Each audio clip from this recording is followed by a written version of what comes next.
Welcome to J is for Justice podcast. If live breaking news and following true crime is your thing, then please consider subscribing to my channel. And if you like what you see in my videos, please consider giving them a thumbs up.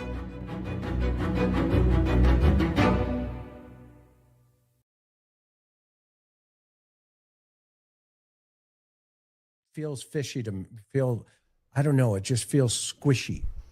Good morning, everybody. Happy Memorial Day to you. Today we take a moment and we thank those that served for our country. So if you see a vet today or you go to an event, go up and thank them for their service. Thank you for being here. And if we have any veterans in chat, thank you for your service. Appreciate you guys. It is hot everywhere. It's hot and squishy everywhere. I hope you guys are cool wherever you are. Molly, I'm leaving on Wednesday. I'm leaving in 2 days. I'm freaking out today. So bear with me. Nerves are shot. I'm just kidding. I am gearing up for CrimeCon though. So we're going to talk about that today. We're going to talk about Lynette Hooker. We're going to talk about JonBenét Ramsey. We're going to talk about a couple other stories that I came across that I wanted to share. So everybody hit that like button. And if you like what you see here today and you're not subscribed, please consider hitting that subscribe button as well. We have Cooter Chats. We have Super Chats and all the goods. Thank you guys for all your support during the stream today. I'm going to start out with kind of a sad story, but also a reminder to people to be careful in the water. We have a horrific story out of Surfside Beach. A 10-year-old boy was swept away in the ocean. And we have one of our favorites, Mr. Tim Miller of EquiSearch, Texas EquiSearch. He's one of the best people that I've ever seen in the true crime genre. He lost his own daughter. He does amazing things for missing people. And Tim Miller's getting up there in age, man. It's really sad. But, oh, that's sad, shortcake. But let's take a look at what's going on in Surfside Beach. And if you are there on vacation, you might want to know this because you don't want to come across this child that's missing. But let's take a listen to this from KHOU 11. Or is this in Texas?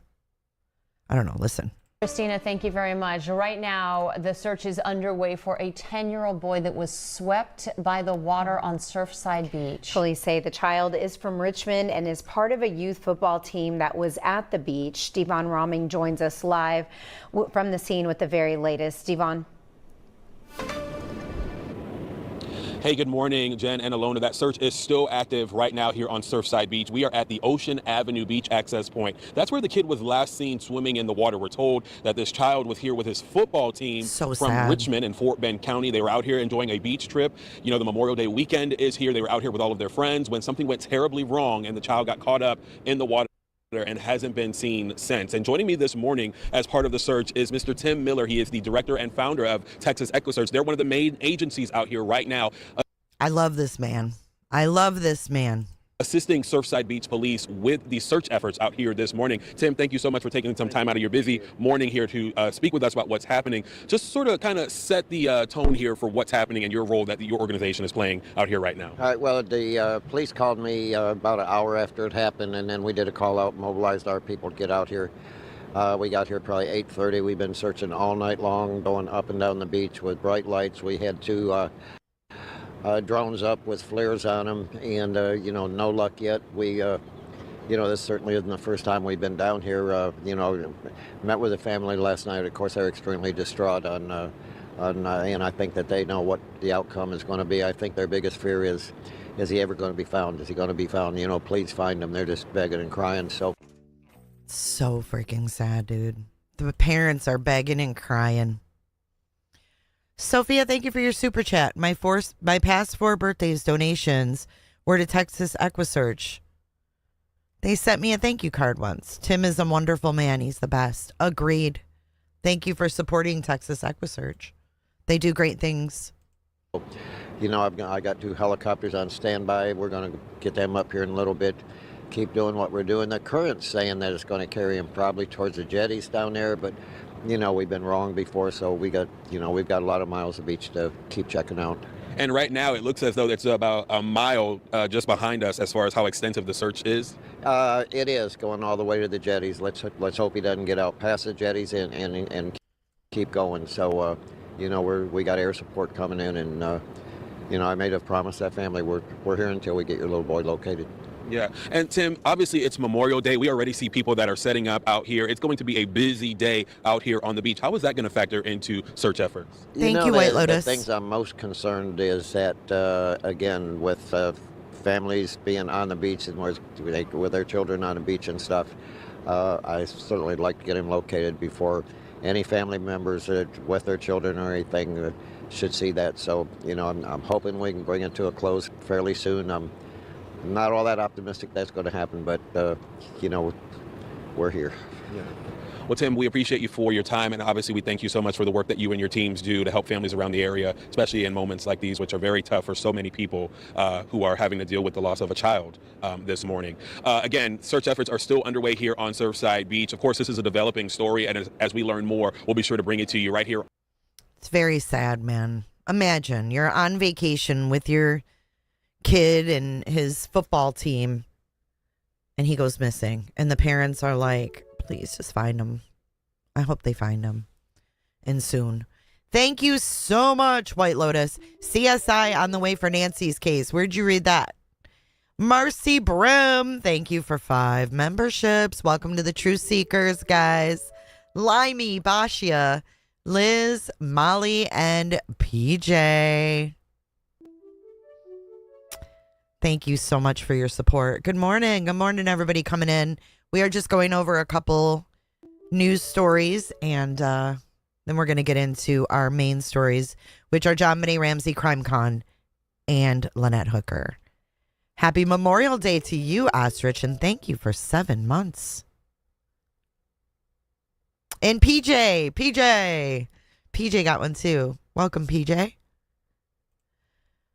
Okay, so the next story is very disturbing. This is out of Arizona. A guy broke in, and I've never heard of something so disgusting in my life. A guy broke into the Maricopa County Medical Examiner's office to SA the bodies. You can't make this up. New information on the break-in at the Maricopa County Medical Examiner's office and the concern surrounding what the suspect did with the bodies inside. Thanks for joining us at 5. I'm Jared Dillingham. And I'm Vanessa Ariza in for Nicole tonight. Authorities say the suspect was able to break the seal on 11 body bags and inappropriately touched 4. Do you see this? They boarded up. He broke the window. He literally broke the glass and went in there, and he was able to breach 11 body bags. What's up, Carrie? Like the movie Happy Memorial Day. I'm Jared Dillingham. And I'm Vanessa Ariza in for Nicole tonight. Authorities say the suspect was able to break the seal on 11 body bags and inappropriately touched 4 of those bodies. Investigative reporter Amy Cutler is live at the medical examiner's office in downtown Phoenix tonight. Amy, Sick. The sheriff addressed this case. What were they saying? Yeah, he certainly did, Vanessa and Jared, and he says that they are still actively working to notify next of kin what is likely to be some very difficult conversations for his deputies. You think? As they talk to these 11 families who are still actively grieving. Can you imagine getting a call? Your loved one is in this medical examiner's office, and you get a call, and they tell you that this happened to your deceased loved one? I mean, are we not even safe when we're deceased? What the hell is wrong with people? Talk to these 11 families who are still actively grieving. The sheriff, though, stresses that this case will not compromise any ongoing criminal investigations. God. This is the man accused of breaking in. This is him. This is him right here. Oh, my God. There is just no words for the amount of sickness in this person.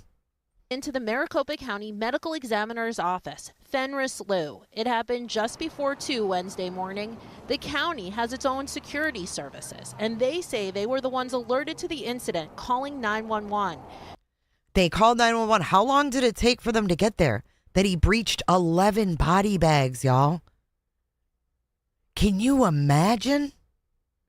Phoenix police and deputies responded, finding and arresting the 31-year-old. The sheriff's office tells us Lou used a crowbar or pipe to smash in this front window. You can still see glass right on the ground here out front. Good grief. From here, they say he went down the hall, broke into the freezer where he unsealed 11 body bags. They tell us he inappropriately touched 4 of the bodies. Wide open cooter. Jay, Surfside Beach is South Carolina. I live there. I thought I said it was South Carolina, but maybe I was wrong. Maybe I said it wrong. Do you know about this going on, Wide Open? It's extremely sad, man. It's absolutely terrifying. Richard Martinez works at the auto body shop across the street from the ME's office. To think that, even when you pass away, you're not even, safe to rest. I mean, that's kind of crazy. It's very rare. Security on most medical examiners and coroner's offices are tight. Michael Murphy was the ME for Las Vegas for more than a decade. We went to him for perspective. And not every body that is in the coroner medical examiner's office is the victim of a crime. What could this mean for ongoing investigations if you've got a body that's disturbed this way? Well, I think that the office is going to absolutely have to relook at those cases, make sure that nothing's been harmed.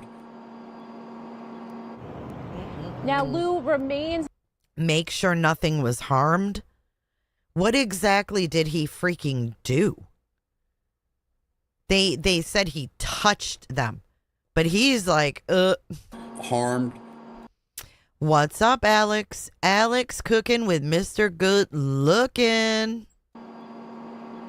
I'm being good. I'm always good. Lou remains behind bars. He is facing several charges, including burglary and sexual conduct with a dead body. The court documents in this case have been sealed at the request of prosecutors, citing their need to still notify family members of those bodies that were inappropriately touched. Yeah, what you said off the top there, Amy, just how horrible those calls are going to be for these families to get this kind of news. Imagine having to make those calls. But what else do we know about his history, the suspect's history? Does he have any kind of criminal background? Yeah, so we looked into his criminal history. We found some traffic infractions, a DUI, no serious felony charges or real criminal history. We reached out to the sheriff's office also. They tell us he's from Arizona, has lived in Phoenix for some time, but they tell us he is not known to their office. Hey everyone, I'm Ashley Banfield, and this is Drop Dead Serious. Sorry, I didn't mean to go into that one, but what the fuck, you guys? What is wrong with people like that? Like, it's, hey, play nice. It is. It's absolutely horrific. Like, there's no words for that. There's no words for that. Okay, so let's get into the next update. Those were just a couple news stories I wanted.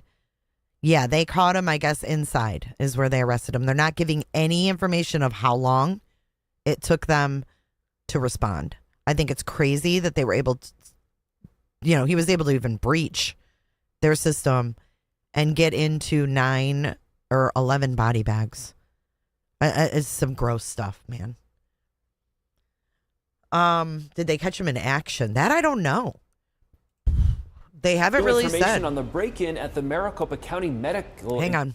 Let's see if there's another information on the break-in at the Maricopa County Medical Examiner's Office and the concern surrounding what the suspect did with the.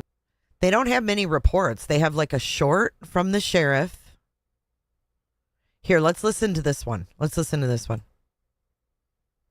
Very unnatural, it says. Now you at think? 5, new details in a shocking crime out of Phoenix. A man is accused of sexually assaulting multiple corpses after breaking into the medical examiner's office.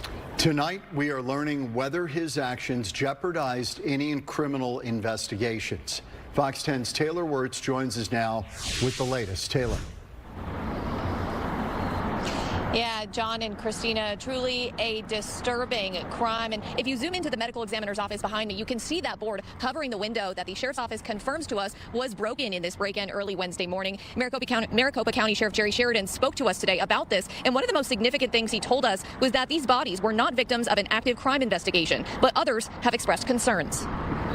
It's an act many are still wrapping their heads around. It tends to throw people quite a bit. Because it just seems so very, very unnatural. 31-year-old Fenris Lude. Unnatural? What? I would say it's a little further than unnatural. That's being very, very kind. Is accused of breaking into the Maricopa County Medical Examiner's office around 2 a.m. on Wednesday and sexually assaulting multiple bodies inside. There was approximately 11 bodies. The bags that they were kept in, they were broken open. Multiple. My God, was he looking for a specific person? There were multiple broken open. So what did he do? Open it and go, no, let's move on to the next one. Like, I am going to throw up, you guys. Law enforcement sources tell us the bodies of 4 men were touched sexually, and the whole thing was caught on camera. They have voiced concerns. Oh, my God, they were men. They were men body. What the? Tell us the bodies. High glass. Bodies of 4 men were touched sexually, and the whole. Oh, my God. What? The whole thing was caught on camera. Oh, my God. It was all caught on camera. Oh, my God. Oh, my God. Oh, my God. Oh, my God. Can you imagine? What the hell? Holy shit. Oof. I bet he takes a plea deal. Multiple law enforcement sources tell us the bodies of 4 men were touched sexually, and the whole thing was caught on camera.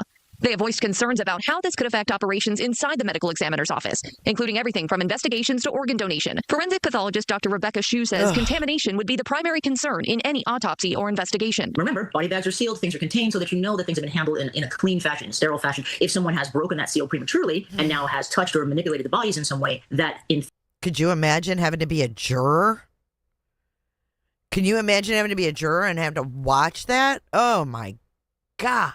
Theory could interfere with investigation and confound some of the findings. They probably will keep in the back of their minds the fact that this happened just to make sure if anything down the road comes up. Sheriff Jerry Sheridan says the bodies were not related to a criminal investigation. They weren't victims of a crime. A spokesperson for Maricopa County told Fox 10 in a statement, quote, the recent break-in did not compromise any medico-legal death investigations. Forensic pathologists with the Office of the Medical Examiner resumed examinations today. The biggest question, why someone would do this, has yet to be answered. But experts say most signs point to mental illness. With a lot of mental disorders, there may be some sort of control issue because, frankly, when you are deceased, you are helpless. It's sort of the ultimate control freak type of... Okay, but this guy decided at 2 a.m. to take a bar. Look at her smile. To take a crowbar and bust the window and just go in and start unzipping body bags. Like, you can just get to the body bags as long as you can get into the building? Don't you think those bodies should be under, like, lock and key? The fuck? Oh, my God, Colette. Ugh. I think he's just mentally ill, dude. There may be some sort of control issue because, frankly, when you are deceased, you are helpless. It's sort of the ultimate control freak type of fun to have because the people that you are touching have no way to engage you or to fight back. We still have very little information on how this happened and, more importantly, why. But the sheriff says that's because they are still working to notify the 11 families of the victims involved in this crime. How long does it take to notify 11 families? It was 3 days ago. Good God, notify him already. He could have forced his way in the morgue. That's true. Oh, God, it's just one of the most horrific things I've ever heard, to be honest with you. Blit. All right, so we've got a quick Hooker update from Ashley 2 days ago. And y'all, it's a doozy. It's a doozy. New photo, Rex Brian Hooker's story about wife bouncing out of the damn dinghy. No, I can't imagine. I can't imagine. It's beyond words. Like, it's beyond even I can't even comprehend that. You know what I mean? Oh my God. Okay, so let's get into this. This is a good one with Ashley. Hey everyone, I'm Ashley Banfield, and this is Drop Dead Serious. Okay, full disclosure, I've had a couple drinks. It's my son's birthday, and we went out for dinner, and This is a good one. Jesus, full disclosure. I had a couple drinks, so this is going to be a good one. Just a shot of tequila and a nice blunt. I hope the victims' families sue. Yeah, me too. Yeah, I know, mood. And then I realized I have a big podcast to do, so I am going to try not to screw up. But I did find out some really interesting stuff today. Yes, I was working on my kid's birthday, which everybody should do. But I learned something like that kind of threw me back on my heels a little bit in this investigation of Lynette Hooker, who's missing in the Bahamas. And so much has been riding on what's going on with the dinghy in the Bahamas. The Royal Bahamian Police kept the dinghy, right? The Americans have Soulmate, the 46-foot sloop.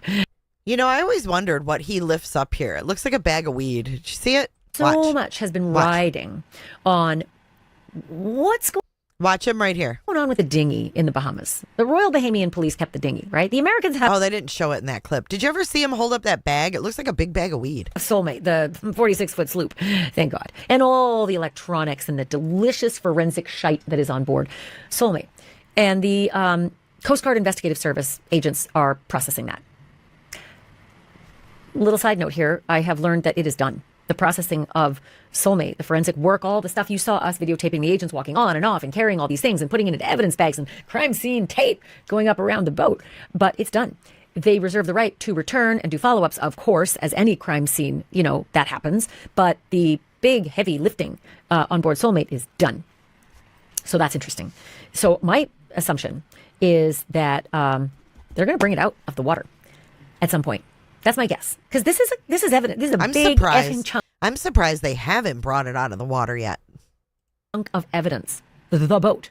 And, if you've ever owned a boat, especially in salt water, it is a pain in the ass. There's so much work you got to do. Salt is nasty. And so it requires work to keep a boat, in good condition. And so a wise decision would be haul that mother out of the ocean and get it up on dry dock. So that's what I'm looking for. I think that would be a wise thing to happen next, because who knows how long it's going to be impounded, shall we say? Brian. Tic-tac, Brian. You loser. You thought you were going to get your boat back. So you hired those, delivery captains and, 40, miles off the shore of Florida. Interdiction. Coast Guard got it. Towed it back in. We got the exclusive video. Episodes past, here's a little picture of it, but it was like a delicious image to watch. Soulmate being hauled in by the Coast Guard. And then shortly thereafter being wound up in crime scene tape and being boarded and disembarked by, the investigators from the Coast Guard Investigative Service.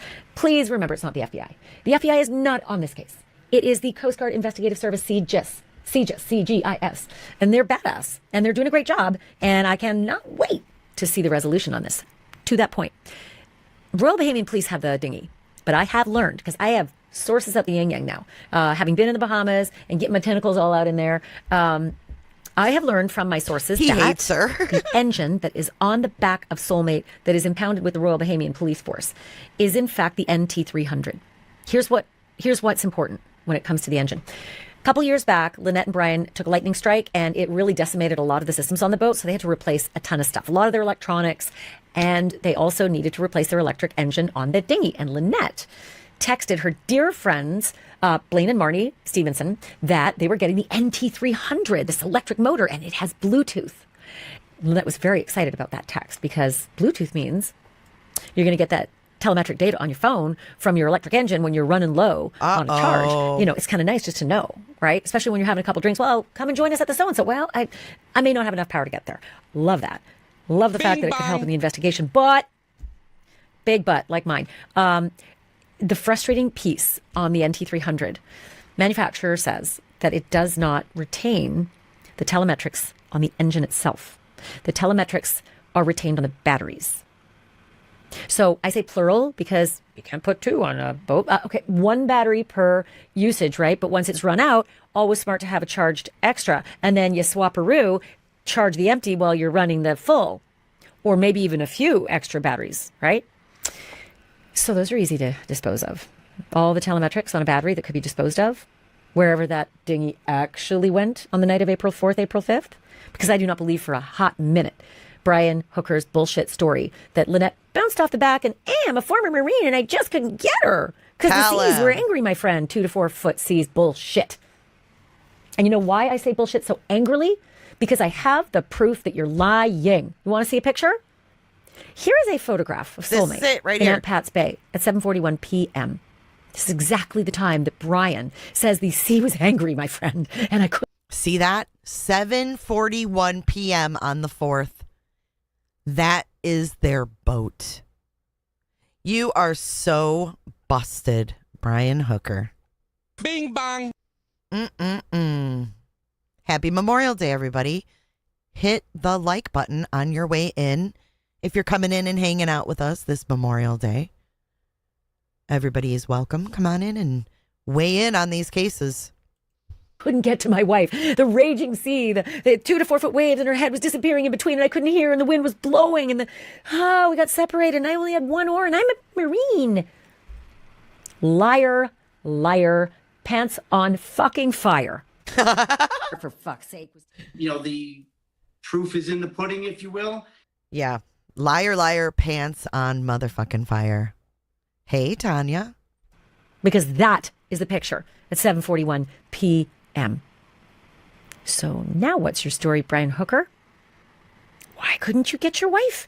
How did she actually bounce off when there were no waves? And how, as a strong Marine, could you not use that one oar because you lost the other to get to her? Or maybe just jump out because it's so shallow where you were. I have another story about what he told someone else who was listening as to where Lynette swam to, and it is not like the other 2 stories he told. Wait for that, because it's delish. Yet again, fucking liar. Brian Hooker, TikTok. TikTok. I want to tell you a few things before I get into the... Isn't that crazy, though? He is so busted. Look at that. Calm. Look at that. Like a swimming pool. What's up, Mary J. Blige? We'll talk about JonBenét Ramsey soon. I have just a lot of things that I just can't get past. And some people may hate me for how I feel, but that's what it is. It is what it is. I'm going to tell you a few things before I get into the NT300 a little bit more and why that was important. Because there's another engine called a Torpedo. I'll get into it in a minute.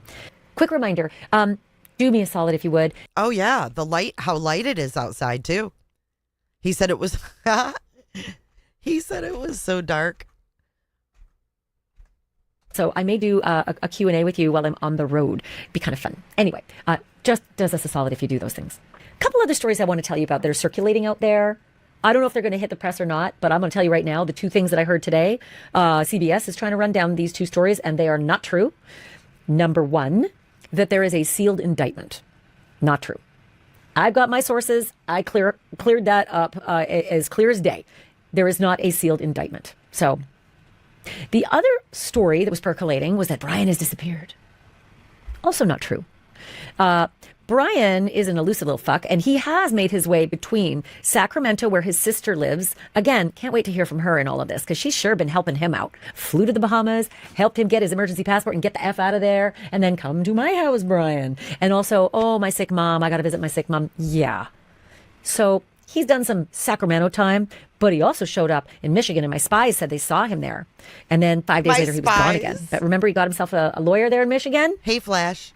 So making his time between Michigan and Sacramento, but he's not missing.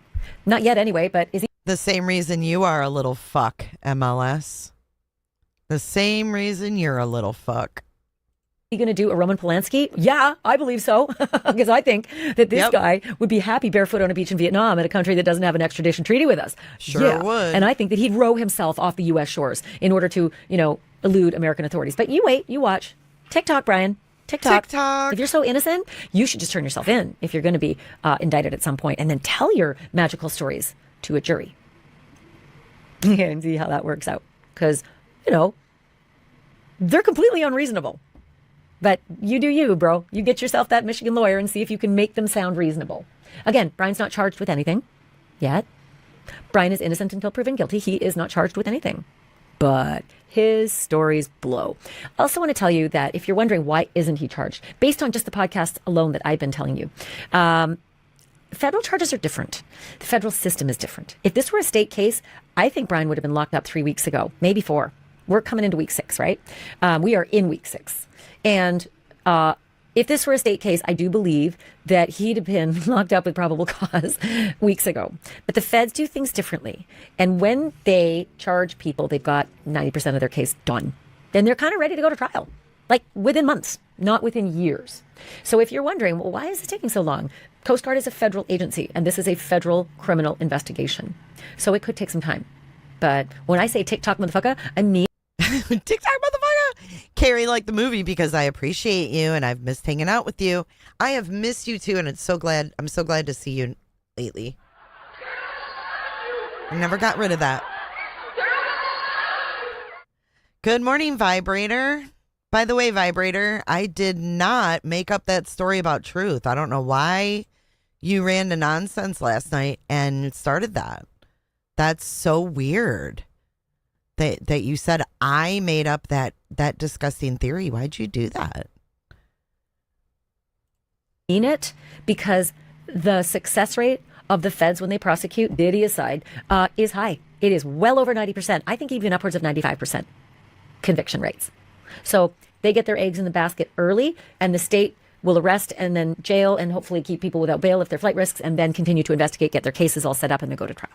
But you have a right to speedy trial. So the state has to be a little bit careful of that too. But when they get enough, it's a bit of a chess game at that point between whether the defense thinks you got enough to get me now and I'll invoke my speedy trial, right? Or, oh, damn, they got a lot on me. I got to use my lengthy trial rights as well and build my defense case. I don't know what Brian is thinking at this point. But, that Michigan lawyer is a good one. So back to a couple things here. Those stories are not true. Brian is not missing. And Brian, there is no sealed indictment against Brian Hooker at this point. That's not to say there ain't going to be. But right now, no. And as for the engines, those 2 different engines, when they took the lightning strike, they got the brand new NT300, but they had a Torpedo. And most live-aboard sailors, people who are cruisers, they live on their boats, and the Hookers have been on there for 4 years. Most of them keep their stuff. Like, they just keep extra gear, and an extra engine is really smart for a dinghy because that is your lifeboat. It is also your lifeline because sailboats have long, deep hulls and you can't get into shore always. And a lot of cruisers don't want to tie up to a dock. They want to brag about having not tied up to a dock for years. And the Hookers, I believe, did that. But you need that dinghy to be operational at all times. It's almost like having a car, but more. Because if you don't have a car, you can call Uber or walk or bike. You can't do that on the water. So having a second engine on board would not be weird. It would be smart. And I might think that the Hookers would keep a second engine like a Torpedo on board. So I've been talking a lot about, if Brian needed to do stuff, say, after they got back to Soulmate, if they got back to Soulmate and his story's bullshit, might he swap the engines out so that the telemetrics would gather on one engine that's maybe below deck, and then the other engine would look as though nothing at all happened? I've been wondering that. But I got inside scoop. Again, don't forget, I got lots of sources in the Bahamas, and that boat is in the Bahamas. Well, lots of sources everywhere, but my sources are telling me that the engine on the back of the dinghy that's in the Bahamas is the Torpedo. And again, big bummer. All the telemetric data would be on the batteries. So I'd love to know how many batteries did they buy, how many batteries did they have, but this stuff is hard because if the Bahamians did seize that stuff, and they didn't, to our knowledge, people could have gotten on board for the weeks that it was sitting there in Marsh Harbor on the mooring ball in the dead of night. Stolen stuff happens all the time. Everybody knew that boat was unmanned. I was always worried about that. Such a bummer. Like, why the Bahamians did not seize that boat right away and put crime scene tape around it and either get it up on drive dock and lock her down in an impound, whatevs. So, plausible deniability there. Batteries disappeared, somebody stole them, or they just fell into a deep hole in the sand somewhere. Like maybe where Lynette is. Not saying that, but it's possible. Brian's not charged with anything at this point. TikTok. So, those are the engine stories. Super interesting to just know that, okay, it is the NT300 that's there. What battery's there? What's the power level on the battery? Is it the power level that reflects his story? Here's the problem with what happened after Brian says Lynette went overboard and he floated all the way to Marsh Harbor. That battery should have the telemetrics on it. But he got that dinghy back right? Because he wasn't considered a suspect for several days. And then they thought, wait a minute, arrest this guy, put him in detention. And they didn't have enough to keep him, so they released him. But before that time, he's on his boat for a couple of days. And he's also on shore sitting on the porch at the Konkan, not searching for Lynette. Could something have happened to those batteries in between that time? Because he's smart enough to know that the NT300 engine's batteries will have the telemetrics registered. At least we think he is. He should answer, where's the battery that you had that night, Brian? You got your dinghy back on board Soulmate. Then you did your bullshit interviews and flew the coop out of the Bahamas. Where's that battery? And I suppose he could say, well, must have been stolen in the dark of night because he was off that boat for weeks. That's the story there with the battery and the telemetrics of the dinghy. June's Journey is sponsoring today's episode, and I got to tell you, this one is right in our wheelhouse because it's a hidden object mystery game set in the 1920s, and you play as June Parker, a woman trying to solve her sister's murder while uncovering all kinds of family secrets along the way. So yes, there is a murder, there are clues, there are suspects, there is drama, and every scene has you scanning for the tiniest little detail that might just move the story forward. And that's the part I really love, because after a long day of real cases, sometimes I just want a mystery that lets me play detective without all the actual crime scene tape. June's Journey is free to download on iOS and Android and your PC, and it is super easy. You just download it right from the link in the description, or you can scan the QR code on your screen. Again, click the link below or scan the QR code and start playing June's Journey today. And about Brian's bullshit story, I think I've told you two different versions of what Brian has told Search and Rescue and Blaine Stevenson on a recorded phone call. He told one version where, oh no, Lynette went off the back and I couldn't reach her. And last I saw her in the 2 to 4 foot seas, she's swimming towards Soulmate, which is 1,000 yards away. There's one version. All the lies. other version he told was she went off the back and the waves were big and I threw out the floaty and the last I saw, she's swimming to Hopetown. That's what he told the boatyard security guy when he washed up on Marsh Harbor. Yeah, the security agent said, Brian told him that the wife went in the water, the lady went in the water, and last he saw, she's swimming towards Hopetown, which is north. And the boat, 1,000 yards away, is south. So which way she's swimming, Brian? Is she swimming towards your boat to the south, or is she swimming towards Hopetown to the north? Because you've told those two stories. There's a third story. And he told that third story to Kathy Shepard. Kathy Shepard is Lynette's stepmother. She's married to Lynette's dad. And Kathy told me that when Brian called with his bullshit story that he repeated to everybody, it had a little variation in there. And wouldn't you know it, this is what Kathy tells me. He told us in the initial call that Lynette was missing. This was Easter Sunday about 6 p.m. Wow. Took you a long time to let them know, like 24 hours after it all happened. But okay. Nice. He said that after she fell in, they were separated pretty quickly. He threw a seat cushion towards her, but because it was getting dark, he didn't know if she got it. Well, it would have to be around 8 o'clock at night by that point. And Brian, you just left Abaco in at 7:30, and it's only about 10 minutes to the spot where she fell out. So it'd be around 7:40. So it's dead calm at 7:41, and it's bright. You could see anything. Where's that other 20 minutes where you can't see her because it's dark? I keep going here. He didn't know if she got it. The last he saw her, she was swimming towards shore. Bullshit. Look at that. Swimming towards shore. Well, that is entirely different than swimming 1,000 yards to the sailboat, swimming towards Hopetown, or swimming to shore. That's a pretty traumatic experience if you're losing your wife. And you got 3 different versions of where she was swimming. And not one of those 3 versions is close to the other. That away, and that away. I don't know that a jury is going to find that reasonable. If a jury ever hears it, he's not charged with anything. One thing I'm really hoping for is that there is a FLIR camera that we have spotted on the mast of Soulmate. This is what it looks like. Wow, thank you so much, Sophia Petrillo, for the 5 memberships. I appreciate you. And Vibe, this is what I'm talking about, is what happened right here. Now they're saying Jay made the story up. Like, what? You'll have to give me more. Julie, I'm not going to take advice. I'm sorry, but I'm not going to take advice from you. I'm sorry. I'm not. If I want to take advice from somebody, and it's not going to. The fuck she did, Vibe. The fuck she did. Thank you, nonsense. The Sebastian and Katie story. The fuck she did, Vibe. The fuck she did.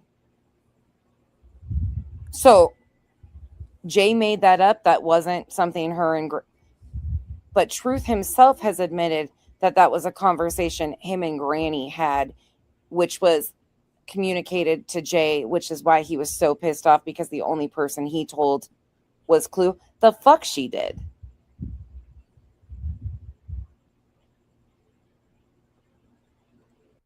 I don't appreciate that. That did not come from me, and everybody knows that didn't come from me. Who cares about Buzzy's chat? Since when is Buzzy's chat reliable? And a FLIR camera is, a lot of people who have boats have these cameras. You can see in the dark. They're super powerful cameras. And the way it's told to me is that many live-aboard cruisers will have those on at all times. So that when you're on shore, you can have a look-see to find out on your phone what's going on around your boat. There's your FLIR cam. It's live. It's up and activated. Just like your home cameras. You can check in when you're at work and see your puppy dog, or you can look at your front door and yell to the guy who's delivering a package, just leave it there, dude. That FLIR camera, F-L-I-R, FLIR camera. I don't know, but it would be real interesting if the hookers left that FLIR camera up running at all times, because it would capture stuff, say at 7:41 p.m., when I believe Brian and Lynette Hooker actually made it back to Soulmate with the dinghy. None of this bounced off in the big waves bullshit. All that's a lie. I've already shown all the reasons why it's a lie. I think they made it back to Soulmate in that nice, calm anchorage in Ampats Bay. And I just wonder if that FLIR cam was operating. And let's just say maybe it wasn't. But in the Nancy Guthrie case, Nancy Guthrie didn't have a subscription for her doorbell cam, but Google was able to scrub images, right? They were able to get some. Maybe, just maybe, that FLIR cam has images that shows the dinghy making it to Soulmate and Brian and Lynette Hooker embarking on board Soulmate at 7:41-ish, before maybe other cameras captured other things happening on board. In another episode, I talked about the other cameras that were on board Soulmate, security cameras. Yeah, they had security cameras. So hopefully there's a Nancy Guthrie kind of moment on board where the various technology companies may be able to help the authorities with CGIS, Coast Guard Investigative Service, to scratch some images. Or maybe the images just exist. But Brian's a bit of a tech head, gear geek, and he's really good at hiding his presence, because that's why he was fired from AT&T, because he was jacking with his GPS on his work van, and they caught him. And they tried twice before that to fire him, and this time was the charm, the third time. So, he was masking his location on his work truck. So he knows what he's doing, and he knows how to hide electronically. But is he good enough? No. And I posture that he won't be. Nope. I don't think he's going to be as good as the U.S. government and the agents with CGIS. I just don't. For sure. So anyway, there's that FLIR cam that I just wanted to bring to your attention. So I want to tell you a little bit about what our adorable Nathan has done. Nathan, bro, I cannot even tell you how much I appreciate everything you're doing. This guy, Nathan, has been out there. He has searched in so many different locations, and this is a location I have been dying to see. Look how beautiful this is. For starters, it looks a lot like some of the places that Brian and Lynette have in their social media, because they paddleboard in a lot of times to these secluded beach areas, and then they say, look, we found a secluded beach. So Brian certainly knows these areas. He's been in this area for several weeks, like 9 weeks in my count. And Nathan went to the north end of Lubbers, but on the west side. And lots of you have asked me, hey, you really got to search the north end of Lubbers on the west side, and Nathan is doing it. So these are his images. First of all, once again, look how frickin'... I don't think that he'll get off. I don't think he's going to get off. I don't know if they'll find her, but I think he can be charged if they don't. Do you guys? But who's they, Vibe? Who's they? There's got to be like certain people who said it. And that's what needs to be called out. The people that are rewriting history are the ones that need to be called out. And pretty it is there. Look at those crystalline waters. Everything's so shallow and clear and beautiful. And if you had done some paddleboard excursioning off of your sailboat and gone and explored these areas, like Brian and Lynette did on a regular basis, you would have a pretty good memory of what these shorelines look like and what the beach areas look like, which is really important, because if Brian needed to do something to get rid of Lynette's body, say, after I don't know, murder, not saying he did it, he's not charged with anything, but if it happened, he would have to be thinking about what to do in the dead dark of night, because he would not have the benefit of these beautiful bright pictures. I mean, this is great, right? You could just paddle all around here and find out what you'd want to do to get rid of a body. But he didn't have the benefit of this. What he had was memory. Memory of the places he and Lynette had been exploring, either by paddleboard or on foot. And when they got to beaches like this, I mean, this is kind of like the Holy Grail when you're in these areas in the Abacos, is finding these private beaches, these places that nobody goes to, and then just spending the day, you know? And so these would be places that were in Brian's recent memory. And Nathan went to these beaches. There's not a whole lot of them. There's just an area in the northwest part, but there's a couple of them that he landed that paddleboard and started searching. And I just want to tell you something about what you're seeing. This is the north end of Lubbers. Do you see how shallow it is? Many people have told us that the north end of Lubbers is like a giant shelf, and it is so incredibly shallow. And do you remember what Brian told us about the north end of Lubbers as he was blowing past it and tried so hard in the brutal wind to use his one surviving oar to paddle in, but instead just threw anchor out? North end of Lubbers, he threw the anchor out and fired off 2 flares at passing boats that both ignored him. Bullshit. Just look at how shallow this is. Look how shallow. Really, Brian? You couldn't figure out a way to get into land? Look how shallow. You don't need to throw your anchor out on this. You could actually step out. So I just wanted to show you again. We were a little bit west of where Brian said he was at the north end of Lubbers. Like, he's coming from. Brian is so cooked. So cooked. Well, Vibrator Center posted that it was removed for terms of service. On the east side of it, and he's blowing past it. But everyone's told me that the north end of Lubbers, east all the way to west, is super shallow. It's just a couple feet deep. So this whole, I threw my anchor down and blew off flares. Cootercation. Fuck you. Step out of the boat. I threw my anchor down and blew off flares. Fuck you. Step out of the boat, former ex-Marine. And I say that in no disrespect to Marine Semper Fi, y'all, but this man does not espouse your values, so he doesn't get the benefit of being called a Marine. He's very former in so many ways. Okay, so a couple things that Nathan is showing you here. First of all, the beaches are spectacular, and look how soft all that sand is everywhere. So I had said to Nathan, make sure when you're looking, look for depressions in the sand. Because if you bury, and this is an old pool, it's been checked. I know you're looking at it saying, well, what's in the water? It's been checked, and she's not in there. But an old pool that maybe was abandoned from Dorian, or I don't know, but it sure looks like it could be detritus from Hurricane Dorian. But they're really focusing on this area, huh? When this Nathan is relentlessly out there. I love these plants, by the way. So pretty. Ground. And I said, look for depressions in the sand or dirt anywhere, because as the body decomposes, the earth collapses in on it a little bit. And so the surface area looks concave, like a divot. But as he's walking along, he didn't seem to see any of that stuff. But you can see that it's pretty soft. And then you got this scrub kind of like limestone coral. If I'm getting it wrong, I apologize. But most people have told me that's what the surface area of the Abacos mostly is. Beautiful beaches, but then really rough. It almost looks volcanic. But there's no way you're digging in that. And it's not like he went to Home Depot, y'all, got a shovel. Again, he's not charged with anything. But if he had to do something, he might have had a spare paddle that somehow is miraculously missing. And I am being led to believe by my sources that the paddle that was recovered on the east side of Lubbers may not be the paddle, may not be the match to the dinghy paddle that the hookers had.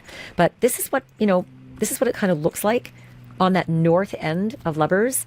The northwest side. So that water, if you were to scoot into the water and head right across, you would end up on Marsh Harbor.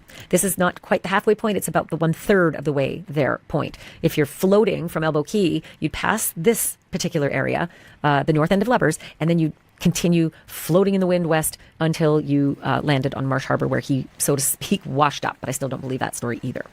But there's a hell of a lot of scrub as well. But look at these beaches. These beaches are soft. It's just that the high tide mark goes really high. So if you're going to bury a body, you're not going to bury it where the tide comes in every day, because that body's going to... Nick, you're still on Matlow's K?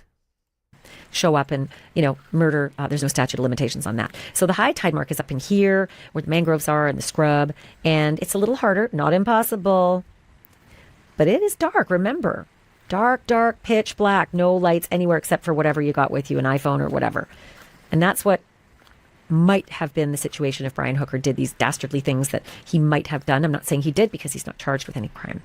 But Nathan's amazing in how dogged he is when he shows us exactly what the terrain is that we're all thinking about. You can look at it on a map, but it don't look like this on a map. Google Earth is great, but it doesn't tell you everything. Like, A lot of people have said if you dig down in some of these areas, you might get 2 feet and then you are hitting limestone or coral, but you're hitting rock. And it's really, really hard to. I don't know if they went over this area with the dogs. We saw them with dogs on Albuquerque, but I don't know. I don't know if officials have been here, if Nathan is the only one.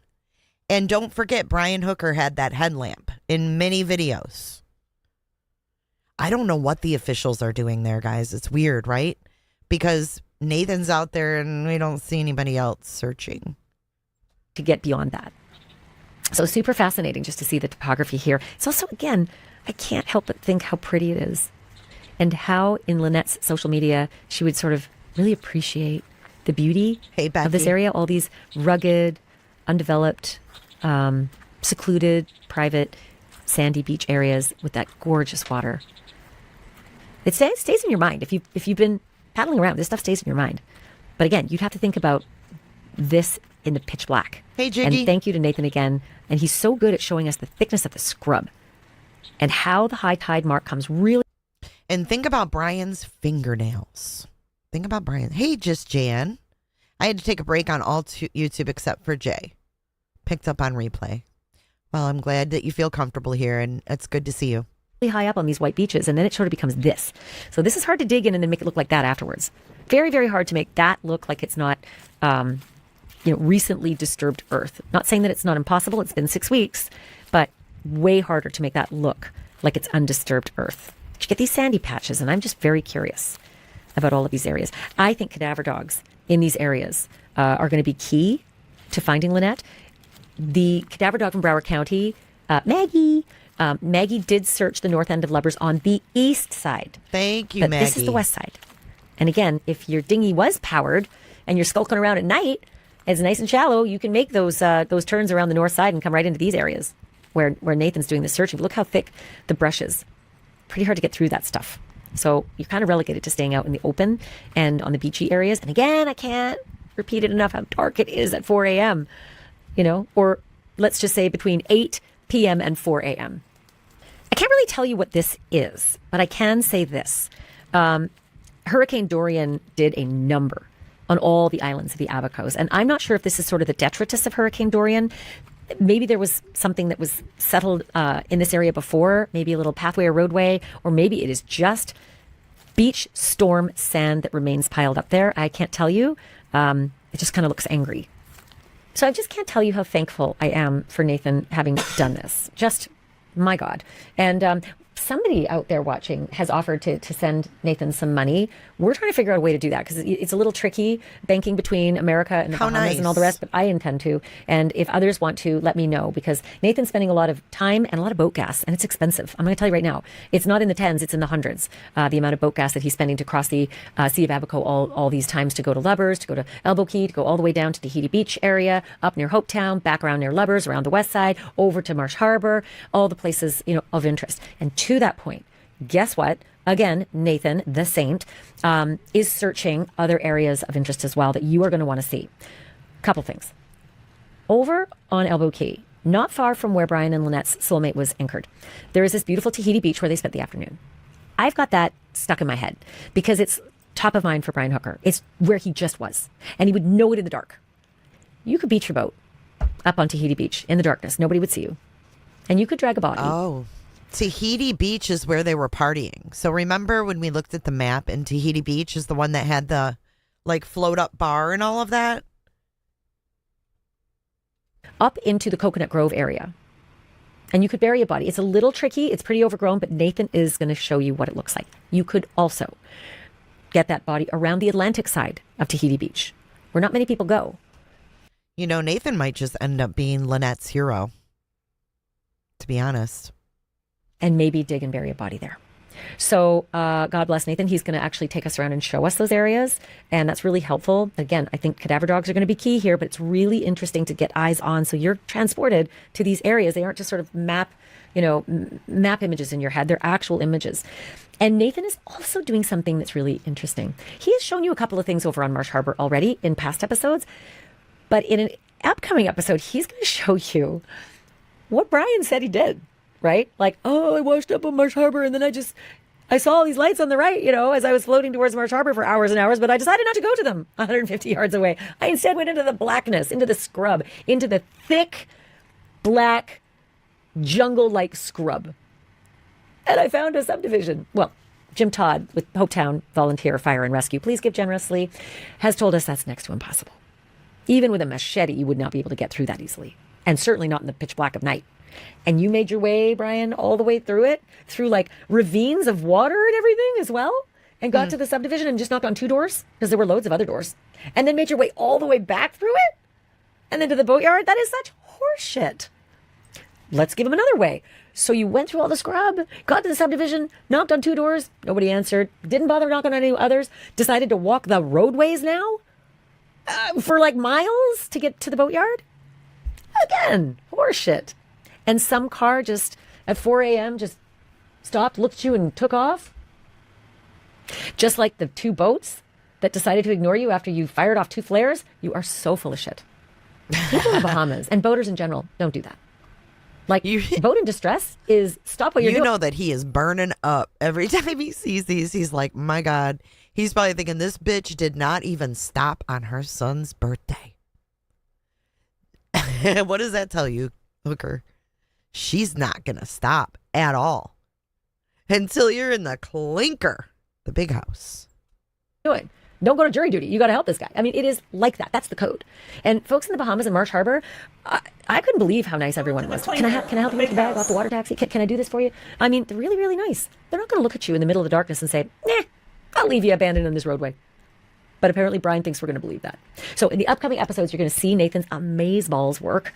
And you're going to be teleported to these areas to see for yourself Brian's adorable stories and the potential places where Lynette Hooker actually might be. Because, my friends, she is not in the Sea of Abaco.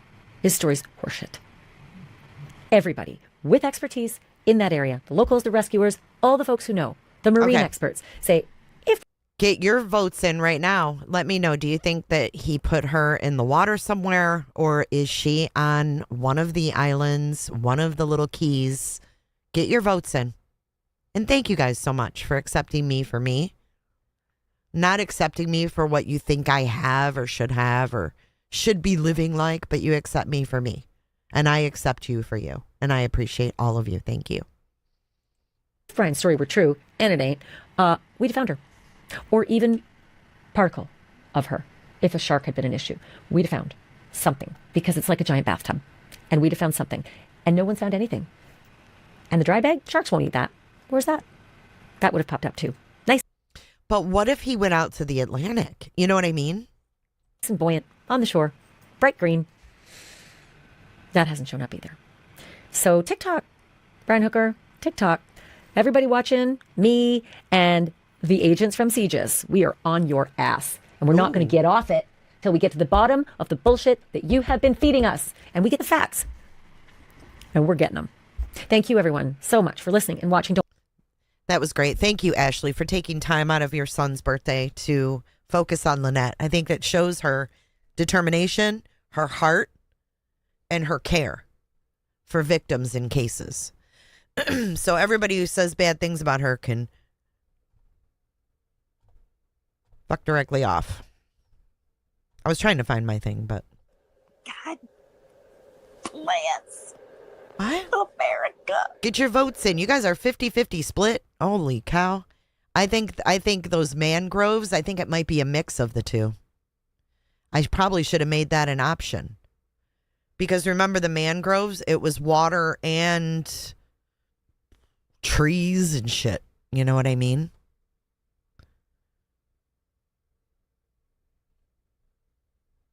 Unless, oh God, Higgins, that would be a mess though.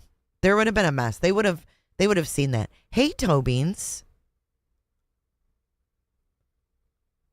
Why don't you want to say much? I appreciate you being here. I want to see you. Did he plan this? Cindy, I think so.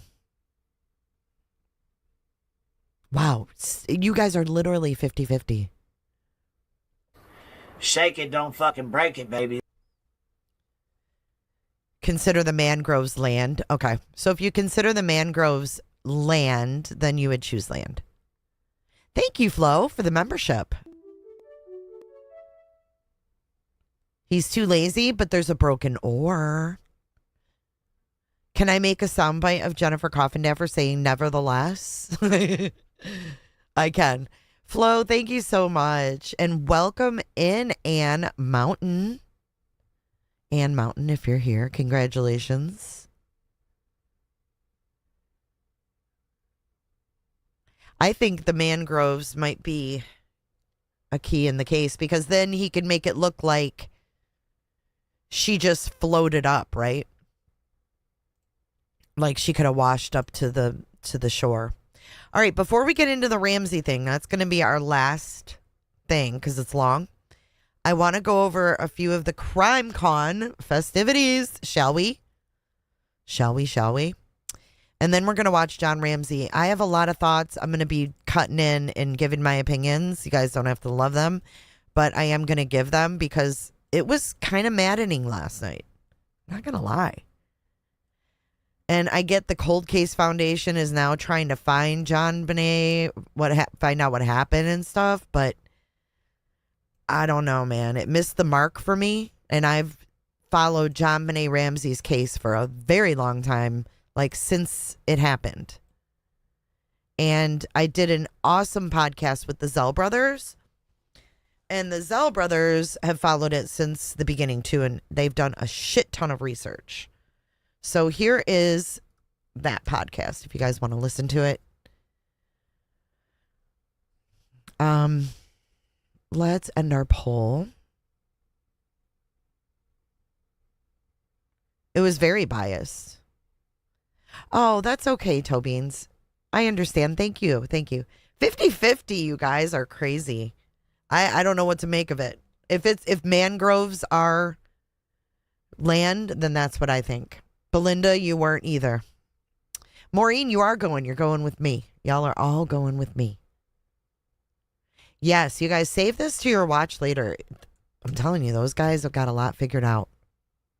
And I'm not saying that John Ramsey necessarily did anything, but I definitely think that he knows who did. Thank you, Kels. I love you too, girl. Happy Memorial Day. Thank you for your super chat. All right, so let's take a look-see of what we have here.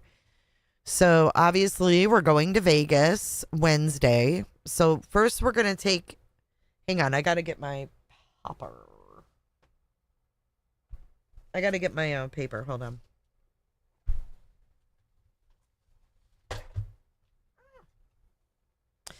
Because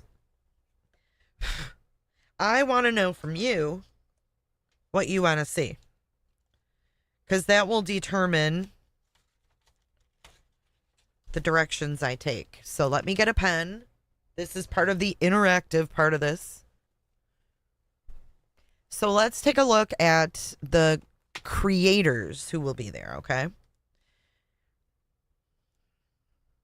And I'm just going to get an idea, and then we're going to, like, break it down later, okay? You're welcome, Micro. Just save it to your watch later, guys. And one day if you're bored and you want something to listen to it. It's interesting. So we have 10 to Life, Big Mad True Crime, Body Bags with Joseph Scott Morgan. I'm sure he'll love to see me. We have Cece Suarez, Chris on Crime, Coffee House, Courtroom Confidential, and Crime Stories with Nancy Grace. Any of these appeal to y'all? No, they're not on YouTube. Any of these appeal to y'all? Well, Carrie, I don't know if Joseph Scott Morgan, I'll say hi to him. He won't know who I am. I like him too. He just didn't like my thumbnail. So anybody else? Nancy, of course. Anybody else in this sec? There's a lot of them, so we're gonna scroll through. Body Bags and Nancy. I mean, they're on the screen. You guys should be able to see them as well.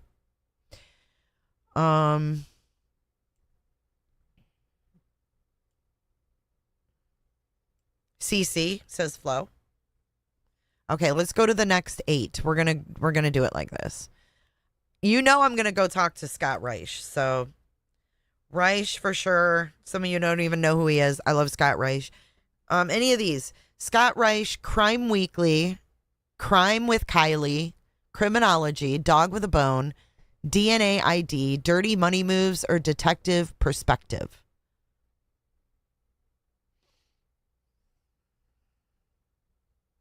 Any of these appeal to you guys?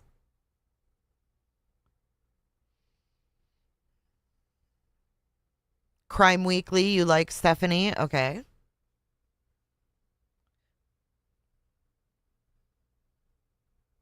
She's actually doing a live podcast there, so we might be able to see that too. All right, so Crime Talk is on the list. All right. Now, the next 8 is Forensic Tales, Foul Play, Fruit Loops, Serial Killers of Color, Generation Y, Going West, Gold Shields, Hell and Gone, and Hide and Seek. Any of these appeal to y'all? Lily, you want to meet 10 to Life? Okay. 10 to Life. I got you. If you don't know them, it's fine. I've never heard of any of these either. Okay, let's keep going. The next 8 are In the Well, Killer Bee Tactical, Live, Laugh, Larceny, Love, Murder, Mama Mystery, Mind Over Murder, Missing in Hushtown, and Monster, Hunting the Long Island Serial Killer. Any of those? I mean, there's a lot of shit to see, so I'm just scrolling through the creators first. I don't know any of these people.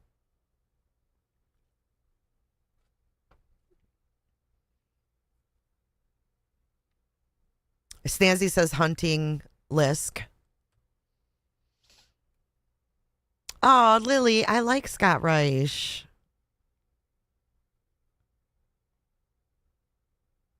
You guys like Mind Over Murder? Okay, we'll put Lisk on maybe. Okay, let's keep going. There's a lot of them. The Murder Sheet Podcast. Murder Shelf Book Club. Murderish. Once Upon a Crime. Poppy Killed Mommy. People Are the Worst, Positively Legal, and Gigi, Pretty Lies and Alibis. Should we call Gigi?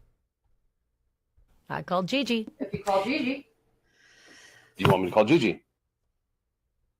Murder Sheet. You guys are going to have questions. In the Well is Mark Garagos. Oh, wait, let's go back. I like Mark Garagos. Hold on. Where's In the Well? That's Mark Garagos. Oh, yeah, I'm definitely doing that one. In the Well. We're meeting Garagos, man. He's a legend. Murder Sheet. And, of course, Gigi. I've never met Gigi. Okay. So, let's go down here. Oh, we got Profiling Evil. We got Annie Elise again. Sherilyn Dale. Sins and Survivors. The Consult, Real FBI Profilers. The Murder Mind. The Prosecutors, and The Slippery. The Slippery. The Squishy. Slippery. Feels fishy to feel, I don't know, it just feels squishy. Okay. Any of you?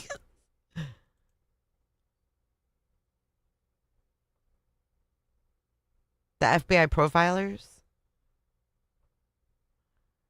Well, I'm sure her booths will be connected. Annie Elise. Okay, I'm all set with those. Okay, now we've got the Tangent True Crime Podcast, which is Vinnie Politan and the guys that come on with the the hats and the sunglasses. We got to visit the Tangent. Come on. They're fun. They're goofy. Trace Evidence, True Crime All the Time, True Crime Garage, True Crime Cast, Unexplained, Up and Vanished, and Weird True Crime. Yeah, we got to go to the Tangent Podcast.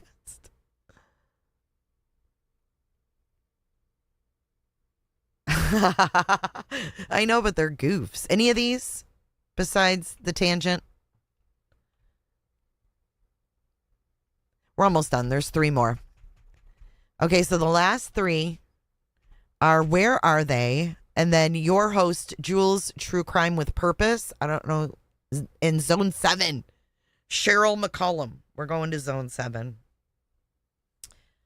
Okay, so that's good. We've narrowed it down to quite a few. Or, we've narrowed it down to a good amount. We have Joe Scott Morgan, Nancy, Cece, Scott Reich, Crime Weekly, In the Well, Murder Sheet, Gigi, The Tangent, and Zone 7. That's what we'll focus on. You'll see them all. All right, so let's move on to the next thing. We have exhibitors. Let's go to exhibitors. Okay. These are going to be people that I think also have tables. So we have Silver Lining of Hope, A Voice for the Voiceless, Be Safe Girl, Black and Missing, Caravan to Catch a Killer, Child Rescue Coalition, Court TV, and Courtroom Critters.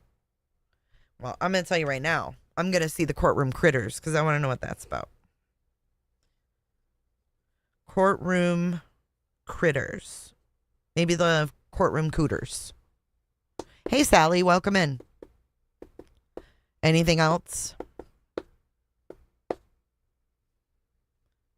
Just a shot of tequila and a nice blunt. Absolutely, Carrie. I'm taking you guys with me, guys. You guys should be excited. Court TV.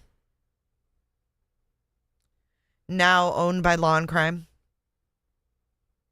Sally, thanks for 3 months of membership. No, Law and Crime bought them.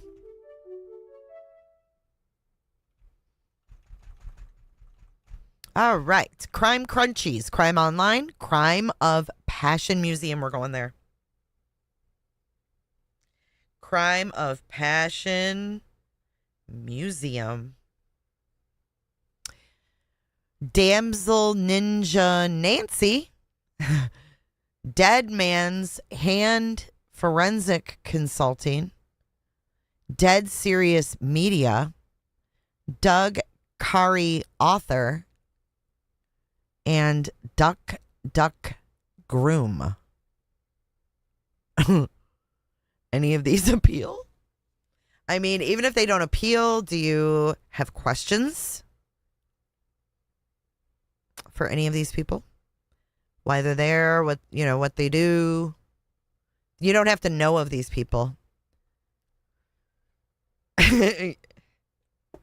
You are, Jan? Thank you. The Crime of Passion Museum is where we saw that Jenga game that one of the pieces said something about a kidnapped child. No, they never have a booth. I don't think. Duck Groom looks like it's a book. Dead Serious Media. Go see what that is. Okay.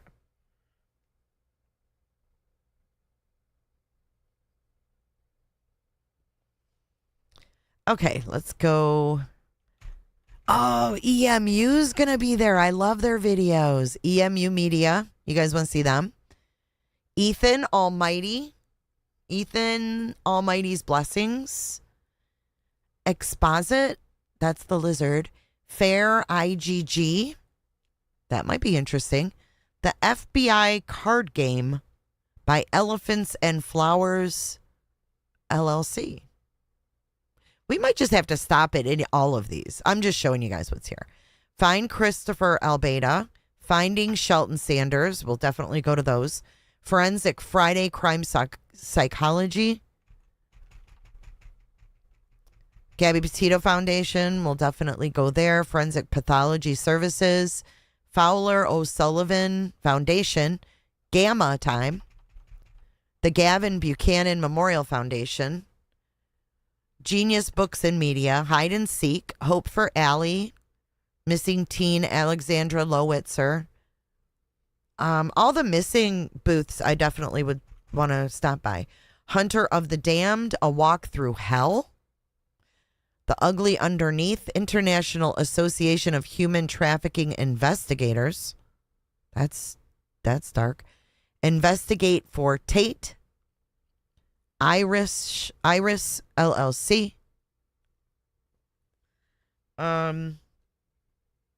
I just like the EMU guy's voice.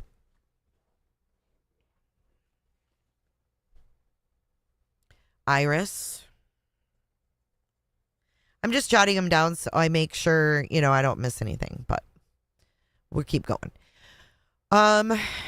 We have JNSQ Consultants, LLC, Canines.org, Killer Instincts, KSL Podcasts, Juan Quime. If you call Gigi. The Lord Quime. Legal Watch, Inc., Libsyn, Like Father, Westway Studios, Little Blue Cottage, Love and Justice, Megyn Kelly True Crime will be there, Mob Museum, NAMIS, NCMEC, National Center for Victims of Crime, News Nation, Newspapers.com, One Idea Press, Athram, Phyllis's Garden, Pushing Up Lilies, Ring True, the Sherry Black Foundation, Source Books, The Advocacy Blueprint, The Dating Detectives, the Donna Gentile Story, the Florida Themis Project, The Investigative Expert Method, Third State Books, Tim Spencer, True Blue Factual Streaming Network, True Crime and Wine Time, TSE Publishing, United States Marshals Museum, The Voices Against Filicide, The Rowan Project, We Are the Essentials for the Missing, Inc., Wrecking Crew Productions, and Zodiac Killer Bomb.com.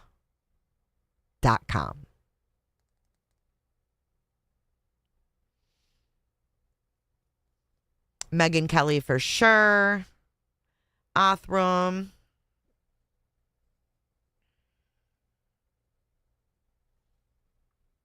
I did say wine. MVAC, Zodiac. Okay, well, we'll peruse the aisles or whatever. Okay, so we got through the exhibitors. Let's see what else. Schedule. And we can obviously revisit this, but on the first day, it starts on Thursday. And the first thing is this early registration. You can pick up your badge early if you're going. So this is information if you're going. They have separate lines for VIP. But if you're in town early, you can come at 5 p.m. on Thursday and get your badge. And then a separate ticket is required for the kickoff party. And it's 90s based or 90s themed. And I was invited to be a +1. So you may see me there if you're going there. They're going to party like it's 1999. And Trisha might be wearing her purple suit. Maybe. So that's Thursday. And then Friday, May 29th, we have a lot of stuff. Okay, so it starts at noon. Registration's from 9 to 12. Okay. Hold on. I want to make this bigger so you guys can read it. All right, let me get rid of that. Let me do this. Okay, so this is going to be the first full day, like basically Friday. It starts at noon. Can you guys see that now?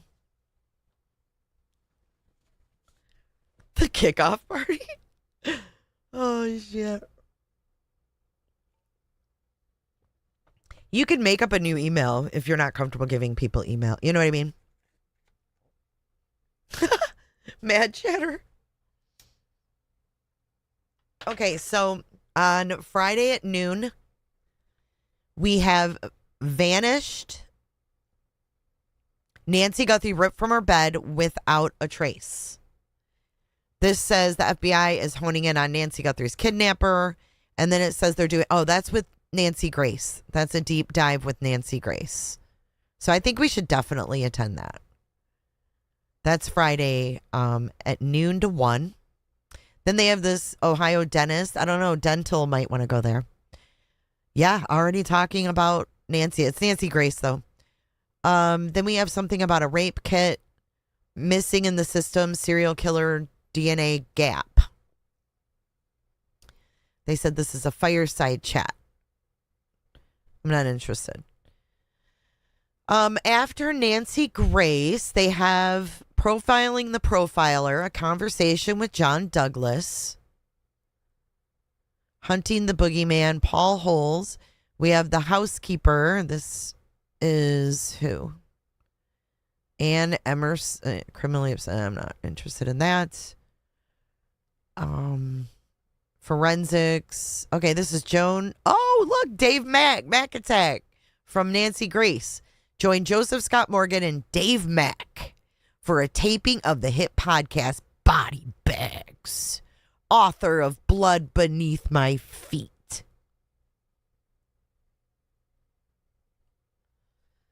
And then we have Pause in Pursuit of Justice live canine demonstrations. I'm so there. Okay. I'm so there. That is led by Chris Moore, the Harris County Sheriff's Office Canine Unit, and Kyle Fletcher. Okay, then they have this afternoon break, and then you have 3 o'clock, Reclaiming the Narrative, Crime, Pain, and Resilience. Let's see who's going to be doing this one. Eva LaRue. Paramount docuseries. Okay. Oh, look, The Search for Nancy Guthrie again. Dude, they're doing Nancy Guthrie again at 3 o'clock with Michael Ruiz. Oh, I'm fucking there. This is sponsored by Fox Nation. Hold on. This is crazy. Michael Ruiz, Josh Ritter, Paul Morrow, and Donna Rotuno. I can't believe they're doing so much on Nancy. I am shocked. They are going to draw parallels between Nancy's case and the kidnapping of Frank Sinatra Jr. and the Las Vegas kidnapping of Kevin Wynn. I think anything Nancy, we should definitely, yeah.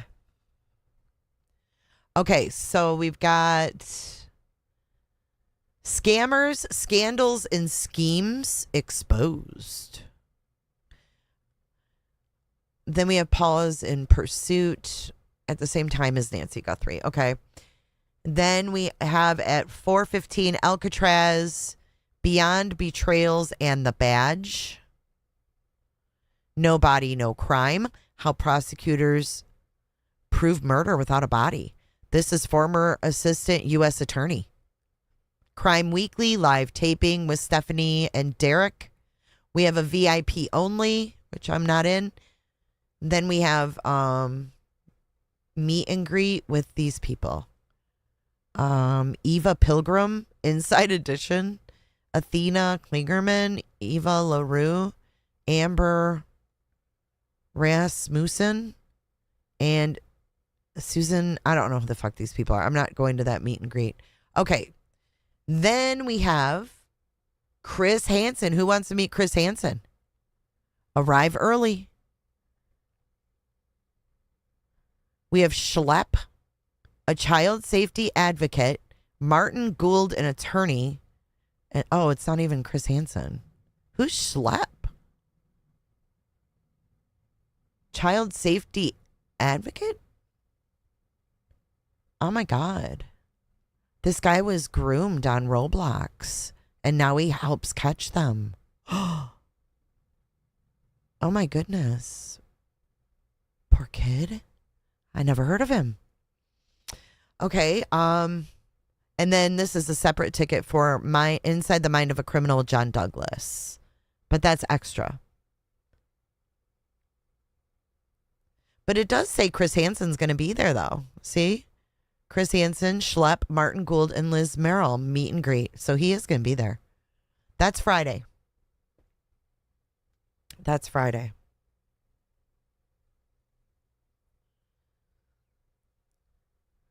And then Saturday, oh my goodness, Carrie, white dog, Carrie, 46 months, girl. Thank you so much. Yes, I wrote that down. Chris Hansen for sure. I'd like to see that. No, they're not all extra. The ones that say they're extra are extra. Okay, so on Saturday, we have the Yogurt Shop Murders, The Forces Divining True Crime, featuring the women shaping investigation discoveries most impactful storytelling. These are people from Investigation Discovery. I have no idea who they are. No Body, No Silence, the Brittany Wallace story. Father of Brittany Wallace is there to tell her story. Then VIP only. 10 o'clock. Joe Kenda. Joe Scott Morgan and David Middleman. That's at 10:20 on Saturday. And then we have more canines. So we can do canines or we can do Joe Scott Morgan and David Middleman. Let's see. And then we have Scott Peterson, New Evidence, brought to you by A&E. I cannot with Scott Peterson. Hey, Dental. Brittany Wallace will be interesting. Then we have the Long Island serial killer. Let's see who's presenting that one. Josh Zeman, filmmaker. Robert Macedano, trial attorney. Julie Grant, Alex Linkletter. Okay, so anyways, Hollywood Fire Devil, The Hunt for a Serial Arsonist. America's Greatest Detective. Pause and Pursuit. There's more canine. And then Yogurt Shop Murders, Meet and Greet.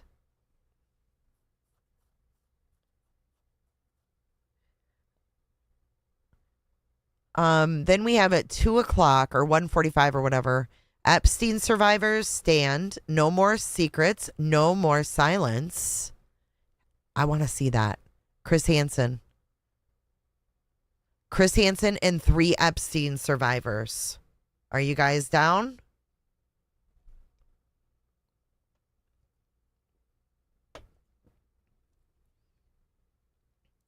Yes, Body's going to be there.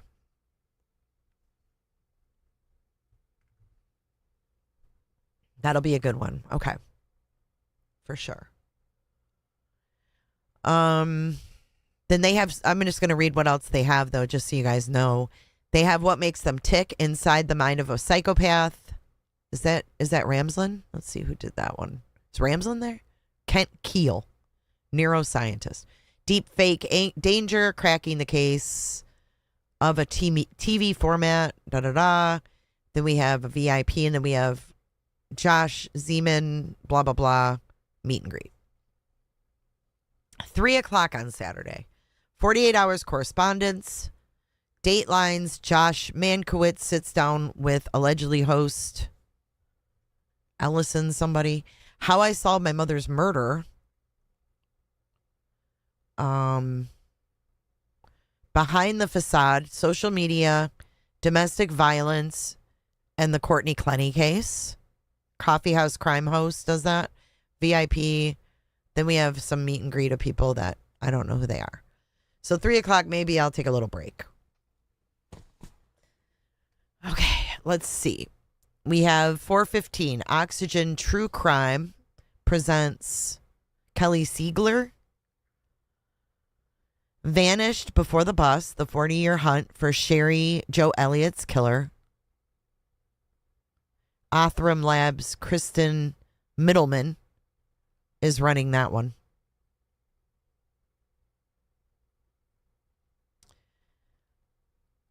Getting to the Truth. FBI interview tactics revealed. Scott Duffy. I'll pass. Dumbest Criminals of Sin City, a true crime game show by Live, Laugh, and Larceny. And then we have another meet and greet with these people. I don't know who they are. Then we have separate tickets. Oh, Eton meet and greet that night at 6:45. I'm not going to that. Then you need VIP for the Clue Awards that night. And then another thing with Joe Kenda for a separate ticket. Then we have Sunday. There's not much on Sunday. Nate Eaton meet and greet. Mike King meet and greet. Behavior panel meet and greet and book signing. Las Vegas shooting. Trust the dog when canines crack the case. That's at 9 a.m. Female serial killers in the 21st century. Las Vegas mystery, the death of Buffalo Jim. The cult connection. Inside the search for 2 missing cosmic toddlers. What? Angeline Hartman, National Center for Missing and Exploited Children. Mike King, Cartisha Morgan, and George Irvin. Thank you for the jewels, guys. BIA Missing and Murdered, turning mission into measurable impact. What bones reveal. And that's about it, guys. True crime. Oh, wait. Oh, Steve and Christy are Sunday at 1 p.m. They should have been on Saturday. Okay, we're going to Steve and Christie's on Sunday from 1 to 2. Why'd they shove them over on Sunday at 1 o'clock? The last thing is at 2:15 on Sunday. I mean, I guess someone had to be there. But I would think that this would be an important thing. It says true crime, real victims, ethics, advocacy, and accountability. Stephen Christie Gonsalves, Steve Christie and Olivia have teamed up with Andy Cahan of Crime Stoppers to create legislation in Idaho that will prohibit the release of photos and death investigations from going public. And that law was just passed thanks to Olivia's efforts. In this Critical Crime Con Las Vegas session, moderated by NCVC's Renee Williams, the Gonsalves and Cahan will help true crime fans be case agents and use their interest to help victims' families.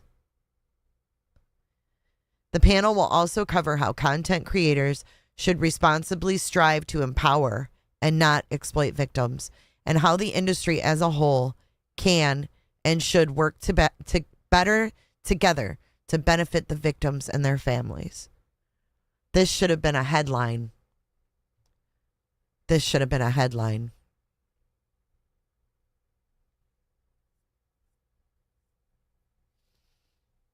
That kind of makes me sad.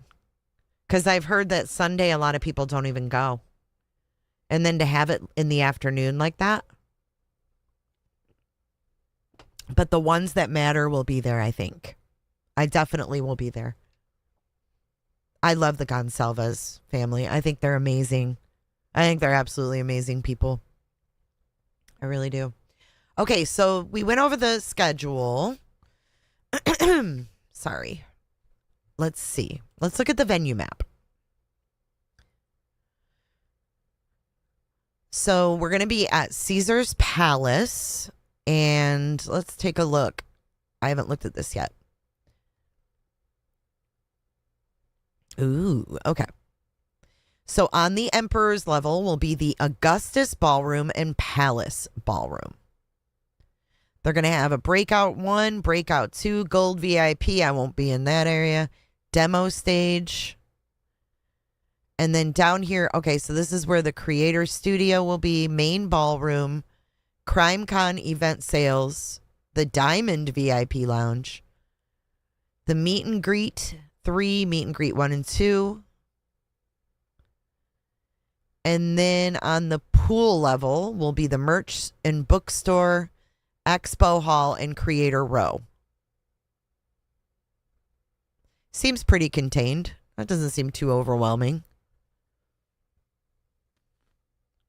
Hey, you guys are going with me though, Colleen.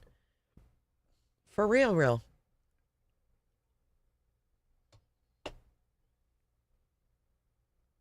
Jay, tip. Leave extra room in your luggage for things you bring home. Good idea. So last night, Trisha said that she's invited to 4 pool parties, guys. 4 pool parties. Molly says it's so fun. Molly, I'm so excited. Hope they don't have any at the Poodle Club. Yeah, I mean, it doesn't look too overwhelming. So that is that. Let's see what else we've got here.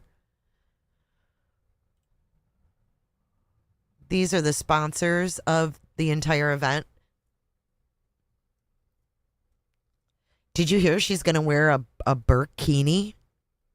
You guys, I'm not lying. She said she's wearing a burkini.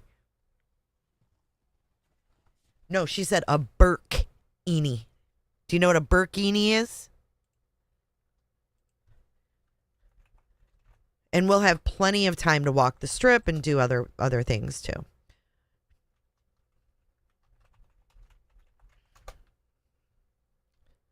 Do you want to see a burkini, guys? That's what she said last night. She's wearing a burkini. 4 pool party? Oh, she's so excited. She's so excited. She's having Cheryl McCollum on tonight. She's so excited, and she is here. We'll play it. We'll play it for a minute. Hold on. Yes, that was her. Oh, she put in the description, we got zapped for playing a Discovery ID trailer. Okay, hold on a second.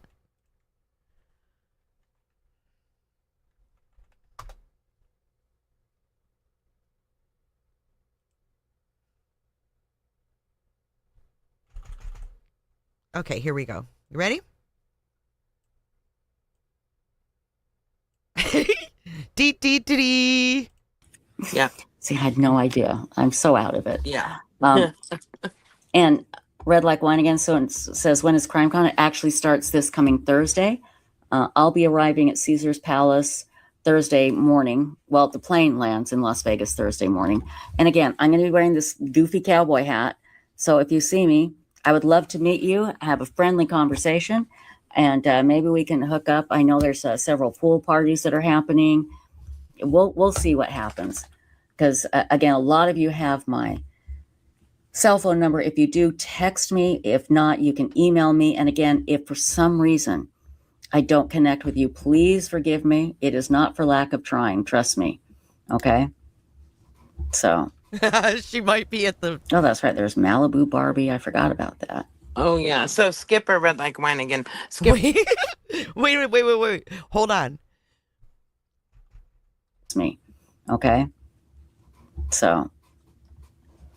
Oh, that's right. There's Malibu Barbie. I forgot about that. Oh, yeah. So Skipper Red Like Wine again. Skipper's the little sister with blonde hair, and then Yes. Teresa had dark hair. What? That's right. Yep. Now, in case you missed it, and then you says, make sure you get a picture with Joseph Scott. Last year, unbeknownst to me, I was standing there watching. I think I was waiting to talk to him, and he was taking a selfie with some people. And he took a selfie, and I'm in it, and I look like a stalker. Where is that picture? I don't have it loaded. Do you have it anywhere? I think it's loaded. No, it's not. I had to delete it because I needed the room. Oh, So, no. Well, I know. Let me see if I have it in my email. Let me see. Because it's so, when I saw, and somebody else posted it on Twitter, I didn't, and said, made some crack. And I laughed so hard because I look so terrifying. To me, it looked like you've been walking a long way and you just got there and you were like taking a breath. That's what it looked like to me, you know? To me, it looked like I was carrying a knife stalking him. And we had a contest to see who could come up with the best quote underneath the picture, and it was Candy Williams. Yeah. So again, you know what the problem is? I'm just so giddy and excited about CrimeCon. I can't tell you. Can't wait. So.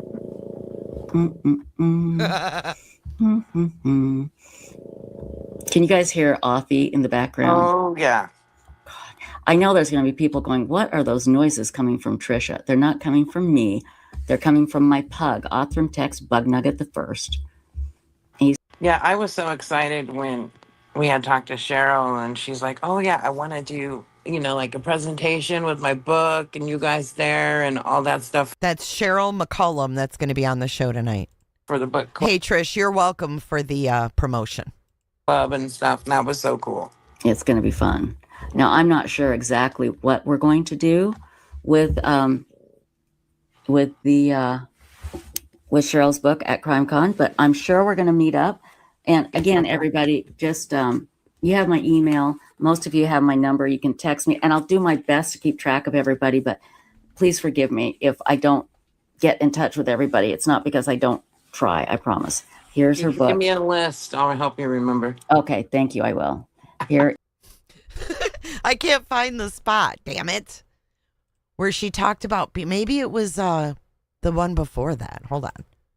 Let me take a gander here. No, it wasn't when Vinny was on. It was this one. And it might have been at the very beginning, actually. Hang on. Let me speed it up a little bit.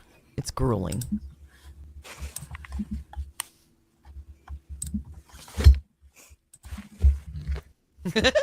Ashley Higgins. Okay, let's see here. God. Lance. What? America. Okay.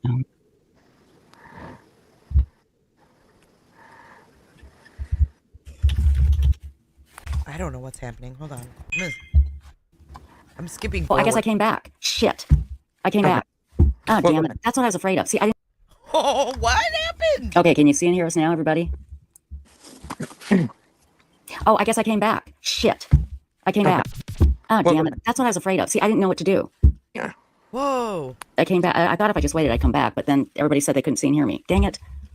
I thought you were going to leave it open. You said. Well, no, I just left it open just so I could put the Oh, they had to do a new stream. Okay.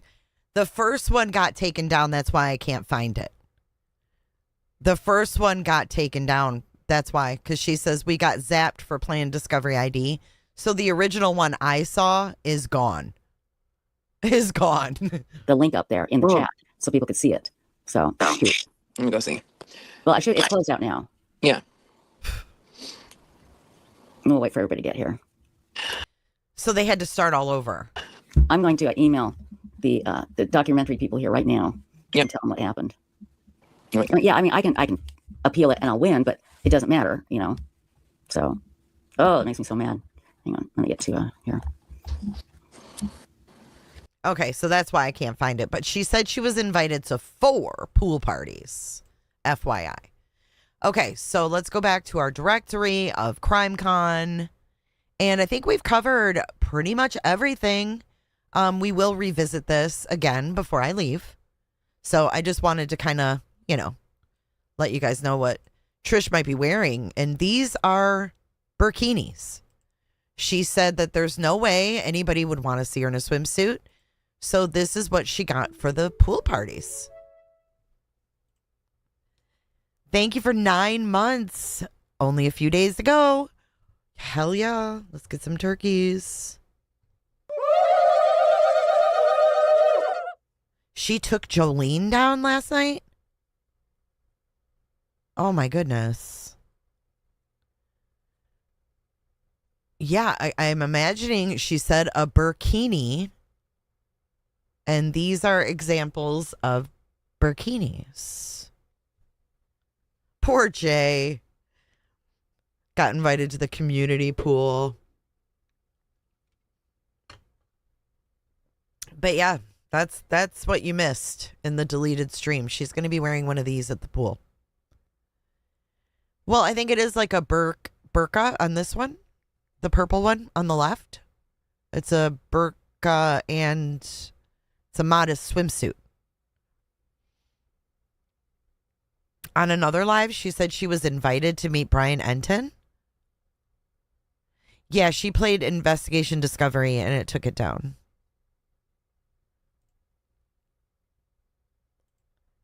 Dude, Garden Hoe. She's invited to 4 of them. No, she's going, Salty. She's going. She's absolutely going. Whew. Okay. So again, I look forward to bringing you guys to CrimeCon with me, Mrs. Roper, 100%. But 100%, I'm looking forward to bringing you guys with me and showing you all the things you're interested in. I really am. So let's do a quick review. Oh, it's not going to be real quick, but let's do a review on the interview room last night. It says, JonBenét Ramsey, the exclusive Cold Case Foundation findings. Episode 1. For nearly a year, the Cold Case Foundation, and I can't with the vest, I'm just going to say it, has been working closely with the Ramsey family to re-examine the tragic murder of JonBenét Ramsey. In this groundbreaking new series, we reveal never before discussed evidence, forensic insights, and critical details that challenge the mainstream narrative. In episode 1, John Ramsey joins us along with our team of investigators and experts to break down what really happened that Christmas night in 96 and why this case remains unsolved for nearly 30 years. So, 70% of you didn't watch it. Let's watch it together. Dean, thank you for being here. Hey, Chris, looking forward to it. One of the many names that, in our opinion, is an amazing human being, Dr. Larry Simon. Larry, thank you for being here. No, thank you for having me. I really appreciate it. Very humbling. Thank you. You're an amazing human being. And then, of course, we have Kirk Pillard for... I mean, you guys do know that a cold case foundation, like calling it the cold... It's not the only cold case foundation in the world. Don't be nasty sometimes. When people say, oh, the cold case foundation, like they're the only ones. No. There are a bunch of dudes and ladies that have come together and they put their expertise together to try to solve cold cases. Okay. Now, I don't know if they were privy to some kind of evidence because John Ramsey seemed surprised to hear some of the evidence. John Ramsey also seems to be very interested and leans in when the evidence is shown on the screen. But I don't know how they started this because I didn't hear the very beginning. So when they bring John Ramsey up, I'm going to fill in gaps that I don't think were discussed. Who has worked very closely with Lou Schmidt in the past. Am I correct, Lou? Or excuse me, Kurt? Yes, Lou was a coworker and a good friend, mentor for me. Good to be here. Thank you for having me. It's great having you. And then, of course, the man who's been fighting for justice for his family, not just JonBenét, for his entire family, for over 30 years, Mr. John Ramsey. John. Well, I think with them, okay, right? I don't know why he's white knighting for him. I don't know. I know the man's old. I get that. But he wasn't old when this happened, and we have to remember that. He wasn't old when this happened. He might be old now, but he wasn't then. Welcome to the program this evening. And I'm going to move some people around here. You're live. I can't How are you? hear you. Okay, we'll make that happen. You can down at the bottom. So they didn't like do a test run before? Yeah, he's 85 years old. I just can't believe they didn't do a test run beforehand. Okay. Can everybody else hear me? Yep. Give me a thumbs Yes. up. Okay, we're good to go. So you see the wheel down at the bottom, John? Okay, nothing? Okay, I'm just going to skip forward. I don't know what the hell. And an answer on his phone, so. Thanks. For some experience, including. Okay, I don't want to hear them about their experience. Police chief and not management settings. Accomplish this evening are a couple of things. You know, this is a case that we have approached as a foundation. What we're hoping to do here this evening is let you in to how the foundation operates and see real time how we start answering questions and how we start to see where evidence takes us. With that said, we have over 200 experts from around the world in the foundation. And so Greg and Dean, our approach is here this evening and what that means. And so here's going to be the runway for this evening. And this is only this is probably going to be the first of maybe 5. Okay, so John's not even on the panel right now. Installments with John and his family. And here's going to be the history. We're going to talk about how we got here. We're going to talk about unknown male DNA and testing, and then who's been cleared, type of predatory behaviors, and we're going to examine the crime scene, but that's going to probably fall into the second and the third episode as a whole. We're going to talk about media relationships for the past 30 years that the Ramsey family has been under and predatory behavior.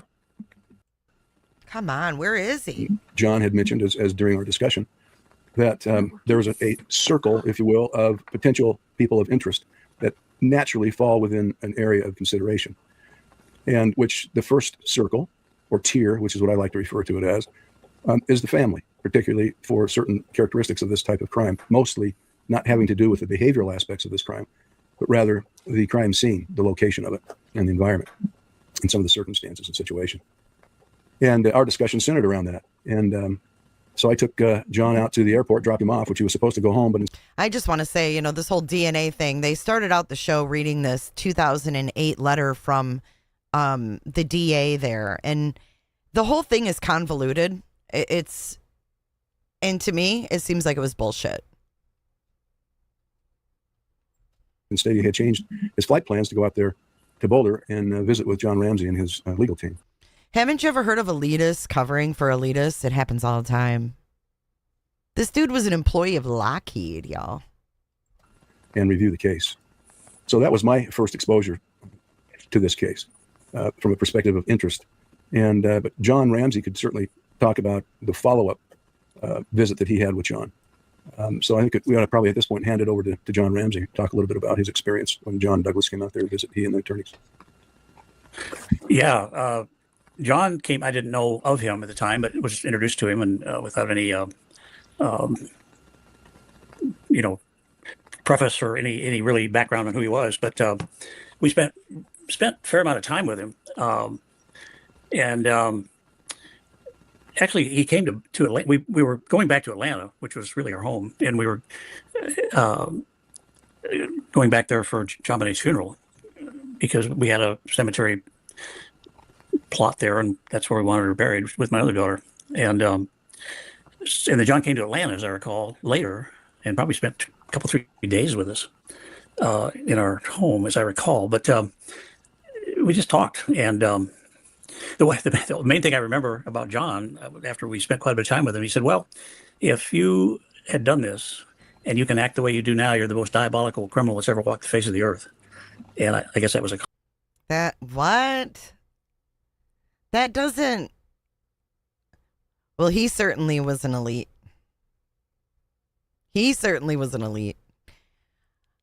And whoever wrote the ransom note knew the amount of John's Christmas bonus. Compliment. So we got to know John, and over the next year or two, I guess, really, he testified. When the grand jury was called, ultimately, and several years later, he testified to the grand jury, and he said they weren't very nice to him, as I recall. So, but he, I think, became sympathetic to our plight and believed that we were being wrongly accused by the police. So we were grateful for that opinion. John did call me afterwards, and we discussed how that meeting had gone. And it was in direct contrast to what our initial conversation was about, because the expectation was that it would be focused there within the family. Yeah. And John was the first, to my knowledge. That's a great point, Salty. Chris needs the FBI to clear the Guthrie family, but he's cool with a letter clearing this family. Couldn't have said it better myself. Couldn't have said it better myself. The first expert to assess it as a profiler and make And they bring up this beaver hair. Oh, the guy was out in the woods. He was a camper. Do you ever think that these women wore freaking beaver hats and coats and those things around their neck? I mean, come on. JonBenét was in these pageants. I didn't even hear them. They talked very little about the pageants. We know that there was pedophiles that would watch the pageants and record them on VHS. There was a photographer that took pictures of JonBenét, Burke, and their mother, who was eventually convicted of child P. They don't talk about any of this. And they say she's a low-risk victim. You're not a low-risk victim of child predators when you're being dressed up like a little lady and being paraded in front of pedophiles. That's not low risk. To me, that's putting your daughter on a silver platter. determination or opinion, give the opinion that this was not a family crime that had occurred. And he was convinced that it was nobody within the family that was responsible for it. Yeah. Well, we were grateful for that opinion, and obviously he was right. The police decided literally on day one, and we know this for a fact, that in fact they felt I had killed JonBenét. That was their decision on probably within 24 hours before any evidence or any information came in from the forensic group and so forth, because I didn't act right. And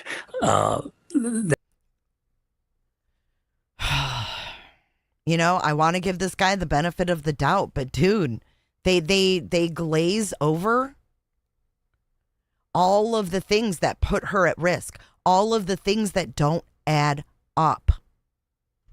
That assessment was made by somebody who really had experience in dealing with homicides or... Oh, okay. Keep your tongue in your mouth.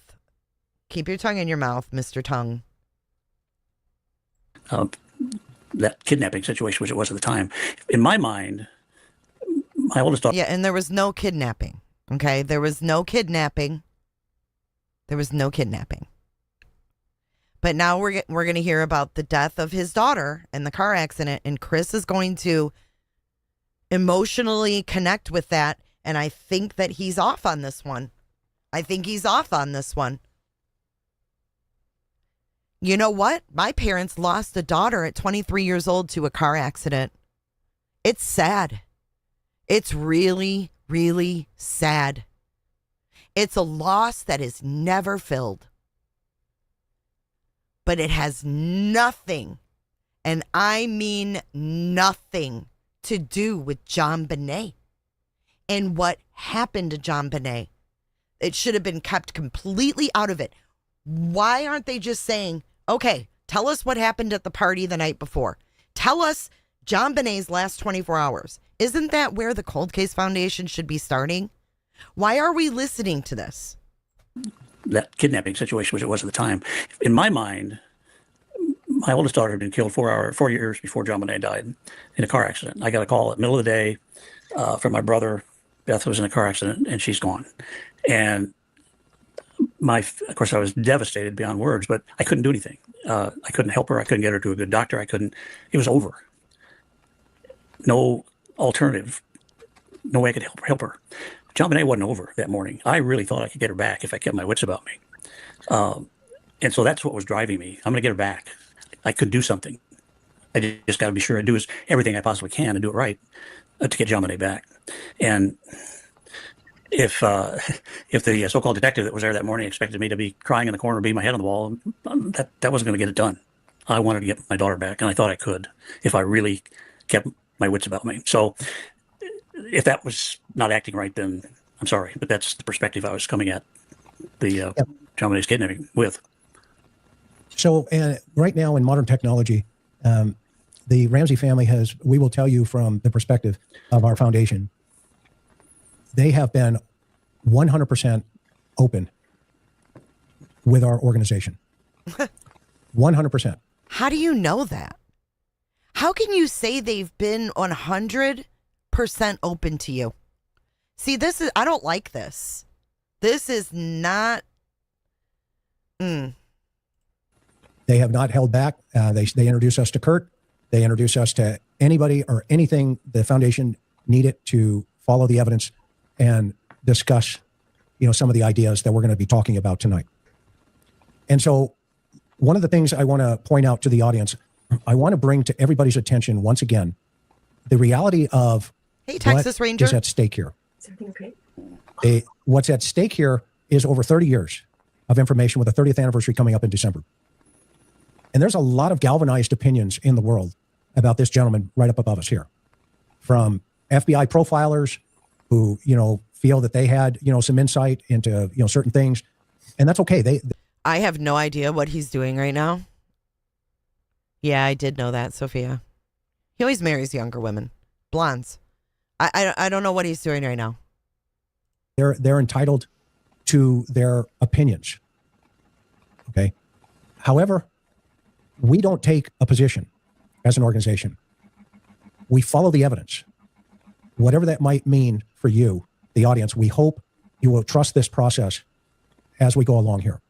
So while John is figuring out why he can't hear at his end, I want to turn some time over to Kurt to tell us a little bit about the history of how Lou and yourself and others got involved in this situation, if you wouldn't mind. Well, Lou was sought out as an expert investigator specifically for this case. The DA that was involved at the time wanted to have the best homicide investigator that I'm sorry, that just doesn't sit right with me. Why would you take a call when you're doing the episode 1 of the cold case trying to figure out who killed your daughter? It's just not a good look. he could get involved with the Ramsey investigation. So they sought out Lou and brought him into the case. I think that Lou, like many homicide investigators, kind of thought originally that, in the majority of these cases, the family's involved. And I think he went in thinking that maybe it was the Ramsey family. And based upon his investigation, that changed pretty dramatically. When Lou passed away from cancer, he had a populated spreadsheet with a mountain of information on it. And he asked some of his friends and former homicide investigators to dig more deeply into this and really seek out the truth, Yeah, they're going off one man's opinion. Because that's not what he'd experienced with either Boulder Police Department or the I guess find the right people to tell you what you want to hear, and it's all good. Boulder County District Attorney's Office. So that's how I got involved. Okay, and so as the universe being on schedule, the Ramseys approached. Well, first Greg said, "Hey, you going to CrimeCon?" I said, "Yeah, I'm going to go again." He said, "Okay, well, John's going to be there." Anyway, so John and I talked at length. He was kind of, I'm not really sure where this guy's coming from, but he knows me now. I'm a knucklehead. He figured that piece out rather rapidly, kind of like Dr. Simon. But he trusted us, and he said, "Yeah, I mean, if you're willing to help, I'd love for you guys to start thinking through this thing." And so that's what we've been doing. So now, one of the first things we want to bring to the table tonight is something that's very important. As you heard, those of you who attended CrimeCon last year, John was on the stage talking about DNA. Why haven't they tested the fucking DNA? I mean, what the fuck? This seems like a big old, just regurgitated mess. And I don't think this answered any questions at all. And this idea of getting all of the DNA tested, and his motivation, even though he didn't say it, his motivation has always been about the truth. Follow the evidence to the truth. That's what he's been talking. If he can't own that his daughter was put at risk, I don't know how you can say you're getting the truth. I just don't. And really, I mean, DNA, it doesn't matter. Does he have knowledge? Maybe. About. So one of the things I want to remind the audience is a piece of that truth. And that is this letter right here. I'm going to read this letter for everybody to just... Okay, we're not going to read that whole thing, but you can see it was written in, I don't know why he's got his logo on it, but I don't know. I've never read this long thing. I've seen a short statement, but this is this letter from Mary Lacey, the district attorney from 2008, is what he reads. And I'm not even going to read through all of it. You guys can go back and play it if you want to hear him read all that. Because he pretty much set that stage right there based on this letter right here that the family's ruled out. We're not talking about them. That's it. That's all. Right here was where they lost me. This is the words of one district attorney from 2008. Set the stage. He's going to read this and he's going to say, oh, you have it right there, folks. Listen. Respectfully, Mary T. Lacey, District Attorney, 20th Judicial District, Boulder, Colorado. Ladies and gentlemen, that's the foundation for the Cold Case Foundation, where we are going to begin our investigation tonight. Well, that's where you lost me. You don't begin your investigation with a letter from the DA. You didn't do this with Nancy Guthrie, Chris. You didn't do this with Nancy Guthrie. What are you doing right now? Why are you starting a cold case? What happened to victimology? What happened to victimology? What about the last 24 hours of JonBenét's life? What about scrutinizing that? What about scrutinizing John Ramsey's story that him and Fleet White at the party at the White's house went upstairs to play beads with JonBenét and Daphne? What did that entail? Why did two grown men leave the main party and go upstairs to play beads with the little girls? Why was JonBenét sleeping the whole way home? When did she fall asleep? Where did she fall asleep? In the car? Did she fall asleep at the Whites? Did she fall asleep at the White's house? When you got home, who carried her in? Who put her pajamas on? Why aren't they wondering about this? Why was JonBenét's sheets wet? Did she wet the bed that night?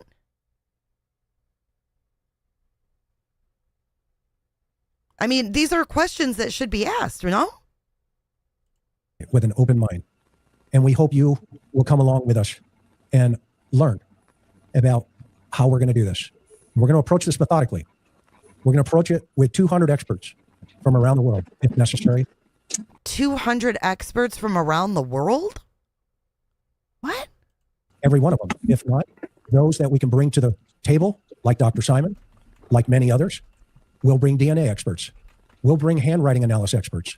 We will bring all experts in their fields from around the country and around the United States, as well as even internationally. And we're going to do it through a methodical method of criminal behavior analysis and what we call the 10 filters.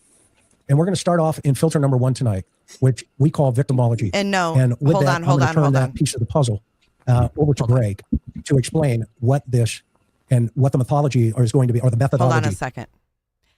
Like I said, I've done many, many years researching this case, and John Ramsey did a deposition, and it was in his deposition that I've reviewed that he and Fleet White went upstairs to play beads with JonBenét and Daphne. Here's a transcript of Mr. Ramsey's deposition, and you can find it in here because this is going to tell you everything that happened at the Whites. So he said it, and I'll try to find the exact part where he said it, but I'm not making this shit up, guys. I'm not. Is going to be and how we're going to get there. Great. Thanks, Chris. So anytime we look at a case, cold or hot, so to speak, and we're trying to determine who's responsible for it, the first thing that we try to fetter out and vet out is who is the victim, because we realize that the more we understand about the victim, the more we understand also about the offender. I've got it now on. So we look at two different perspectives on the victim: victimology, the victimology continuum, as it relates to what the lifestyle is of the victim.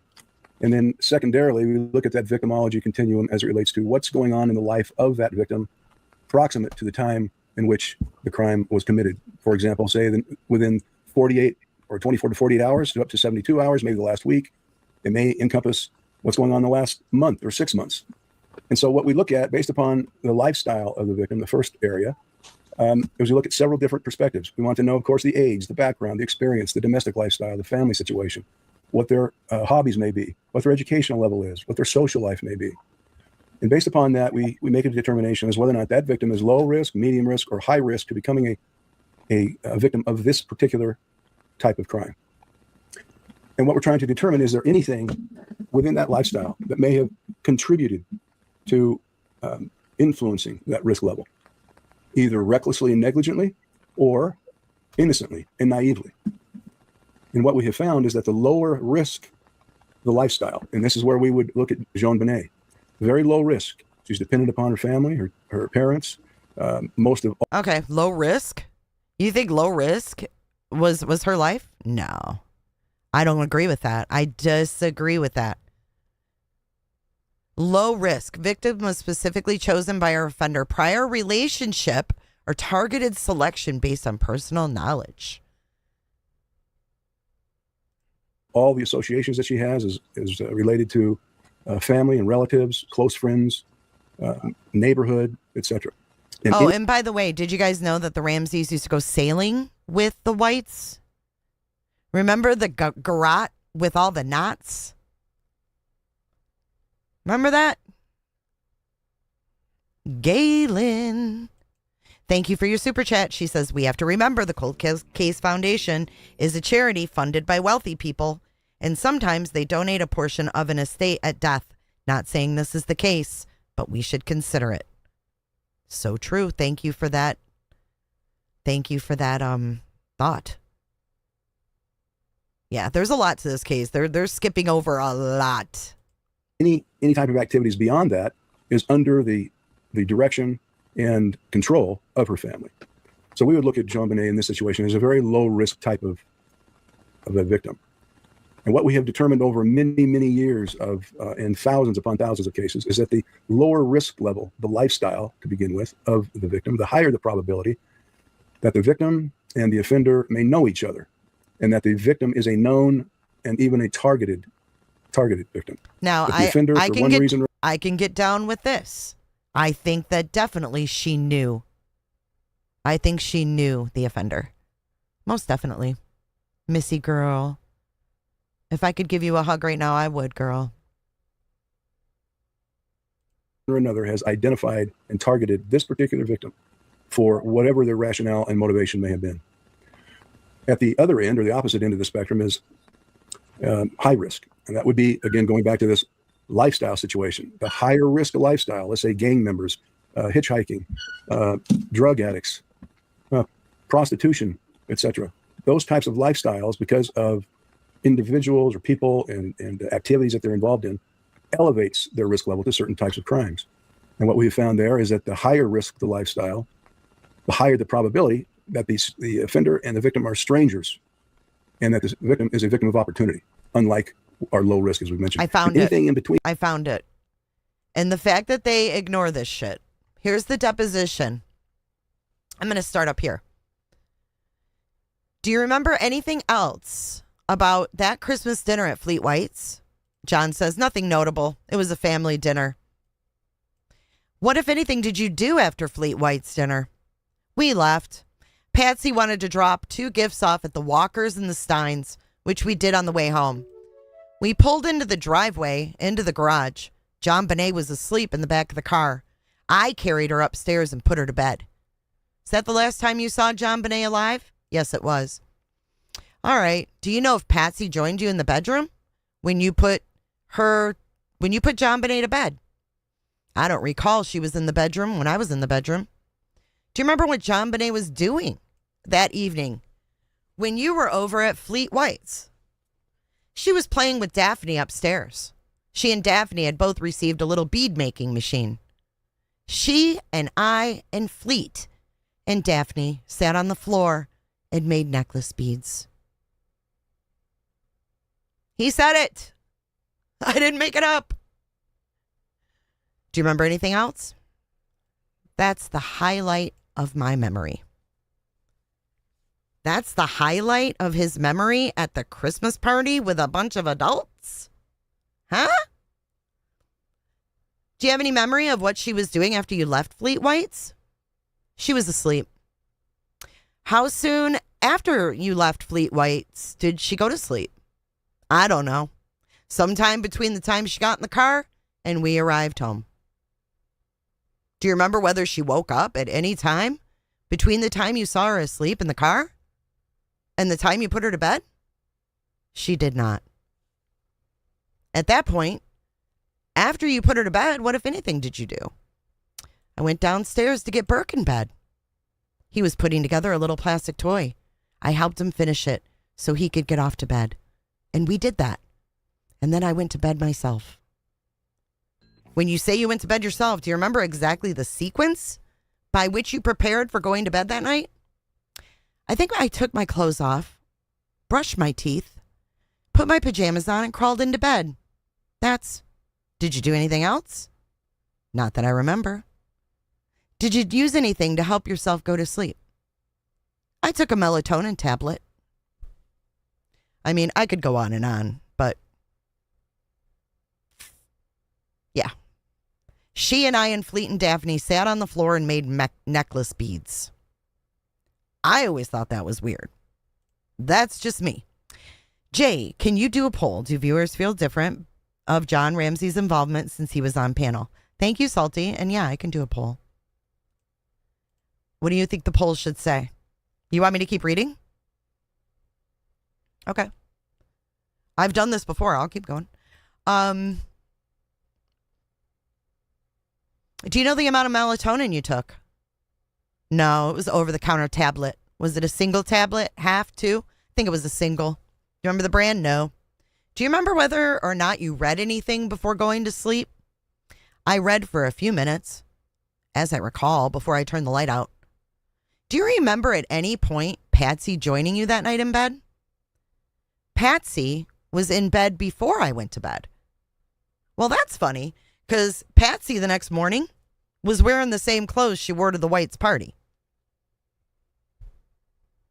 She was wearing the same clothes. She said that she took them off and then put the dirty clothes from the party the night before back on.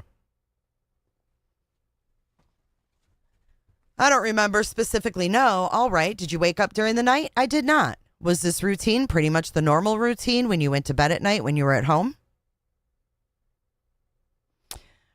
Pretty standard routine, except I usually didn't take a melatonin tablet every night. Why were you taking the melatonin tablet? I wanted to be sure I slept well because we were going to get up early and I was going to fly to Minneapolis and then on to Michigan, and I wanted to be fresh. Do you know if Mrs. Ramsey was taking any medication? Not to my knowledge. Any melatonin? No, I don't believe so. You mentioned you were going to fly to, where was it? Minneapolis and then on to Charlevoix, Michigan. You have a pilot's license? Yes, I do. Would you tell me what sort of pilot's license you have? I have a commercial license. I have a flight instructor license for airplanes and instrument flying. I have a multi-engine rating and I have an instrument rating. What sort of planes does that allow you to fly? Anything below 12,500 pounds gross weight.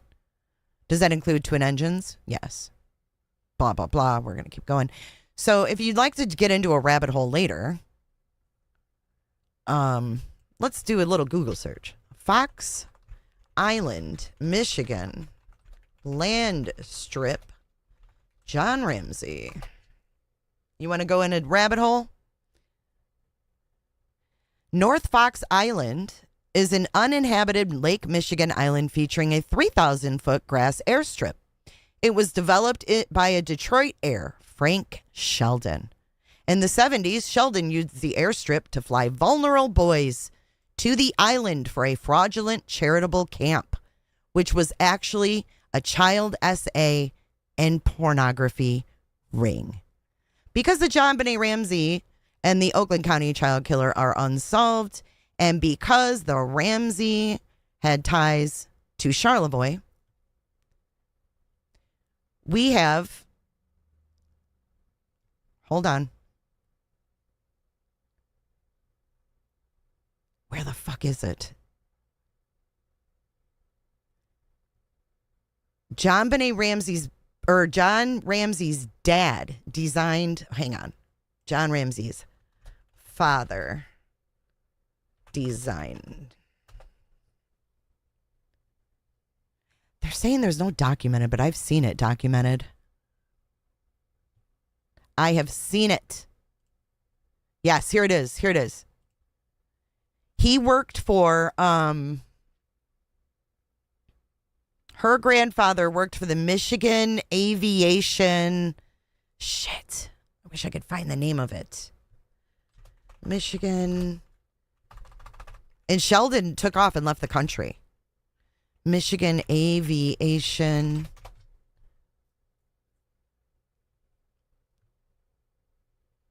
See, it's not rumors, dude. AI is telling me it's rumors. And I'm telling you, I've seen it.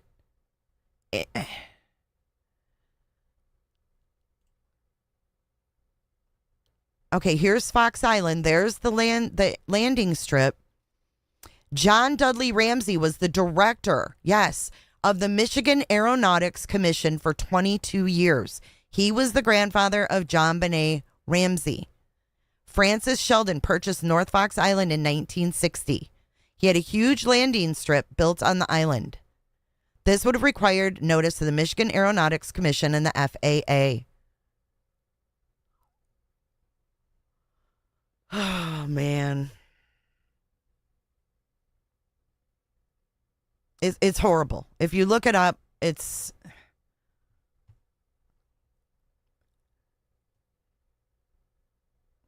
Here, let me do another quick Google. James Dudley Ramsey was indeed the director of the Michigan Aeronautics Commission, serving for 22 years before retiring in April 1979. He was a decorated World War II pilot. He directed the Nebraska Aeronautics Commission, Michigan, and stayed there till his retirement in Charlevoix. Here's James Dudley Ramsey. You want to see a picture?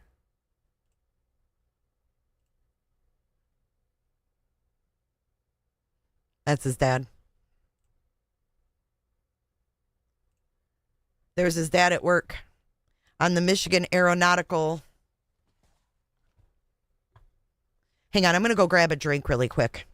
It's just this shit needs to be talked about, man. They're starting it, a DA writing a letter. I'm starting back. You know what I mean?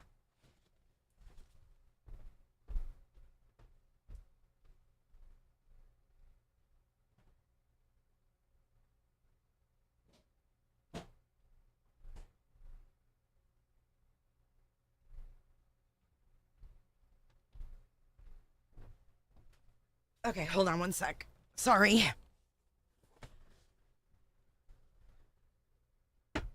Yeah, and this is the reason I know about it is because I'm from Michigan, right? And this all goes back to the Oakland County child killer, which was never solved. And that was in Michigan. And they're saying that they think it's connected to the Oakland County child killer, this Fox Island.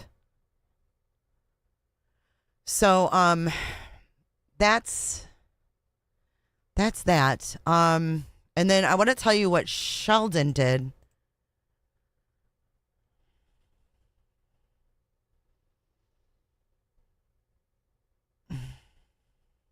See, JB, our grandfather, North Fox Island connection. Do we have any documentation that he granted the permit? Other than the proprietor of the island being a well-known millionaire in Michigan and possibly running in the same circles as James J. Ramsey, nothing that fully connects him to Ramsey, other than his leadership in the aviation thing.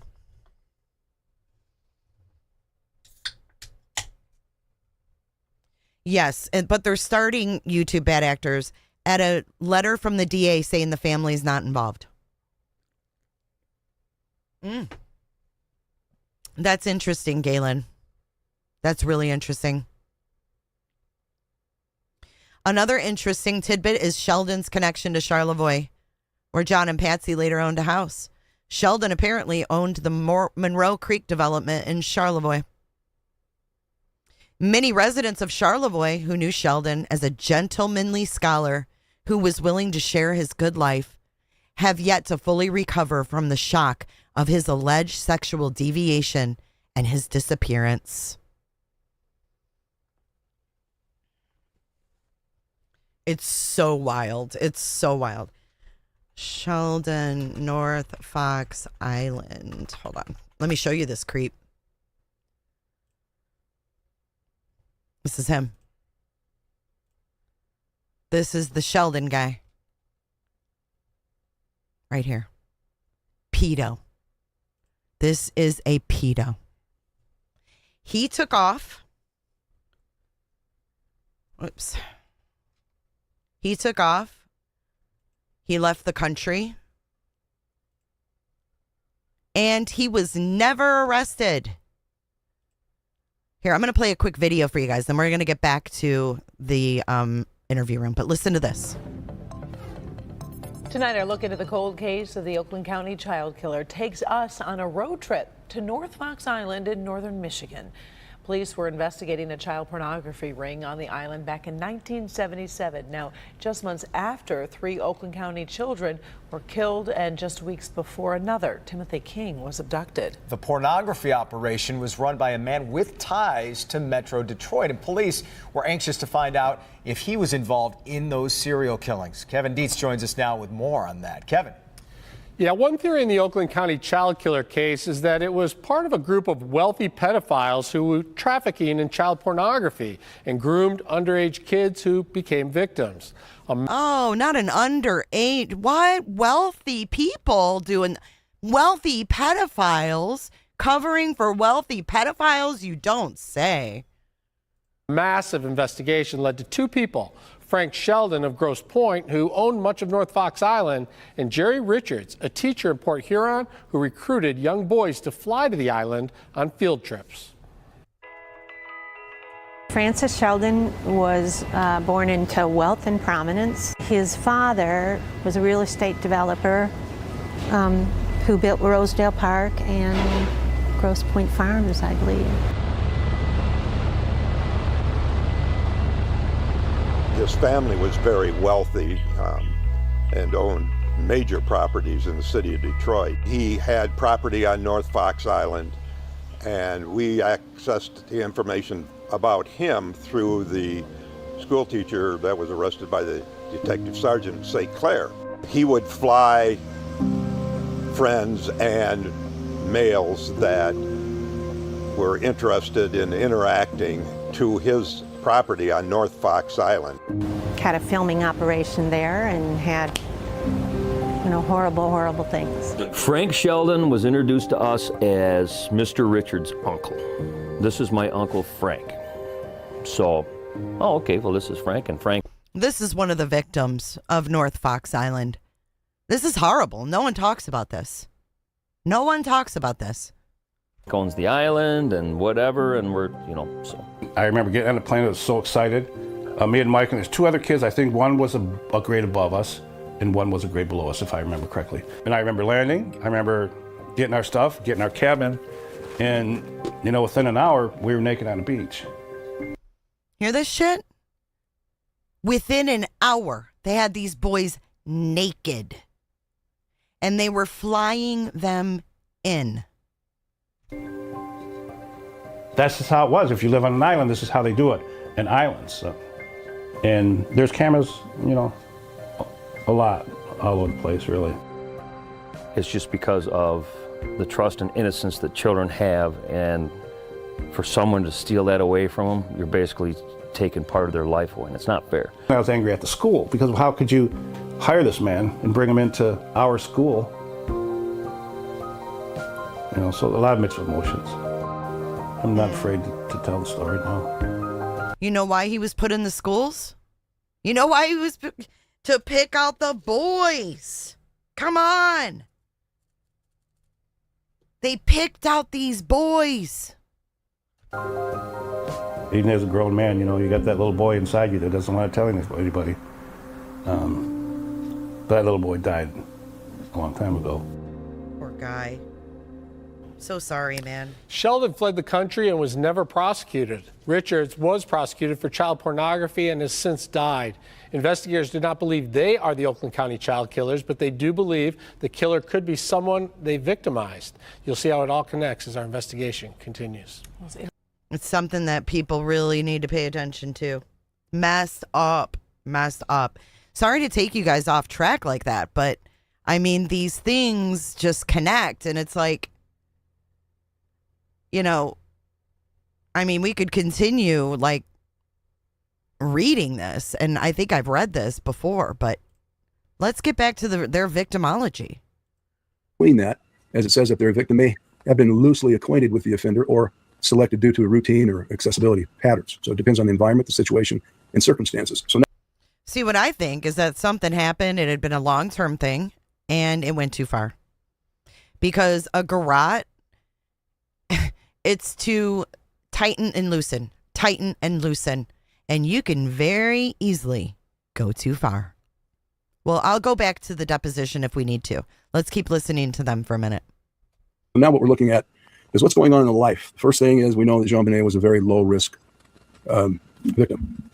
And the chances are that the offender knows her. She may or may not know the offender.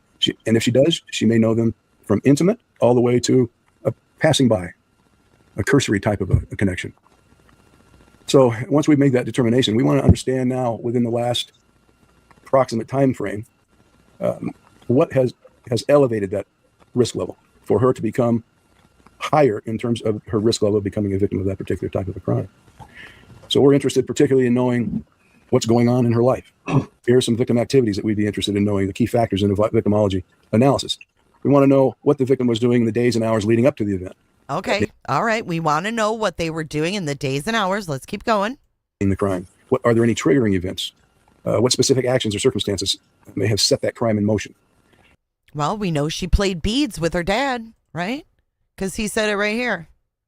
He said that she and Ian Fleet and Daphne sat on the floor and made necklace beads. So what's going on in her lifestyle that would be considered a triggering event related to the crime itself? Are there any precipitating stressors? Stressors in the life of the victim that place her in a higher risk set of environment, situation, and circumstances? And then is there potentially, what was the initial contact with that offender and where was it? What was the environment, situation, and circumstances as it relates to JonBenét's activities and associations and her families?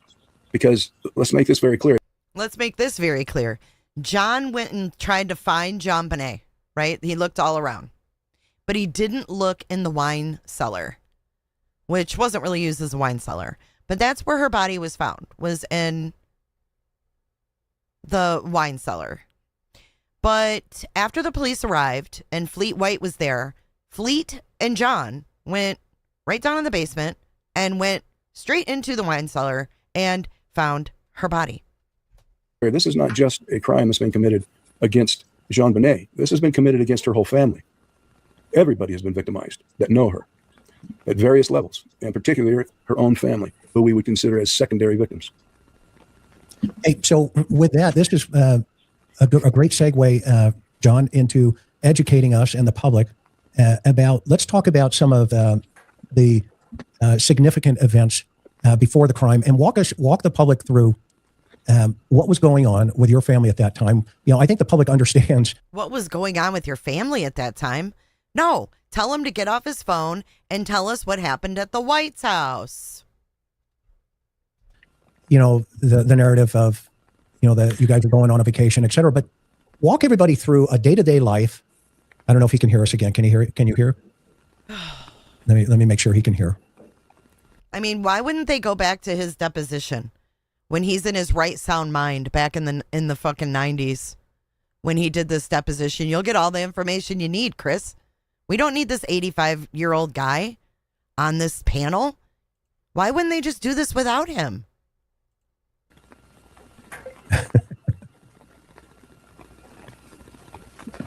Well, I don't think he can hear us on that side. He's got a speakerphone over there.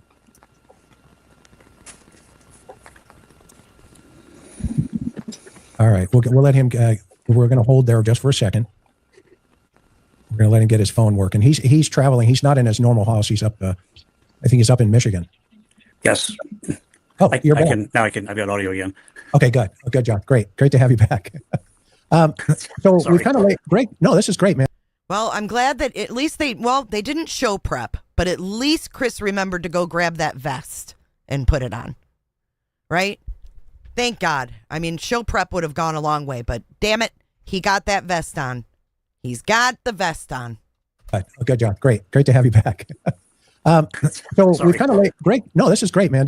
Greg's kind of laid the foundation for the victimology here. So what I want the you've always talked about the day of getting ready for the the trip, the vacation to Michigan, the plane ride, all that stuff. But give us a day-to-day walk.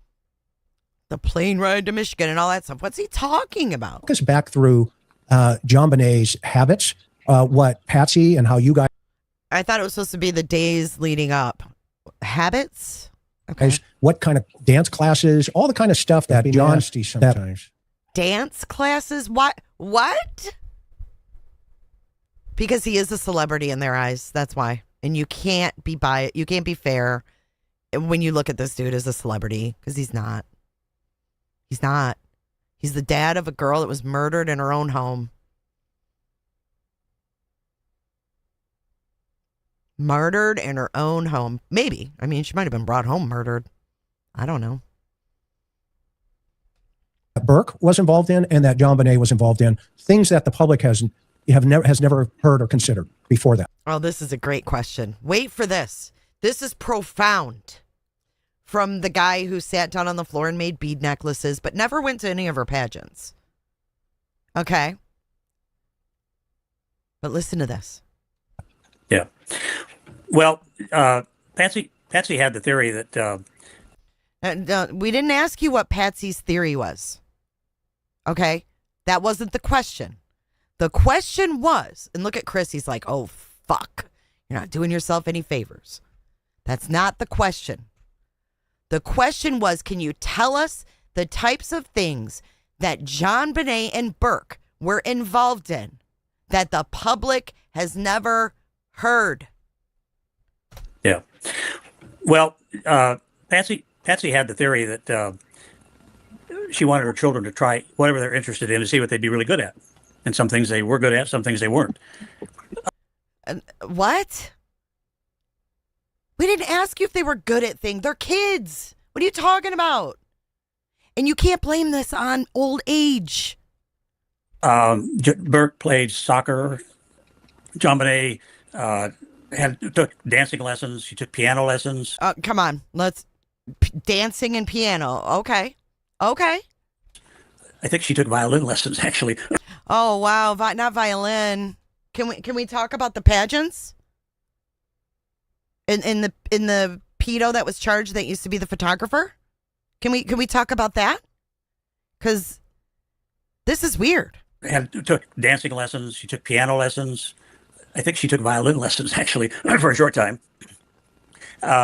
Piano lessons. We heard piano lessons twice. Okay. She was scheduled to take rock climbing lessons in January of '97. She was scheduled to take rock climbing lessons. Let's talk about the elephant in the room, boys. Let's talk. What is happening here?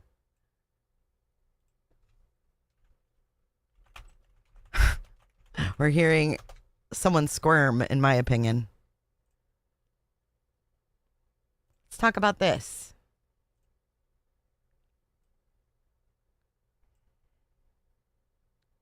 Let's talk about this. Fuck your piano lessons. Fuck your violin bullshit. Let's talk about this. And how low risk it made her.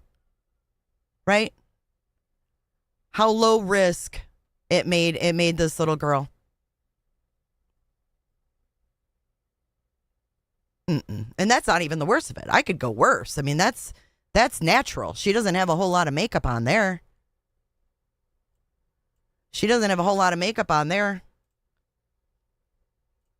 How about this one? How about we talk about this? She's 5. But we're talking about violins, pianos, and rock climbing. Why? Why? Ignoring the obvious, in my opinion. But you're going to hear him put it all on JonBenét. JonBenét begged to do it. She wanted to try that. And so that was just how we wanted the kids to experiment with what they're good at. And JonBenét, excuse me, got interested in these pageants, beauty pageants. Patsy was in the Miss America pageant in the 70s, and JonBenét was enamored with that. And JonBenét is very much like her mother, very much an outgoing extrovert. And Patsy never really... Wait. She was 5. She was an outgoing extrovert. Huh? And yeah, Patsy was Miss America pageant. See how he played that down? That's huge. Being in the Miss America pageant is huge. This was instilled on her. And JonBenét was enamored with that. And JonBenét is very much like her mother, very much an outgoing extrovert. And Patsy never really talked about her background that way. She told me once that, hey, I knew I couldn't win, I couldn't sing, but it was just a fun experience. Really? Look at Chris. Really? That's not funny. She took it 100% serious. What are you talking about? She wanted to win. She didn't go in the pageant to not win. Dude, what is happening? This sounds worse the next day. Huh. I call bullshit. Does this look like someone who didn't want to fucking win? Stop. No one enters the Miss America pageant wanting to lose. It's just not how things work.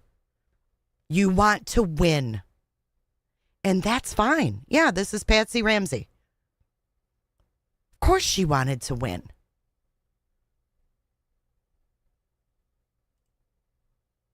But he's playing it off like it was just a fun little hobby.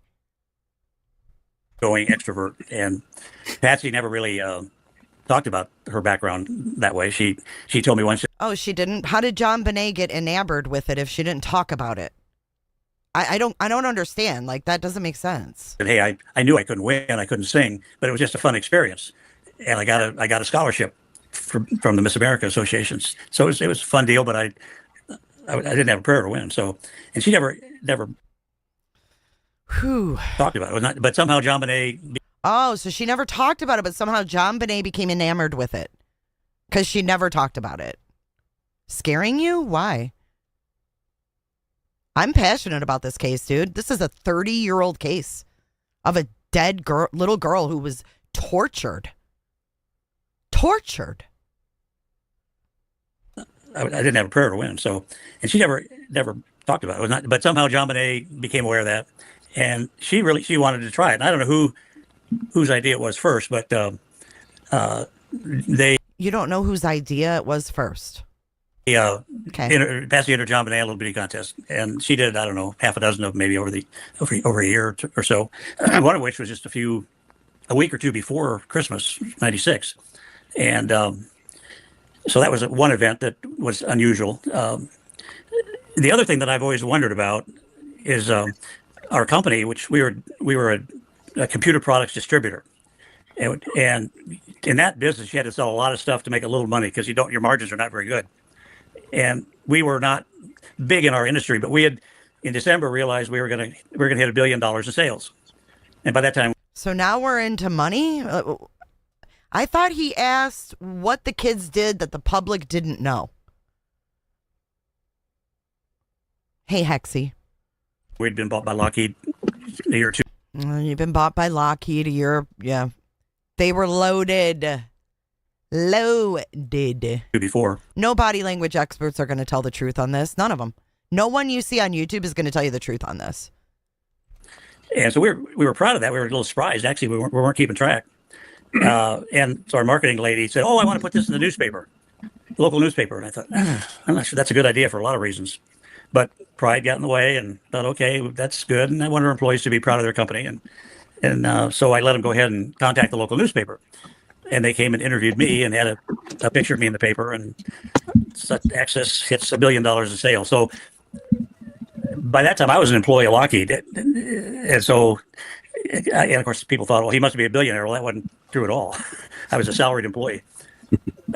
Yeah, getting a Christmas bonus of $118,000 in 1995. Okay. And anyway, so that came out, and I worried that later, after all this happened, that maybe that was a trigger event. Somebody who was... Oh, that was the trigger event, was his newspaper article. Okay. Jealous or angry or thought, that so-and-so doesn't deserve that. How'd they know your bonus amount, though? Who knows? Other than that, there wasn't anything unusual in the weeks leading up to Christmas. We had a party for our friends who had kids the same age, so we had parents and kids. Okay, say their names. You were at the Whites, and your pastor was there, or whatever you call him. It wasn't just families, y'all. They're a minister or pastor of whatever they call them at the Episcopalian, whatever the frick that's called. Episcopalian. I don't know what they call their if it's a priest or whatever. He was at the fucking Whites. Came over. I mean, this was maybe 3 or 4 days before Christmas, and we had a Santa Claus lookalike come to the door. Oh, he's talking about the party before. Okay, but at the White's house, the priest was there. I think we had little things for the kids that he gave out, and it was early the evening that all that took place, and that was I think three or 4 days before Christmas at our house, and then Christmas Day, because kids get up at the crack of dawn, and go downstairs and open presents, and then we made breakfast, and then other kids came over to the house that morning or that day. Actually, we had kids in and out all day. And then that evening, early evening, we went out. Wait, what? What do you mean you had kids in and out that day? Who? What's he talking about? Breakfast and then other kids came over to the house that morning or that day. Actually, we had kids in and out all day. And then that evening, early evening, we went out to some friend's house for dinner with the kids. Good, and came back fairly early. I think 9 p.m., maybe 9:30. Because we were going to get up early the next morning and fly out of Denver to meet my older kids in our little family cottage up in Michigan. They were going to fly up from Minneapolis. They lived in Atlanta. So we were going to rendezvous in Minneapolis and then go on up to northern Michigan for a few days. The question was things leading up in the days and hours before, I guess. And then after that, we had tickets for Burke, JonBenét, Patsy, and I to go on the Disney Red Boat cruise. First time any of us had been on a cruise. And so that was going to be part of the Christmas present. Yeah, the experience. And so that was something the kids were looking forward to. And we were too. So that, other than those things, there wasn't anything. Tell the audience about her dance classes and that type of situation. I don't know much about the dance class because Patsy would take her to that. It was in Boulder, and it was a group lesson with multiple kids. And she didn't do it a long time, but maybe. We're calling this dance lessons? We're calling this dance lessons? 4, 5, 6. I miss Disney. What were they doing with Disney?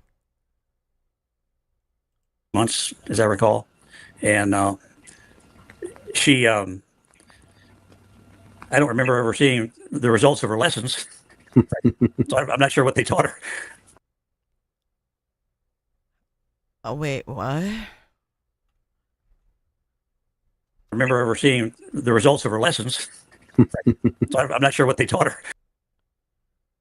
You can't remember seeing the results of her lessons, so you're not sure what they taught her? The fuck? And she, I don't remember ever seeing the results of her lessons. So I'm not sure what they taught her. But what's so funny about that, dude? No, he asked specifically about dance lessons. Okay, let's go back. Here we go. Tell us about her dance classes. Listen again. Tell the audience about her dance classes and that type of situation. I don't know much about the dance class because Patsy would take her to that. It was in Boulder, and it was a group lesson with multiple kids. And she didn't do it a long time, but maybe 4, 5, 6 months, as I recall. And she, I don't remember ever seeing the results of her lessons. So I'm not sure what they taught her. But we've all seen him. What the fuck is he talking about? Okay. That subtlety right there is a very sad commentary, right? I mean, you've waited for years, and that memory. I mean, I know you and I have talked. Hold on. I got a video of JonBenét 11 days before she died. 11 days.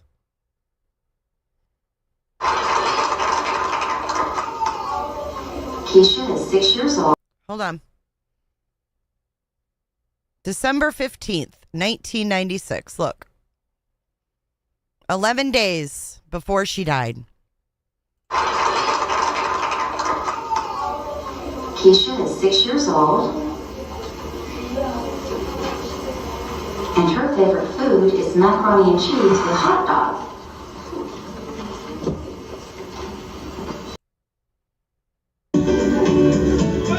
There she is.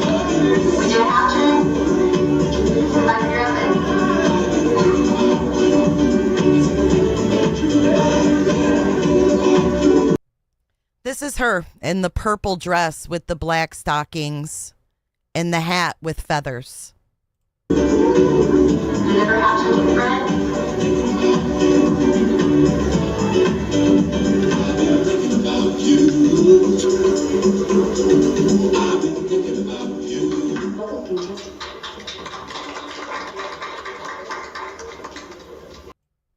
And you know, the guy that was filming these for these pageants, one of the videographers was convicted of child CSAM material. They would just come. This guy was being paid to video these little girls, you guys. You know, 11 days before. But listen to him. Ever seeing the results of her lessons. So I'm not sure what they taught her. But she. That subtlety right there is a very sad commentary, right? I mean, you've waited for years.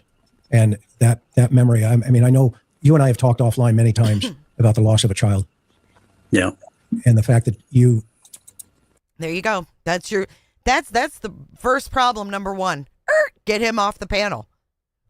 You and I have talked offline many times about the loss of a child. Is that how you conduct investigations? By talking to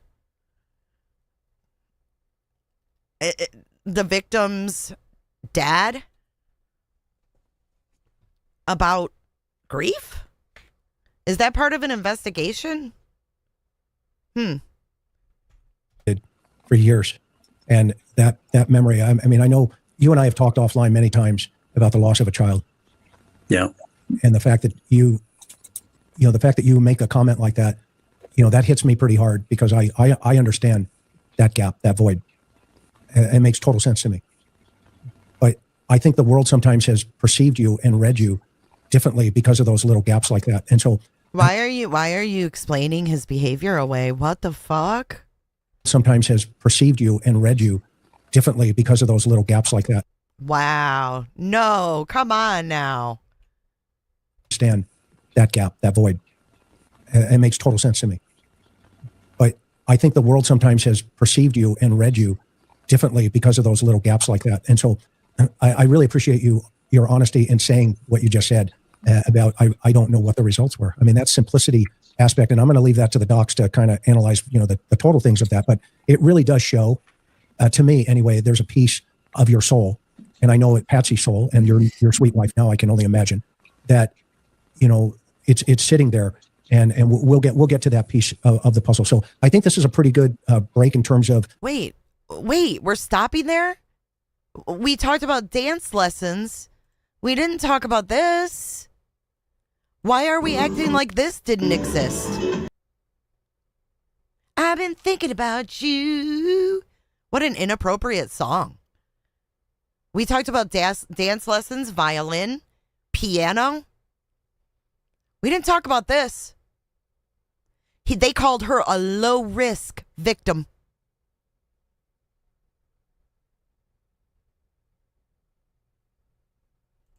Bullshit.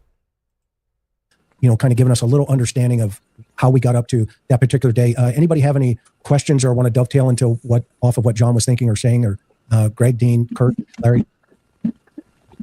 Just an observation, John. Thanks for sharing those things with us and with the audience. There's a lot of folks that are intently listening to you and wondering what your life was like, what your life with Patsy and your children was like at the time. And it's very, very personal. Were you about to say something? Salty, just because I like Chris doesn't mean I agree with Chris all the time. Both things can be true at the same time. Well, our life was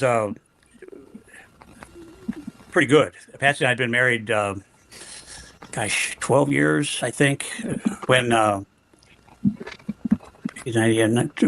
approximately 12 years when Beth was killed. My daughter Beth, who had just graduated. See, we don't need to talk about Beth. This has nothing to do with Beth. That was 4 years prior. I thought that their little chart, if I'm not mistaken, the Cold Case Foundation put up their own chart.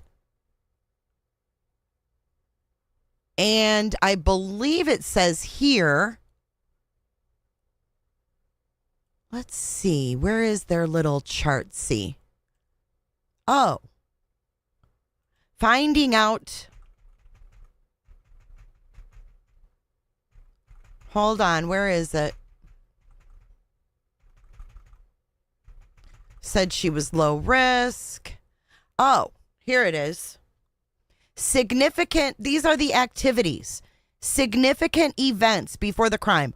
What was the victim doing in the days and hours leading up to the event? Why are we back 4 years prior to the death of the other daughter, Julie? So we were leading up to the time that we lost JonBenét, we were recovering from that horrible loss of Beth and trying to get more focused on going forward in the future. And so that element was kind of in our family. And Beth, I have a picture of Beth holding JonBenét. Wait, that element was in your family? Huh? More focused on going forward in the future. And so that element was kind of in our family. And Beth, I have a picture of Beth holding JonBenét when JonBenét was a little baby. And but Beth lived in Atlanta. That's not what we asked. We didn't ask about Beth. We're asking about JonBenét Ramsey. Atlanta, and JonBenét lived in Boulder, and okay. They didn't know each other real well, but huh? We didn't ask how well they knew each other. What is he talking about? JonBenét was obviously aware that we'd lost Beth, and that had to. JonBenét was one. What? What is happening? I feel like I'm in an, like I have a fever dream right now. Impact her in ways that we maybe didn't understand. Sure.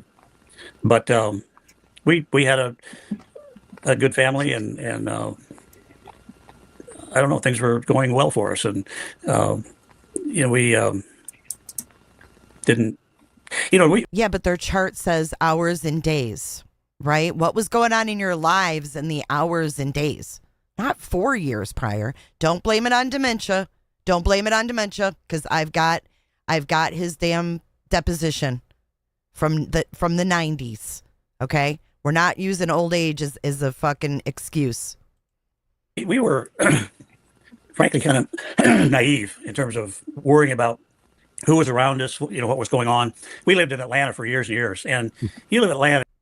We didn't ask if you were worried about who was around you, dude. That was never asked.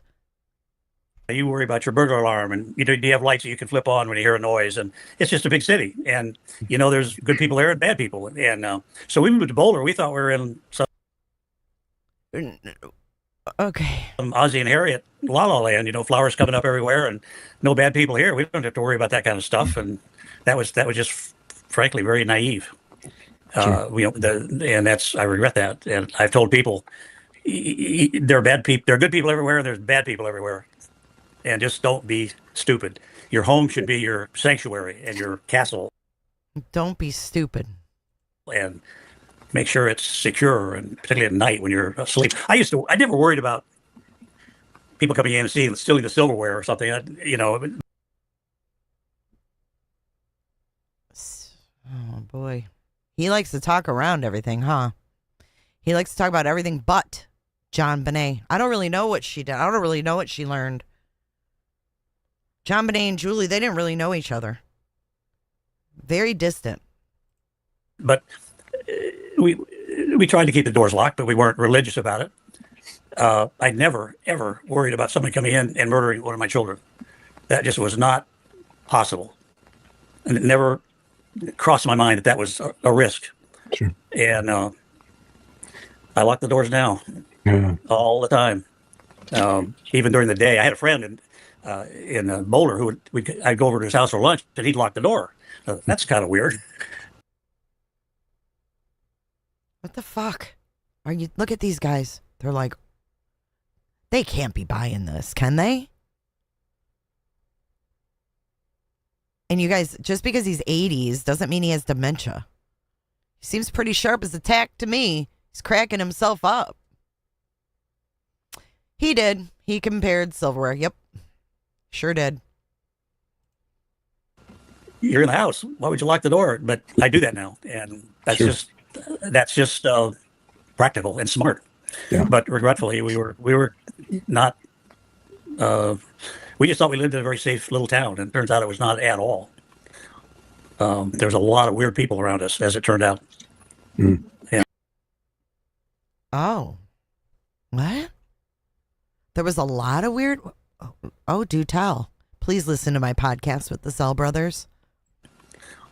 There's a lot of weird people around us, as it turned out. Who? Name them. Hey, Carrie. What? Who? Got names? Maybe we can DNA test them. What? It turns out it was not at all. There's a lot of weird people around us, as it turned out. Mm. Yeah. And so your biggest concern before. Why did they just skip over that? Like, there was a lot of weird people around us, we found out. Who? Yeah, who was the weirdest one of them all? Turned out. Mm. Yeah. No. And so your biggest concern for risk, if you will, had to do with probably automobile accidents or other types of accidents. Yeah, exactly. With your daughter, right? Yeah.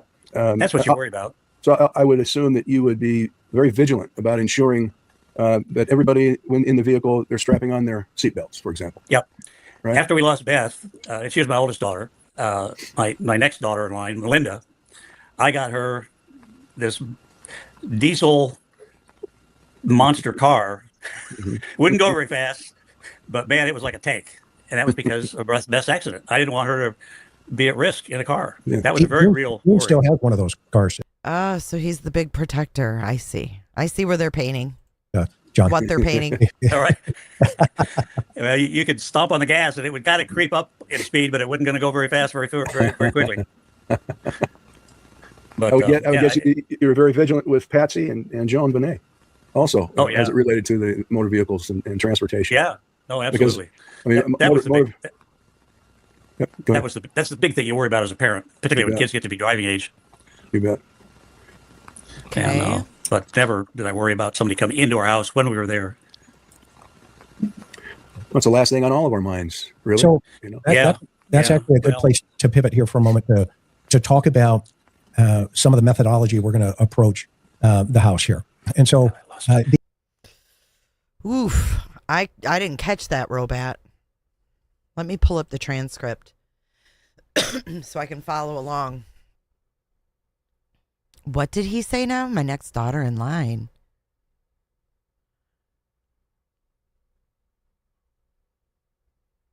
I didn't catch that. Oh, I see. Right here. Probably in like birth order or? They're strapping on their seatbelts, for example. Yep. Right. After we lost Beth, she was my oldest daughter. My next daughter in line, Melinda, I got her this diesel monster car. Wouldn't go very fast, but man, it was like a tank. And that was because of Beth's accident. I didn't want her to be at risk in a car. Yeah. That was a very real You worry. still have one of those cars, John. Hey, ATS. Well, you could stomp on the gas and it would kind of creep up in speed, but it wasn't going to go very fast, very quickly. But I would guess you were very vigilant with Patsy and JonBenét also, as it related to the motor vehicles and transportation. Yeah, no, absolutely. Because, I mean, that's the big thing you worry about as a parent, particularly when kids get to be driving age. You bet. And but never did I worry about somebody coming into our house when we were there. That's the last thing on all of our minds, really. So you know? that's actually a good place to pivot here for a moment to talk about some of the methodology we're going to approach the House here. And so Dean put this particular case or this particular slide together here. And one of the things That guy right there just answered John's question for him. I'm not about this, but they're about to show you the layout of the house, and I got a few things to say about this. that you see are these little orange lines here. So Dean, can you explain this slide and how we're going to approach this? It's not the best graphic I've ever seen, but if you see the wine cellar right here, I don't know if you guys can see my cursor, but the wine cellar right here, that's where her body was found, was way over here. And they don't explain it very well because they keep talking about a butler's door and all this shit. But if you look at, this is the basement, okay? They come down the stairs, you go through this boiler room thing and into the room where she was found. In relationship to a discussion about the crime scene, but just an initial overview. Go ahead. Sure. So this is the basement level of John and Patsy's home. And so if we look at this, we tried to focus specifically on the crime scene itself. And one of the things that I think we talked about in the early days when we first started meeting with John was, rather than getting distracted by all of the information that was out there, let's go back to kind of what we do know and the evidence on hand. So if you look at this particular layout of their basement floor, this particular room, it was called a wine cellar. It sounds more like, I know they didn't particularly use it for that, but it was just pretty much a dark room with no windows or anything, and it had a doorway so you came downstairs and you could go directly into it, past the boiler and into this wine cellar area. And this is the location that JonBenét Ramsey's body was found, was actually in this room. And so what we said is that let's take and create a box around what we know. We know that somebody definitely probably is coming down the stairs because we know that JonBenét that night originated in her room on the second floor. And there's discussion about a window that was broken and possibly came in there. We can get to that later. So we've got a dotted line around that because a lot of people have speculated that this was the actual entryway into that floor. But what we do know for sure is that this is where John Ramsey found JonBenét's body. Brought her back up and went up these stairs to the second floor. So the orange solid lines are what we know for a fact. Possible that the perpetrator was in this area here and in through that, and we'll get into that at a later time. But we tried to create a box within this home rather than having the offender moving all throughout this house for all these various reasons. We said, let's talk about the evidence that we have, what we know. We know her body was in that particular room, and we know that she had to be brought in there from the bedroom. So let's put everything down as tight a box as we can on each floor. If there's evidence, then let's go out. So we come up to the next floor, stairs coming up from the basement. We take you through the kitchen, and then this spiral staircase that leads up to the second floor where JonBenét was. Back here, and then this is where that comes out, and then this is JonBenét's room. So if we put a perpetrator, how they got into the house, and we can get into that, but we put them in the house, we really have created within this home a box on each floor as to where this person, we're not saying they can't be outside of it, but we're saying we know for sure that they function within this box. We can look at reasons to get them outside of the box, but everything we know about the crime, starting with her abduction, her death, and all of that, all it really requires is those three. This is the top floor. This is actually what functioned as John and Patsy's master suite for their whole, so the primary bedroom for the parents. 2 sets of stairs, one coming here from the downstairs up, and then this set of stairs drops down to the second floor right by JonBenét's room. So you have basically this box on the second floor, the box on the first floor, and the box on the basement as to where we want to start our investigation. So we're talking right now about starting. We're getting this case. We're beginning our work through it. So we know that she was in her room when mom and dad put her to bed that night. We know that she's found down on the basement floor in the cellar. We don't really know that, I mean, how can we say this? Oh, that's too big for you guys. Sorry. I had it big because I wanted you to see his face. But yeah, Salty said these are images from 1999 from the Denver newspaper or something. Okay.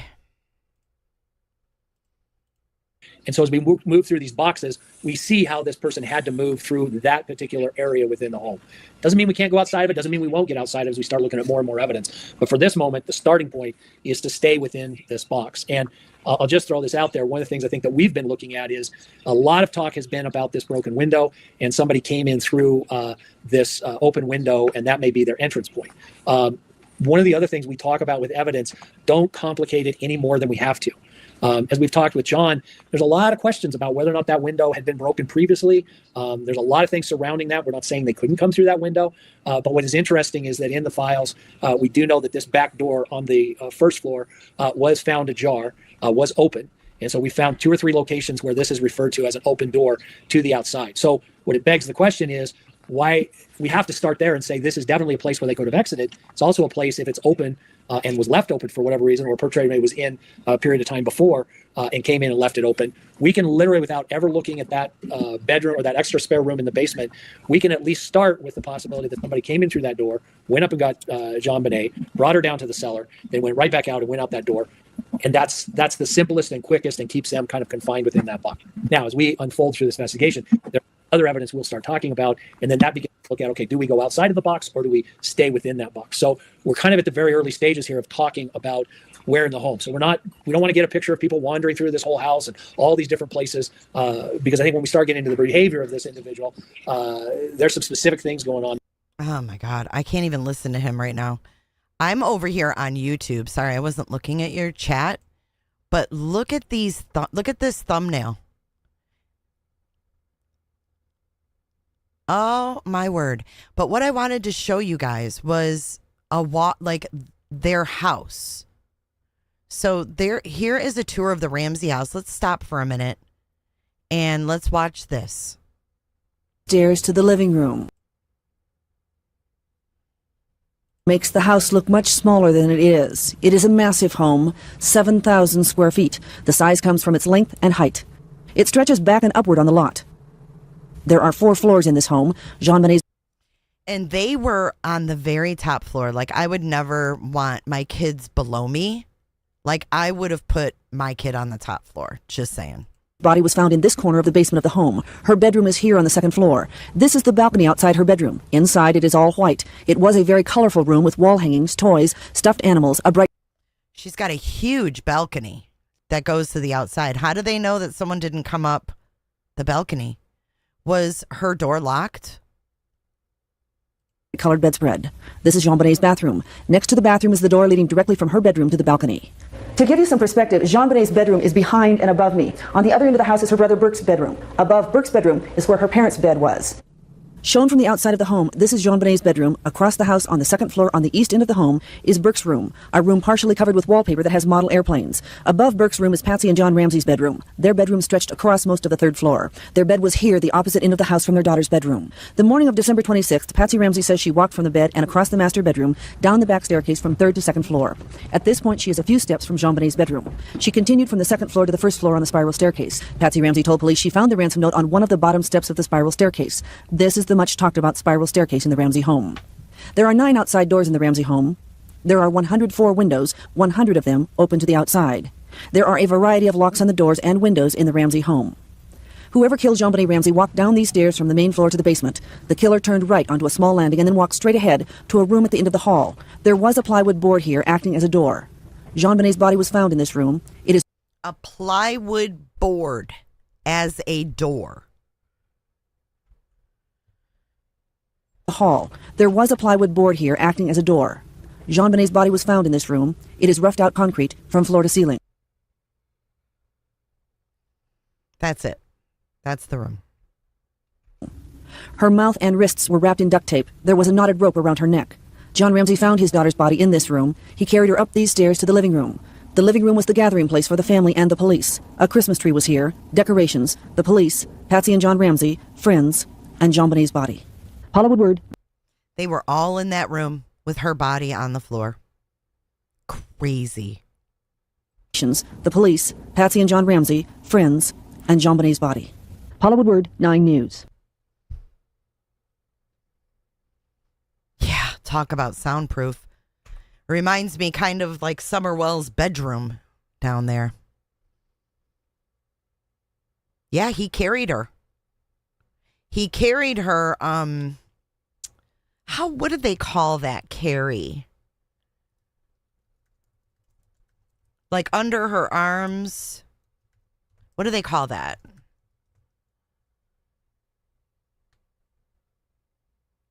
Hold on, I'll show you how he carried her. There's a sketch.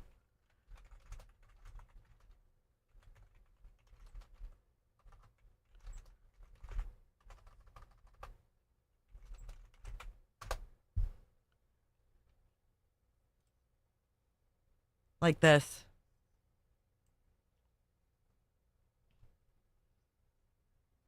John Ramsey emerged from the basement carrying the body of JonBenét, not cradled close, but held away from him. His hands were gripping her waist. The child's head was above him, facing him. Her arms were raised high, stiffened by rigor mortis, and her lips were blue. The child was obviously dead.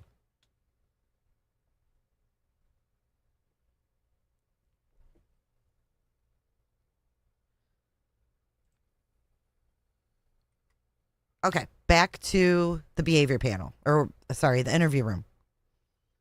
And that I know that Greg and Dr. Simon are going to address. So hopefully that covers it.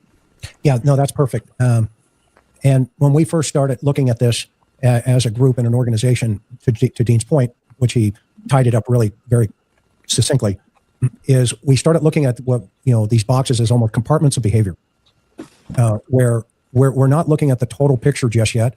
It's like sitting in a crime scene and then examining this light over here, this picture up here, et cetera, and the list goes on. Well, there was a behavior that was selected to buy that light. There was a behavior to read these types of books, et cetera, et cetera. So what we've done over the last year by analyzing and just having open discussions like this is we wanted to understand what those potential compartments could be and how do they fit in a psychological aspect in relationship to one particular item. And whenever you're dealing with a death of a child, the item of evidence that is utilized to accomplish that task becomes a tool in the behavioral pattern of the suspect. And so the first question we wanted to ask ourselves, which we have asked collectively as a group, is would a mother, number one, utilize a weapon such as this on her child? That was the first. Okay, this is where it gets a little interesting, guys, and I need you guys to pay attention because we've seen John throughout the interview, participate when asked questions or whatever, skirt around answers, talk about things that he wasn't asked, etc., etc. But I want you guys to watch because they pull up these little pieces of evidence. You can look, I mean, I don't want to say he appears disinterested, okay? Because I don't know if he's disinterested here or not. But he's looking down, right? But as soon as that evidence pops up on the screen, you'll see it as it goes on. He leans in like he's really interested in seeing it. It's weird to me. But you guys let me know if you see that. That's what I saw. And no, most men would want to shield their spouse from seeing their daughter in that condition with blue lips and stiff as a board with her little bound hands above her head. No. Mm-mm. So just keep an eye on him. It's not too obvious, but as they do it, there's a pattern. On her child. That was the first question we needed to address. And so we had Dr. Simon and Greg weigh in. And why'd you pop that up for a second? Were you trying to get a reaction, Chris? On her child. Can you ask? They're asking, could you see a mother using this on her child? Okay. That was the first question we needed to address. And so we had Dr. Simon and Greg weigh in. And so, Larry, folks are waiting to start hearing, from the guy in the middle. They say, we want to hear from the guy in the middle. I'm watching it. And I'm like, oh, you will. Trust me. And so, thoughts? Mm-hmm. Well, I mean, first of all, any weapon used, there's some complex psychological fantasies. And so, this type of predatory behavior often results from a traumatic experience that alter cognitive processing. So this type of offender would have deeply ingrained, internalized violent fantasies. Look how interested he is in this. He wasn't this interested until now. Is it just me? Or let's go back. Dr. Simon and Greg weigh in. And so, Larry, folks are waiting to start hearing, from the guy in the middle. They say, we want to hear from the guy in the middle. I'm watching it. And I'm like, oh, you will. Trust me. And so, thoughts? Mm-hmm. Well, I mean, first of all, any weapon used, there's some complex psychological fantasies. And so, this type of predatory behavior often results from a traumatic experience that alter cognitive processing. So this type of offender would have deeply ingrained, internalized violent fantasies and then rehearse them cognitively. So essentially the psyche would merge, with these aggressive tendencies that you would see this pattern. It would basically be it would entail fantasy scripts on a psychological form of hatred onto the victim, designed to soothe painful mental states or to compensate for deep-rooted inadequacies. So the victim, with the use of certain weaponry, would be stripped of humanity from an empathic sense. So they're only viewed as objects for the offender to master, manipulate, or destroy. So the question which you asked, what was the question that you asked, Chris? Yeah, the psychological aspect of what's going on in the offender's mind. Yeah, so in this sense, the individual would be used or would be thought of as an object for the offender to master, manipulate, or destroy. So the result of the crime is a defense of this individual's feelings of powerlessness or inadequacy, and maybe their perceived inability to maintain emotional bonds, prompting them to kill, to even possess the victim, maybe to prevent some sort of abandonment or rejection. The offender also may attempt to reverse, because we see a lot of these offenders that they have, there's trauma while simultaneously indulging in their fantasy, whatever that is. So it creates a sense of euphoria with their perception of the ideal or perceived perfect victim. So with evidence of an SA to this child, where does that? He looked at us there, guys. The evidence of an SA. He's looking at us.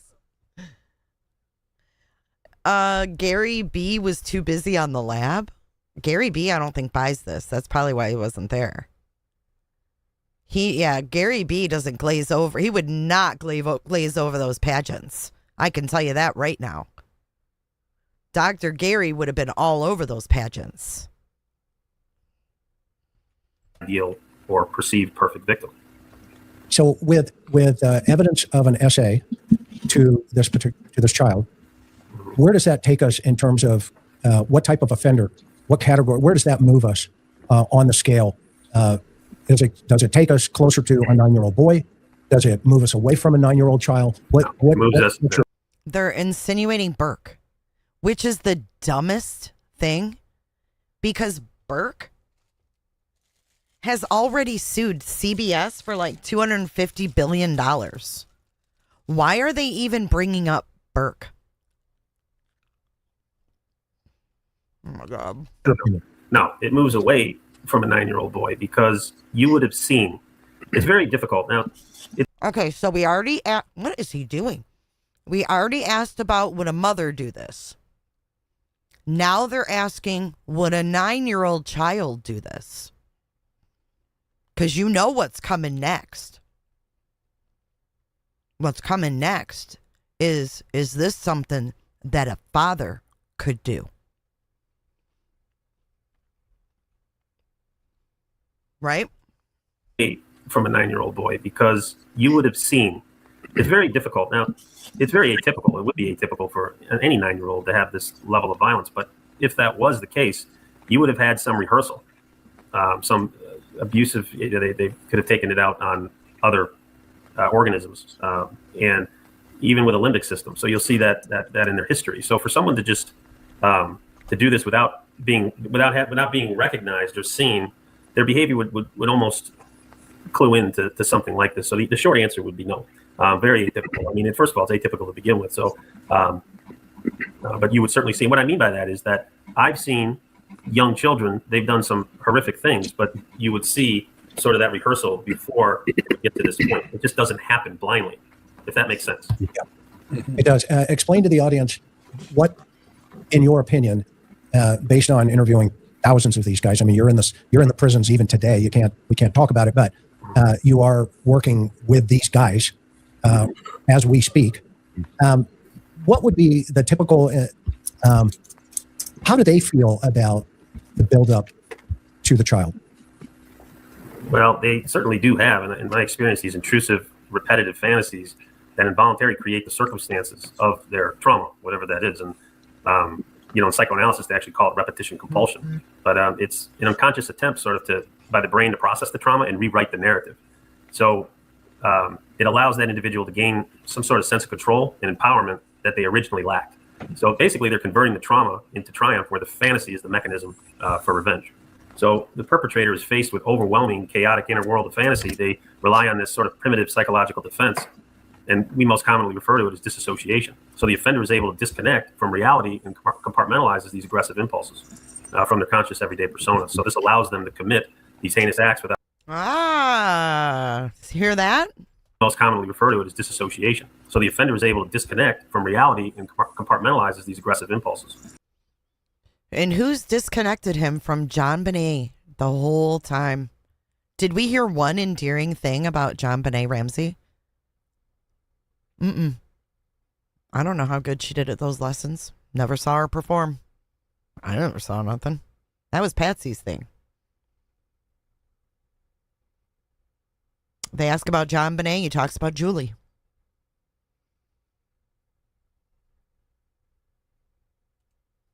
From their conscious everyday persona. So this allows them to commit these heinous acts without immediate interference of conscious guilt, or basically returning to what we may see, from someone from the outside being normal, and that's why I say. So I sit and I interview some of these individuals, and you couldn't possibly imagine what they've done, but yet they sit there, and you would never know that they did it. They're able to compartmentalize that. So. But I certainly go back. I go back to of course, many people have. We know the survived trauma. It's just what happens is with these individuals, their fantasies, go to the point where it's off the deep end, and took his earbud out. Did he have an earbud in, or did he take his? Is that a hearing aid he took out? What the fuck, man? go to the point where it's off the deep end. And thank God, thank goodness for us, it's mercifully rare. Okay. Can I ask a question here, Chris? Sure, please, Carter. Have you ever been involved in a case where a 9-year-old had the level of sophistication to use slip? Now they're asking about the 9-year-old again. Says, have you ever been involved in a case where a 9-year-old had the level of sophistication to use slip knots? Wait for it. Wait, we're going to go back to the deposition in about 2 minutes. Slip knots? No. Rot? No. Can I ask a question here, Chris? Sure, please, Carter. Have you ever been involved in a case where a 9-year-old had the level of sophistication to use slip knots? No. Rot? No. A garrote? A slip knots? A garrote? No. Absolutely not. It wasn't staged. She was tortured and sexually abused. That garrote was not staged. They loosen it, they tighten it while they sexually abuse a child. That's what it's used for. It wasn't staged. And that's why. Burke did not break a paintbrush and make a garrote to torture his sister. Stop it. No. Well, and another thing to keep in mind is that he was a 9-year-old little boy that was probably wiped out from Christmas and Christmas parties and festivities. Do you guys not remember what it was like to be an 11-year-old kid at Christmas time? Well, this 9-year-old kid lost his sister disgustingly. And God knows what has happened to him in his life. I meant 9. But, I mean, come on. Her skull was cracked in half. No. Well, and another thing to keep in mind is that at the time, the Boulder Police Department had excluded Burke as a suspect. Whoops. In the DNA that was found on JonBenét's body. Hold on. We've got the fucking garrote on the screen. I mean, that must be his new squeeze behind him. Watch. And another thing to keep in mind is that at the time, the Boulder Police Department had excluded Burke as It's in her little hair in there and everything. Watch. a suspect in the DNA that was found on JonBenét's body. This isn't the right one. Bad comment. Yeah, Is that his daughter or something? This isn't the right one. Dad comment? Is that what she said? DNA that was found on JonBenét's body. This isn't the right one. Dad comment. Yeah, that's an interesting observation for sure, Kurt. And oh my God. The fucking murder weapon was just shown. These are the other. Trust me, there's going to be a lot of episodes here because we've been sitting on this thing for a year, even with Larry. And so, yeah, we're going to address We're going to address the note. We're going to address other suspects. But yes, to your point, they did hold that young man, in the pocket for, I guess that's what we'll call it, unfairly. And there are still people, even to this day, still of the opinion that he's the guy. Okay, but that said, we're going to approach that openly through this conversation, and we're going to, just present the evidence as it is. So one of the things I want to go right back to for a second is, Greg, weigh in on. I didn't hear Dad Gammett. Hang on, I need to go back. Boulder Police Department had excluded Burke as a suspect in the DNA that was found on JonBenét's body. This isn't the right one. Dad comment. No, I didn't hear Dad Gammett. I didn't hear that, but why would there be blood on it? She was strangled to death. I guess that's what we'll call it, unfairly. And there are still people, even to this day, still of the opinion that he's the guy. Okay? But that said, we're going to approach that openly through this conversation, and we're going to just present the evidence as it is. So one of the things I want to go right back to for a second is, Greg, weigh in off of what Larry's talking about here in relationship to the the findings that we're kind of discovering about these compartmentalized pieces of the house and how it leads us down into the wine cellar. You bet. So what we're talking about here is what we like to refer to as behavioral evidence. There are 4 basic types of evidence that law enforcement looks at in order to, and acquires in order to successfully convict somebody of a crime. Forensic evidence, eyewitness evidence, confessions, and circumstantial evidence. And typically, it's going to take at least 2 of those forms of evidence to convict any one person of a crime. And often what is overlooked, particularly as it relates to trying to understand the offender and focusing on, by process of elimination, who's the most probable type of an offender, most probable type of a personality, of all of those possibilities. And so with the behavioral evidence, and Doc, correct me if you suggest otherwise and believe otherwise, but from an investigative perspective, behavior simplified is a reflection of thoughts, feelings, and emotions of the offender. And generally speaking, anytime people go out and conduct themselves in various ways, it's a manifestation of what's happening in their mind, their thoughts, feelings, and emotions that they're experiencing, and their ability to deal with those. And as we look at this particular case, as you so articulately laid out, Doc, about the fantasy, it's fantasy driven. And this isn't a fantasy that was developed overnight. It's not a fantasy that just happened that evening. This is something that's been developed over time. You hear this? Now Greg's getting to the nitty gritty. This is not something that just happened that evening. This is something that's been developed over time. Who has access to the little girl in order to develop SA to this point over time? They still haven't asked if a dad would do this yet, I don't think. Let me get the transcript back. It keeps going back to the chat. Okay. Right? Mm-hmm. And we got the garrote back up, okay? Garrote is back on the screen. They just popped it back up.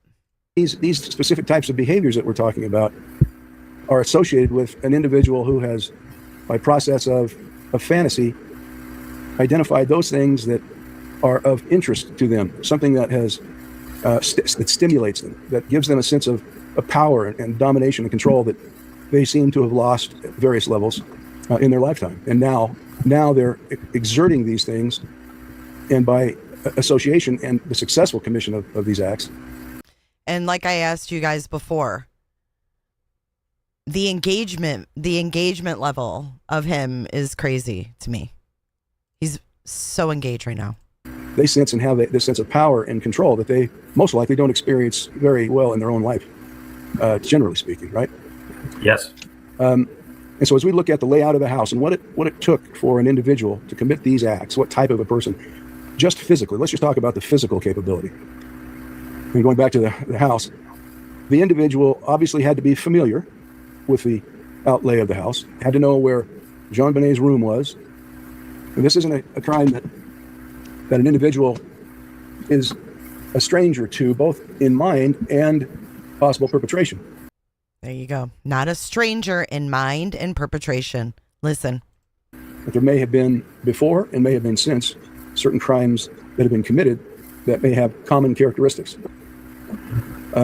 We know that JonBenét had to be carried from her bedroom. The individual had to know where her bedroom was, had to be carried from her bedroom at the second floor down to the basement or third floor into the wine cellar. Now, what does that suggest to us? Familiarity with a home and where every room is and what those rooms are. He takes her to, if we look at that outline of that where the wine cellar is, it's the furthest location away from not only her room, but also her parents' room. Because now the individual takes her to a location where he must feel a sense of confidence, a sense of, and a lack of concern for being interrupted. He's aware of the condition of the remainder of the family, what they're doing. They're all sleeping. He knows that they're sleeping. He knows where they're sleeping.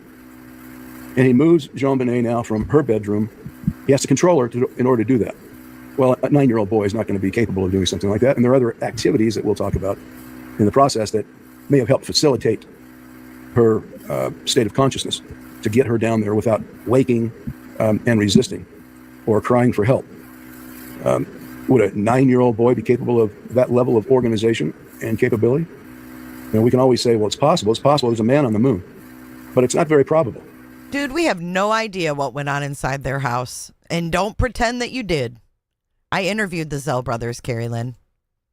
Check out my Zell brothers episode on this case. Save it to your watch later, guys. It's closer to the truth than you're going to get with this garbage. What's probable is an individual who has taken the time to plan this thing out over a period of time, knowing where all the rooms are in that house over a period of time, knowing where her room is, what they're going to do once they get into the home, where they're going to take her, what room they're going to take her to. And that's before we even get into some of these concepts of the sustained aggressiveness and aggression that the individual participates in, as it relates to the SA behavior. And in my opinion, Doc, I'd like your opinion on this, is the element of sadistic SA behavior. Mm-hmm. Very much, yeah, very much so. And that takes much time to develop. Hold on. And the likelihood. We've got the garrote back up. They just keep popping it up randomly, which is wild to me. Right? We're not really talking about the garrote. But here we go. We're going to talk. Here we go. Listen. Of this occurring. Listen. More than once is high. Wait, hold on. Listen to this very close. Listen. Of this occurring more than once is high. From a suspectology?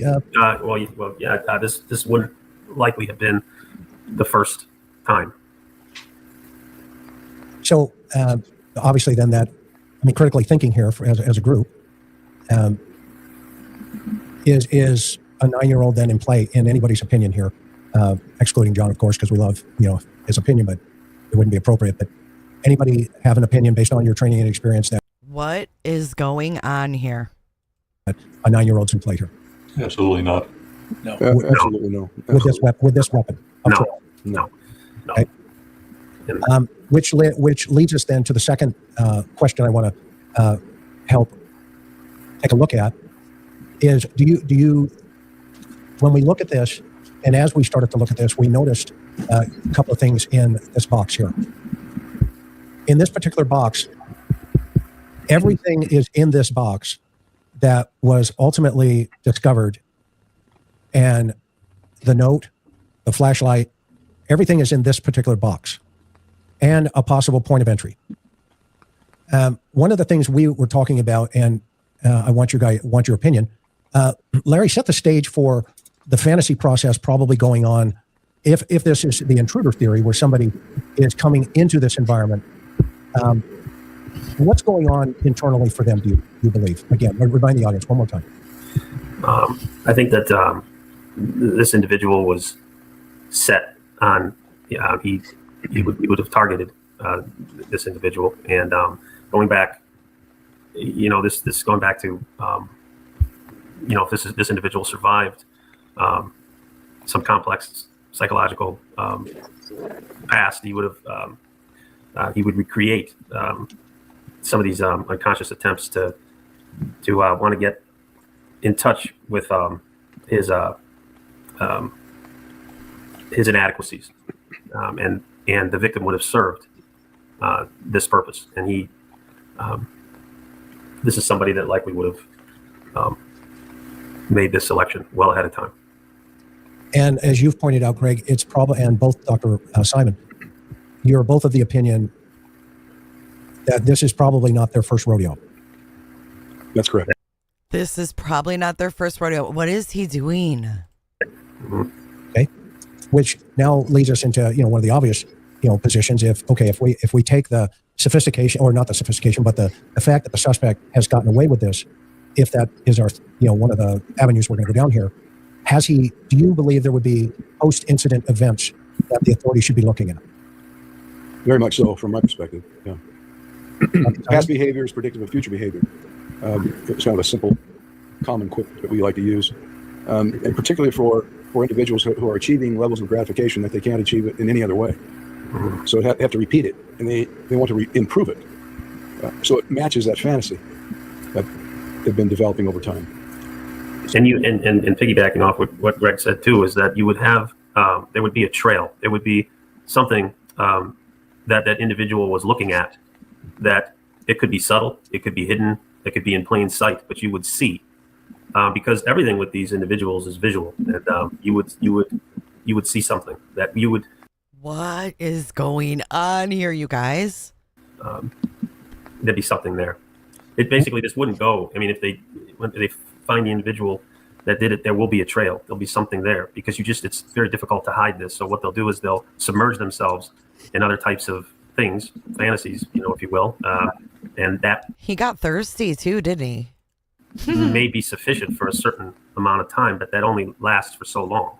So to get to that level of SA, there would have to be a trail to that. As Greg, you listen to this right here. Listen to this. You just don't wake up and get to this. This is a long-standing history from very early childhood. Damn, very early childhood as we pop up the garrote again. Woo! Holy shit. Childhood, and then getting to this point here would be the end result of things that have happened in that individual's life, which are unique to each individual. And Doc, do you think that even the creation of those knots, or the way in which that rope was tied around that piece of garrote, or paintbrush, I believe it was, Yes. do you believe that is part and parcel to this fantasy? Yeah, I as a matter of fact, do, because certainly it's an extension of the perpetrator's desire to dehumanize, to instill fear, and that's part of it, to instill that fear. And I think this was purposeful. Yeah, and for the audience, just as a reminder, we're just talking about the weapon that was selected for this evening, and we're going to go into suspects and all this other stuff later on.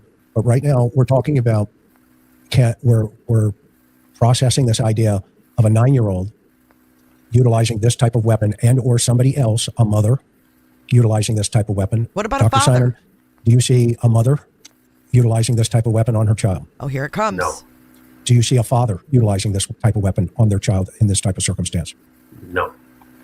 Do you see a post-incident addition? You would be of the opinion that later on we would also try that the suspect would utilize this as a victory, and that the fantasy would continue to grow, or would it diminish? Oh, I believe it would continue to grow. Once you go down that road. He's listening close again. I think he's listening hard when he does this. So the question Chris asked, this is a victory. Remember, victory was in the ransom note as well. Victory was in the ransom note, and that fantasy would continue to grow, or would it diminish? As a victory, and that the fantasy would continue to grow, or would it diminish? Oh, I believe it would continue to grow. Once you go down that road, in my experience, talking with, and again, I mean, like I said, it's mercifully rare, but it's very difficult to backtrack. They can substitute the behavior maybe for something else that may help them survive, like somebody that was on a deserted island and would have crackers. But at the end of the day, once they get to that point, I'm afraid it's very challenging for them. Could it happen? Could they stop? But they're likely going to be doing other things it's going to be manifested in some way. And Greg, you agree with that? Or? Oh, absolutely. This is a fantasy that it's not one of these, what sometimes we refer to as a one and done. Ooh. What's up, boss Zane? Oh, it's not a one and done. I am very uncomfortable sitting here. How many other little girls like JonBenét had their homes broken into and were attacked in the middle of the night? Only one I know of was Elizabeth Smart. She was taken away from the home. She wasn't killed in her house and left there in the basement after ongoing long-term sexual abuse. She sure wasn't. She sure wasn't.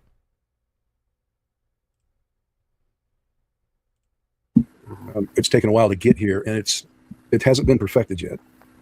There are elements of this crime that are unsuccessful, and in my estimation, most likely didn't match the fantasy that they've constructed. And yeah, just speaking of that too, is that matching the fantasy, there's a very strong likelihood that this individual, I don't say this individual, but utilizing, the weapon, there could have been some instances to where this was rehearsed in other ways unsuccessfully. Hey, Shane. Culks, what's up? Thank you, Mary J. Blige. In the ransom note, the word hence was wrote in it, a word Patsy was known to use a lot. She wrote it. I don't disagree with that. Shane, and thank you, Mary J. Blige, for your super chat. It's good to see you, Shane. What's up? The Culks. We're analyzing John Ramsey. This was an interview from last night. So to get to this point, again, we sometimes may refer to it as nuisance crimes that could have occurred. Sure. So that would have been a likelihood. That's Talk about what's a nuisance? How about you guys talk for a minute? What's a nuisance crime? Let me Google that. Nuisance crime?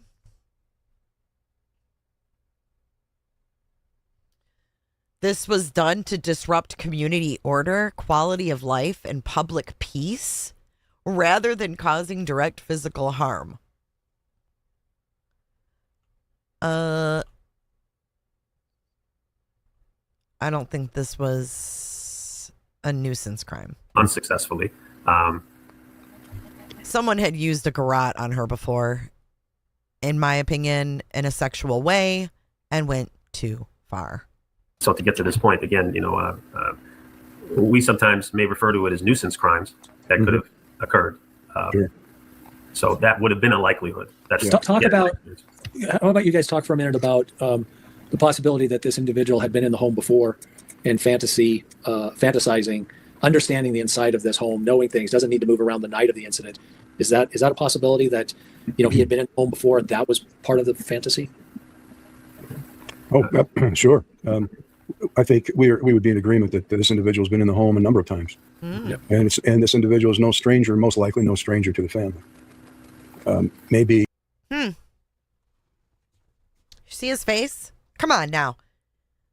This happens to my daughter, and I have these experts saying, like, this is someone close to the family, a wolf in sheep's clothing, so to speak. We heard him say earlier, we were surrounded by a lot of bad people. Unknowingly. Oh, no, he's listening. He's listening. Watch his face. Hey, Jason, happy Memorial Day. I think we would be in agreement that this individual has been in the home a number of times. Yep. And this individual is no stranger, most likely no stranger to the family.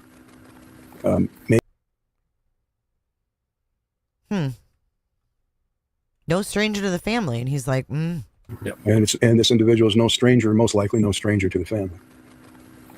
Maybe a wolf in sheep's clothing, so to speak, and may not stand out to the family as a likely contender until they find out more about who the person is. And, don't you agree too, Doc, that this level of aggression, sustained aggression throughout the commission of the crime speaks of a more mature personality, an adult personality? Oh, absolutely. Absolutely. an adult personality. They came into this comparing it to Burke, knowing damn well Burke didn't do it. As a matter of fact, I mean, some of the folks, again, on that I've spoken to on death row, for example, to get to that level, again, takes time. So if you're talking to, with usually when they're younger, a younger child, you're going to see some terrible things done to but to get to the level of where this is, there's, as you would say, Greg, that there's a certain level of maturity, older age to get to this. There's almost certainly. And experience, right? Experience. Yeah. And that's where the rehearsal comes in. That's where these things, and they could, like I said, some of these nuisance crimes, again, that we, I believe it was, and don't hold me to this, but I believe one of these serial killers had used a stick and it hit someone and ran away. And how do you report that? You just say somebody struck me with a stick and ran away to see what the reaction would be. So over time, so it's trial and error, essentially, until they get it right. Yeah.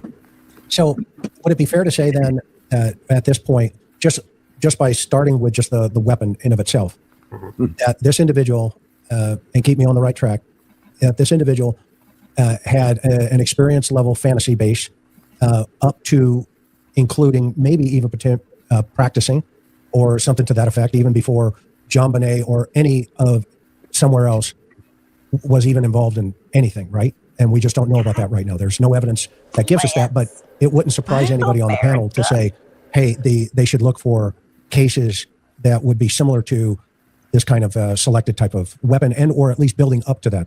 indications of binding and that type of stuff. Would that be accurate? I think so. Yeah, I mean, Dean? Yeah. Kurt? Any thoughts? In 30 years, they're saying that this person would escalate and you might see like remnants of other crimes if this was a serial person. And in 30 years, it hasn't happened again. It hasn't happened again. Okay. And so similar to this kind of selected type of weapon, and or at least building up to that. Indications of binding and that type of stuff. Would that be accurate? I think so. Yeah, I mean, Dean? Yeah. Kurt? Any thoughts? I agree. Okay, and so now we get to, okay, well, what if he's operating, hypothetically with all of this going on upstairs, and his drive here is, okay, I'm in the house. Greg, you've even opined that it would never surprise you that the guy or persons have even been in this house prior to the incident, correct? Yes. Yeah, I believe that the person's been in the house before, and may have spent time in the house while the family is sleeping. Come on. You're watching. And when you said that What? You think somebody was in there while they were sleeping and watching? struck a chord with our group. And so we kind of thought, okay, well, let's start, like Dean mentioned, let's start down in the basement. Let's compartmentalize there and try to move ourselves up into the behavior possibilities. Okay, well, we're going to go back to the weapon with the deposition of John Ramsey, okay? I'm going to read you guys some more of this. You guys ready? Okay. Here we go. Would you tell me what sort... Okay, we went over the pilot license. Okay. May I ask you where you learned to fly? My dad taught me. Did you ever have occasion to fly when you were in the military? John says, no, I did not, other than flying in clubs. What was the normal means by which you would travel? You would fly yourself, or did you take commercial airlines?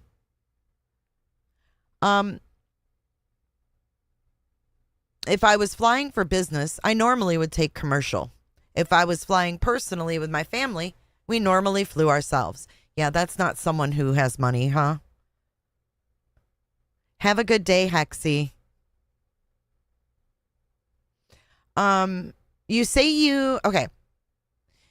that, and I understand you were in the Navy. Is that correct? Yes. All right. When you were in the Navy, would you describe, if you remember, pretty much what area you were responsible for as a serviceman? Well, I was a civil engineer corps officer. I was stationed in the Philippines for 2 years. I was the civil engineer for the Naval Supply Depot in the Philippines. I transferred to Atlanta, where I was the base engineer for the Naval Air Station in Atlanta. Would you describe what you were doing as an engineer? Contract management. We ran all the base utilities, maintenance and repair, road construction, long-term planning, site planning. Were you actually involved in hands-on engineering? I had a staff that did that. I was in charge of the staff. So, were you ever involved in the actual construction? Did I help pound nails? No. Or do anything like that? Any sort of manual labor work? In the military? Yeah, in the military. I did not. When you were not in the military, did you do that? I enjoy remodeling and working with my hands, yes. Did you do any remodeling in the home in Boulder? We did quite a bit of remodeling. I did not do any of the work there, as I recall. Did you have occasion to do remodeling in any of your other homes? We've remodeled every home we've owned.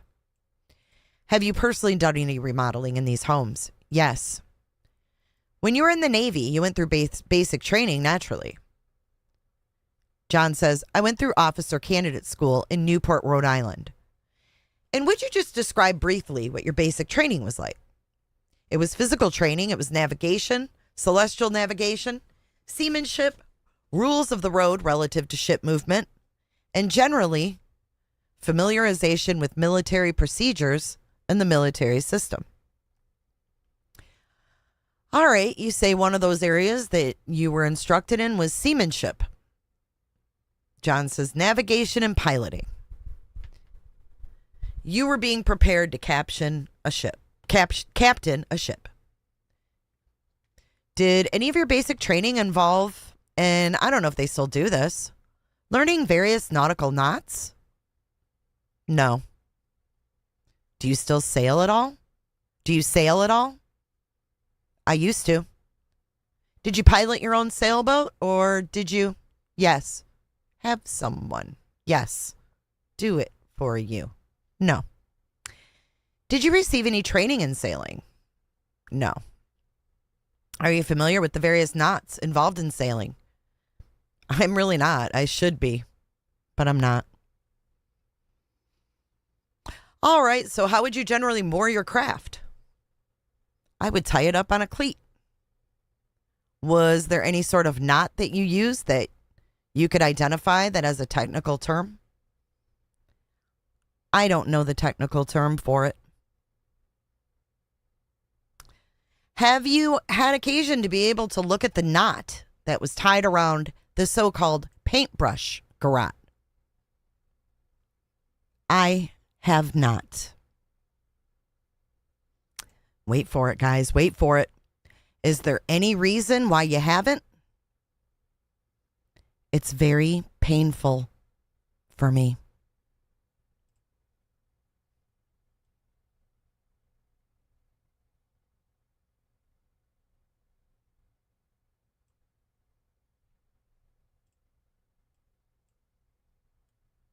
He ain't looked at it then, but he's looking at it last night.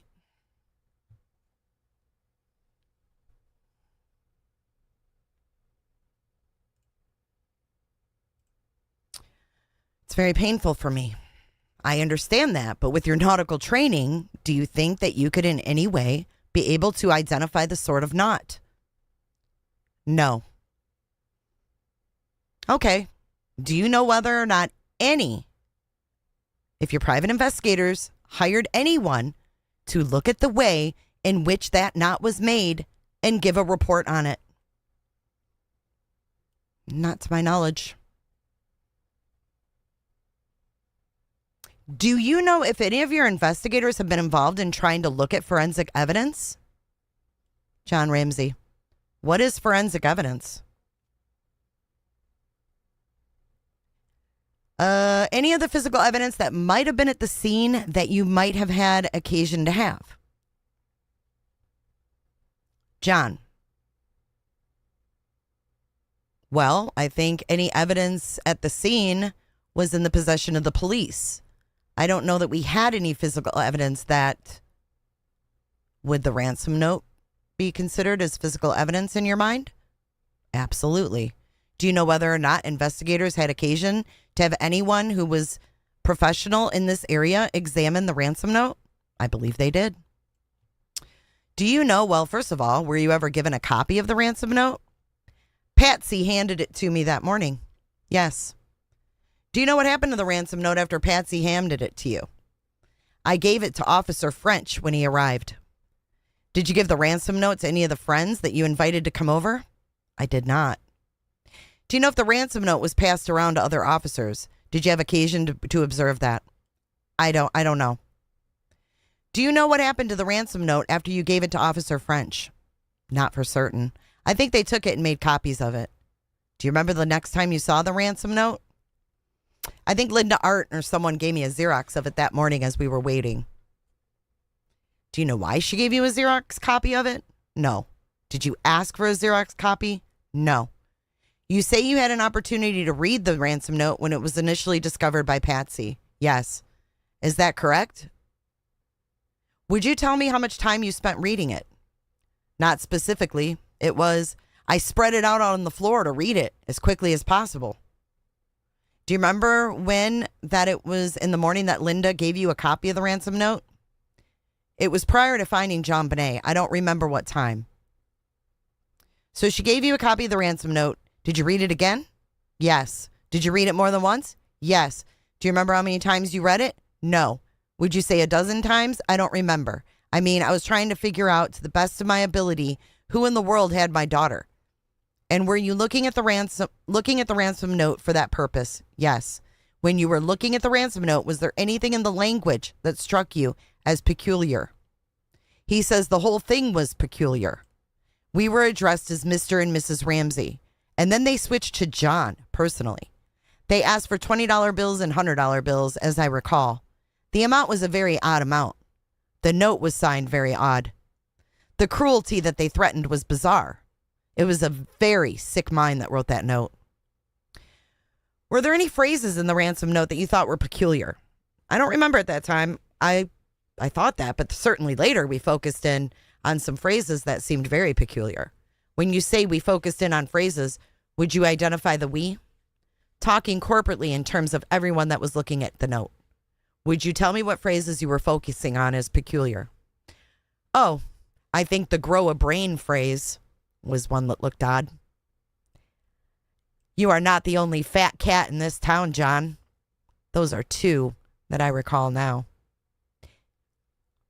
These are the two that he brings up from the ransom note. That the person told him to grow a brain and that he's not the only fat cat in town. Use your good common sense, John. You remember that phrase? Your good Southern common sense or something like that. He says, did those phrases seem peculiar to you? On reflection, they did, he says. I don't remember how they struck me that morning.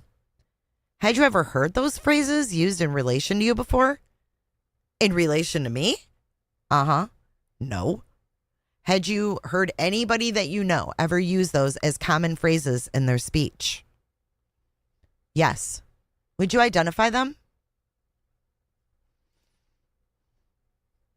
Priscilla White used the term fat cat in my presence. Any other phrases you can remember somebody using? No. Did anyone in your family ever use any of those phrases? No. The phrase common sense or good Southern common sense. You heard that before? Used before? And the lawyers argue. Let's see. Do you know how your children were disciplined if they did something that was against a family rule or any of the wishes of the parents in your family? Yes. Would you tell me how they were disciplined? I disciplined my children by raising my voice. Do you know how your wife disciplined them?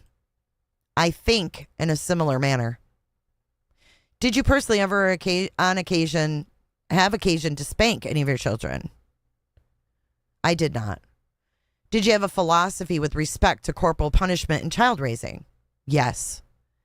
Can you tell me what that is? I don't believe it's appropriate to strike a child. Do you know whether or not your wife ever had an occasion to strike any of the children? I've never seen her spank any of our children.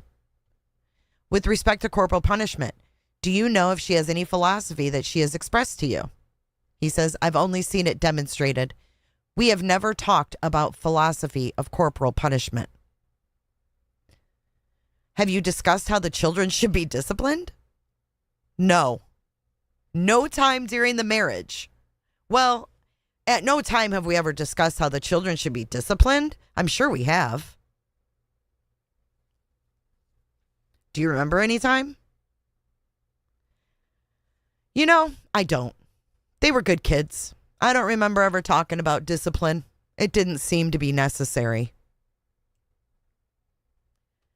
Every child needs discipline. Period.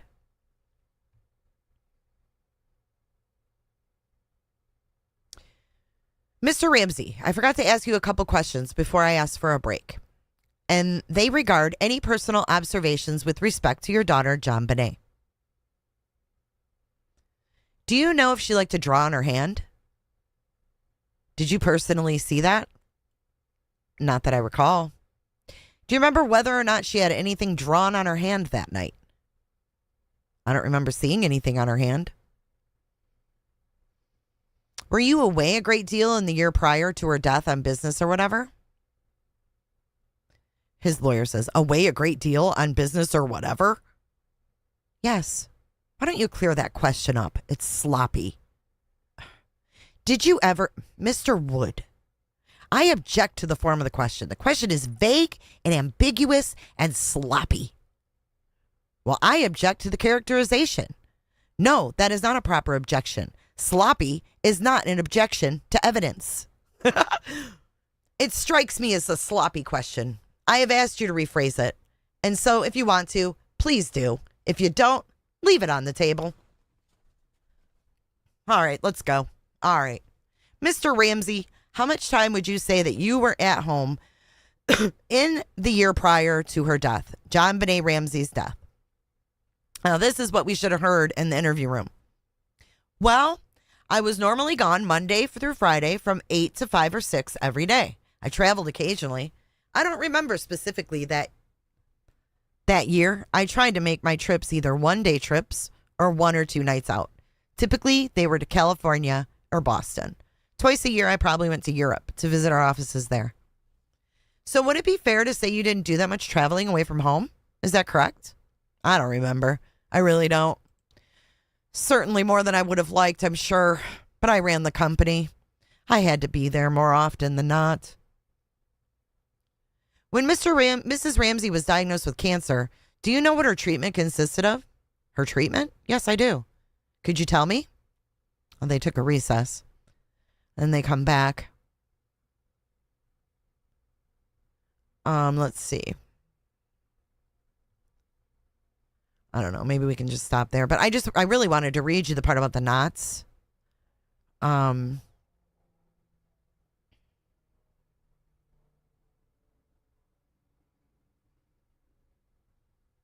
listen to this.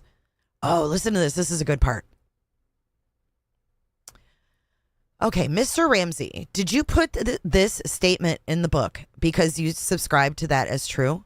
He says, I can't imagine anyone that I have made angry enough to murder a child. I took that, the opinion of someone who understands the criminal mind better than I do, but I am not convinced that's correct. All right, well, what I would like to do is simply look at the elements on the page there. I would like to ask you, for instance, in the first element, I believe it is, quote, JonBenét's killer may have been suffering from some stress in the weeks and months preceding the crime, end quote. Do you see that element? Uh-huh. I'm going to ask you with respect to Patsy, do you feel that Patsy was under any kind of unusual stress during the Christmas holidays? No. Did you point during the holidays, did at any point during the holidays, did you observe her working too hard? No. Do you feel she took too much responsibility on herself and helping herself and other people? Well, she's a very giving person, but that's her nature. So I don't think she took too much on. All right, so you don't believe that she was under any unusual stress? Absolutely not. Okay, the second element here is a triggering event, such as a job crisis or a crisis in a personal relationship, may have caused this individual to vent anger, perhaps at a female close to him or to her. Though it doesn't say her here, and perhaps at me personally. The question I have, and I'm very sorry to ask you this, and I don't mean any disrespect, but was there any stress in your personal relationship with Miss Ramsey that you would have observed at this time? No. Were you having any marital problems? Absolutely not. None. Okay. Now, with respect to the 2 elements down, quote, he possibly has increased his consumption of alcohol and drugs. Did you have occasion to observe Miss Ramsey drink at any point during this period? During what period? The Christmas holidays. Well, we had a church party at our house at one point. Huh, a church party? Didn't he say that was a friend party? Why is he trying to separate himself from the party being a church party now in 2026? Right. Who has no marital problems and who isn't stressed at Christmas time? I think even the rich get stressed at Christmas time. There's a lot to do. And she was setting up her house so that people could come look at it. She certainly, had a reason to stress out about the house being perfect. We were at the Whites at one point. At one point, you were at the Whites mere hours before your daughter died at one point. Patsy's not a heavy drinker. I don't recall an image of her having a drink. She might have had a glass of wine. Did you ever have occasion to see Patsy inebriated during your marriage? Not that I recall. Do you know if Miss Ramsey was taking medication during the Christmas holidays? He answers, do I know if she was? Yes. Not to my knowledge. Now, the next element is, quote, he may have even turned to religion. Was it your observation that Patsy was particularly a religious person? We both were. Okay, let's keep going. We had a healing service that was conducted by our priest from St. John's. He prayed an Episcopal prayer that asked God to heal her body. Patsy returned to NIH within a week and took a CAT scan. The cancer was gone. We believe that our prayers were answered.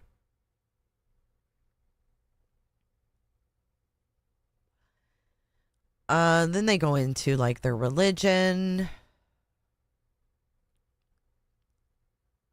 and the ransom note and all that. So let's go back and finish the interview room out. So here we are. Let's go back here. I think John is listening. And then they'll have trouble with this sound, but he's. Wait, what? So right now we've got the possibility of, the broken window theory.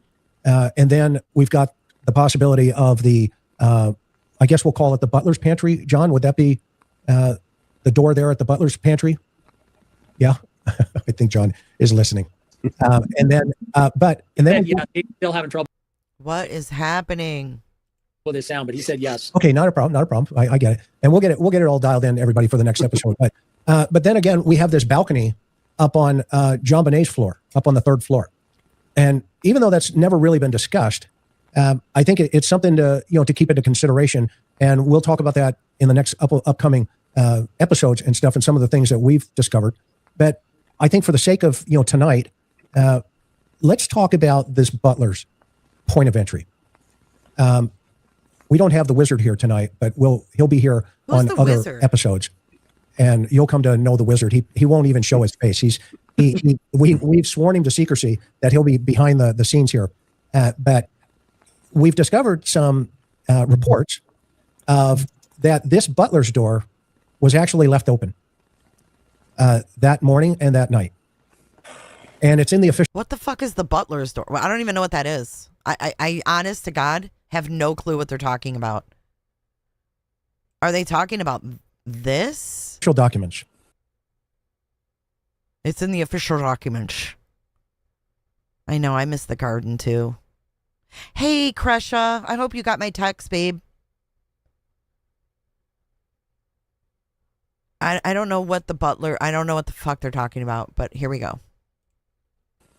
And so we started thinking, okay, let's take the hypothesis of the window and let's compartmentalize this door right here on the lower floor as a potential access point, because you have a neighbor who says, hey, I came over and the door was open 5 inches. It was left propped open 5 inches, and that neighbor reported it to the police.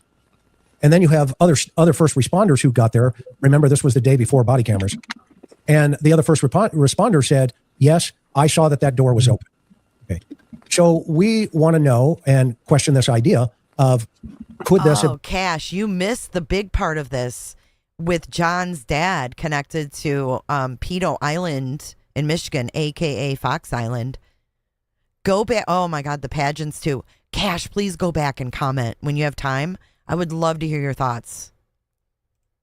Been the easiest way in as that piece. And then we have the balcony upstairs. And we're going to go into that on the next one. But you're going to see a very interesting correlation to something else that occurred in the neighborhood. Okay. And that will tie into our continual conversation about, filter number 2 and filter number 3. But so let's just talk, for a moment here about this door. Dean, start us off on what some of your observations were. I mean, they about already this particular skirted door. over it, Cash. They didn't even address pageants. They called them dance lessons. And he sat there and literally said that he didn't know what she learned at dance lessons because he never saw what she learned. He never saw her dance. Right? Never seen nothing. He's completely oblivious. They talked about her taking piano and violin. Not one word about the pageants. I know went over it a little bit earlier, but bring the audience into what your thought process is. So I think what we were kind of struck by was, I have this analogy that I use with people a lot, and that is if you've got a low spot in your garage and you take a big bucket of water and you pour it on that floor, the water will automatically run to that area. Now, if you put dams up or blockage and stuff, you can make it go different places in the garage. But when you just throw it out there and go, where does it flow to? And I think what struck us initially was the possibility of there being a unlocked door in this home that all of a sudden doesn't make coming in through the window a requirement to get this crime accomplished. We're not saying that they didn't come that way, but let's assume it's like they're reaching and reaching and reaching for a break-in theory. You know what I mean? Assume for just a moment that the doors is unlocked. And I know when we talked with John, one of the things he talked about when we kept kind of coming back to this issue was he said, to be honest with you, he said, it's very, very possible that it could have been unlocked. He said it wasn't something, and I think he was alluding to that earlier when he was talking about just how they functioned at that time as far as, their concern for everything being locked down. So when we looked at that, because if you look at the window scenario requires a lot of extra movement, right? You've got to lift up a grate, you've got to come down through there, you've got to get down into that storage area and then move yourself through. Still works, not saying it didn't happen that way, but with this door open, it opens two possibilities. One, did the person, let's say they came in through the window, did they leave that way? In other words, did they come back upstairs, go out the butler, and that's the way they left it? That's why it's open? Possible. But if they left that way, and back to the idea that they've been in that home multiple times, or at least more than once in this event, then all of the pageants were put on VHS tape for all the parents to buy. I don't believe it. The videographer of JonBenét's pageants in Boulder was arrested for CSAM. He was videoing the pageants. They all got VHS tapes. They were sold. They paid a videographer. He knows exactly what the fuck she was doing. He's acting like he didn't. And surely, if you're not going to take accountability for, people could learn from this, John Ramsey. Putting your daughter in a vulnerable position. Hey, Potato. Putting your daughter in a harmful position, and they glossed over it and called it dance lessons. Stop it. He could actually save children if he had fucking accountability. And therefore more familiar with this house and knowing that. So if I know I'm trying to get into this house and there is an open door, or I can get a door open without having to crawl down through a window well and come through a broken window, that. And even the discussion we had with John about the broken window, he said, I can't even say for sure that maybe it wasn't broken before. So it really puts kind of an interesting twist on that. And back to what I was saying earlier, let's not complicate it more than we have to. We're not saying that we can't go back to the window. We're not saying that we can't go somewhere else. But if we're going to stay in the box and we're going to stay there and give this person the most mobility and keep everything without forcing them to go to another area. Now, if the evidence takes us there, great, let's go there. But without any evidence to push us in the other direction, an open door in that location really begins to make quite an interesting area to look at and at least visit. So from a behavioral aspect, is everybody, if we're on the first floor here and we look at this door here on the far right that says, that where the line is broken, that's the door we're referring to. And what's interesting here is it's within the box of, if you go to the right, you go right upstairs, and that takes you immediately to the second floor, and it comes out right at JonBenét's bedroom. Okay. So then if we think, okay, well, if that is a possibility, then where does it go on the opposite side of this box towards the basement? And lo and behold, it goes exactly within the secondary box, or we'll call it the third box now, directly into the basement, and then directly into the wine cellar room. So the other thing that was of interesting note here to note is the ransom note is found at the bottom of the first set of stairs to the right. Okay. And then the flashlight is over here in the kitchen. All of this is in a container within inside of the house. So the suspect doesn't have to really do much when we're thinking outside of the box here. So John, if you can hear us, I don't know if you can hear us or not. Can you hear us? God. Okay. Can you hear us, John? Yes. Okay. Okay. So did we get anything wrong? Or do you want to add something differently to what we've just discussed up to this point on this box concept? No, I think it's very logical, and I'd always wondered why the ransom note was put on the spiral staircase, and that explains it quite logically. Really? It was in his operations area. Yes, there was a front staircase, but in his operations area. Okay. that would have taken him all the way through the house to get to it. Kurt, any comments, any observations? Well, I maybe just wanted John to confirm this, but I think if that butler's door is a point of egress, that's a really dark area and very well concealed at night. Isn't that correct, John? Yes. Yeah. It's that door. I don't recall I ever used that door anyway myself.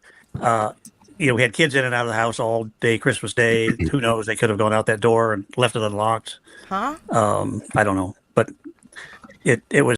What kids were all these kids interviewed? He said that several times now. We had kids in and out of here. Did they interview all those kids?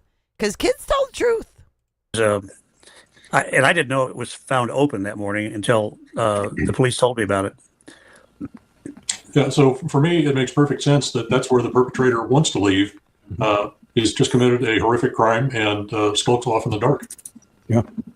Yeah, it fits too the thought that the perpetrator is trying to get out as soon as possible after they're completed, after they're finished. They want to be concealed. They're trying to hide their identity, escape, and successfully commit this crime. It's all part of the MO.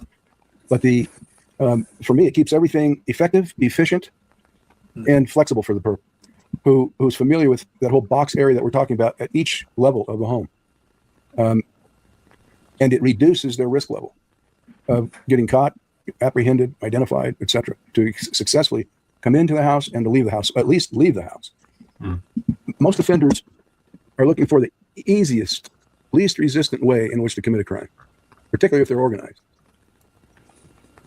They want sorry, go ahead, Chris. No, Greg, go finish your thought. I'm sorry. That's true, Cash. They're trying to be as efficient and effective as possible, so they protect their identity, facilitate their escape, and successfully commit their crime.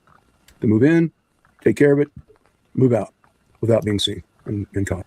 I think it's just the movies that try to make it as complicated and run us through 25 mazes to get it done. Typically, people are looking for the quickest way to what they're doing. Which is a great segue into a conversation about staging. Greg, Dr. Simon, in all your years, all your experience, Greg, you ran the FBI's behavior analysis unit as all right, listen up, folks. Listen to this part. Unit chief. Dr. Simon, if you want to read Larry's bio, it's down on the link below. Trust me, you're going to be very happy. Okay. In any way, shape, or form. One of the theories has always been Burke whacks his sister with a baseball bat. Oh my God. Oh my God. Why are they doing this? What is this, you guys? Whacks his sister with a baseball bat. Burke whacks his sister with a baseball bat, and then the parents come behind and they stage this elaborate cover-up using a garrote and a writing ransom Look at John's reaction too. Some notes and leaving them at the foot bat, and then the parents come behind and they stage this elaborate cover-up using a garrote and a writing ransom notes and leaving them at the foot of the going up to the second floor, and then they call the police. Question: out of all of that concept, why choose a garrote? They wouldn't. I was going to say they wouldn't exactly. Yeah, I don't think they would. No. And It wasn't staged. Someone used the garrote in a sexual manner. Why are they ignoring this? And I agree. Okay, but I'm playing devil's advocate for the audience so that everybody understands. Trust me, we've gone over this with Ramseys for almost a year now, and we have looked at this thing from every angle possible with a lot of experts. Who are the Ramseys? Because the other half is dead. A lot of people that have challenged it many times, and we all keep coming back to this conversation tonight. Okay, let's just be clear. We read a letter early on that the DNA did not match, and this is where I'm going with this last comment here. The DNA did not match Patsy. Now we're talking DNA now. Okay, the DNA did not match this gentleman right here, Mr. John Ramsey, and the DNA. Who fucking cares?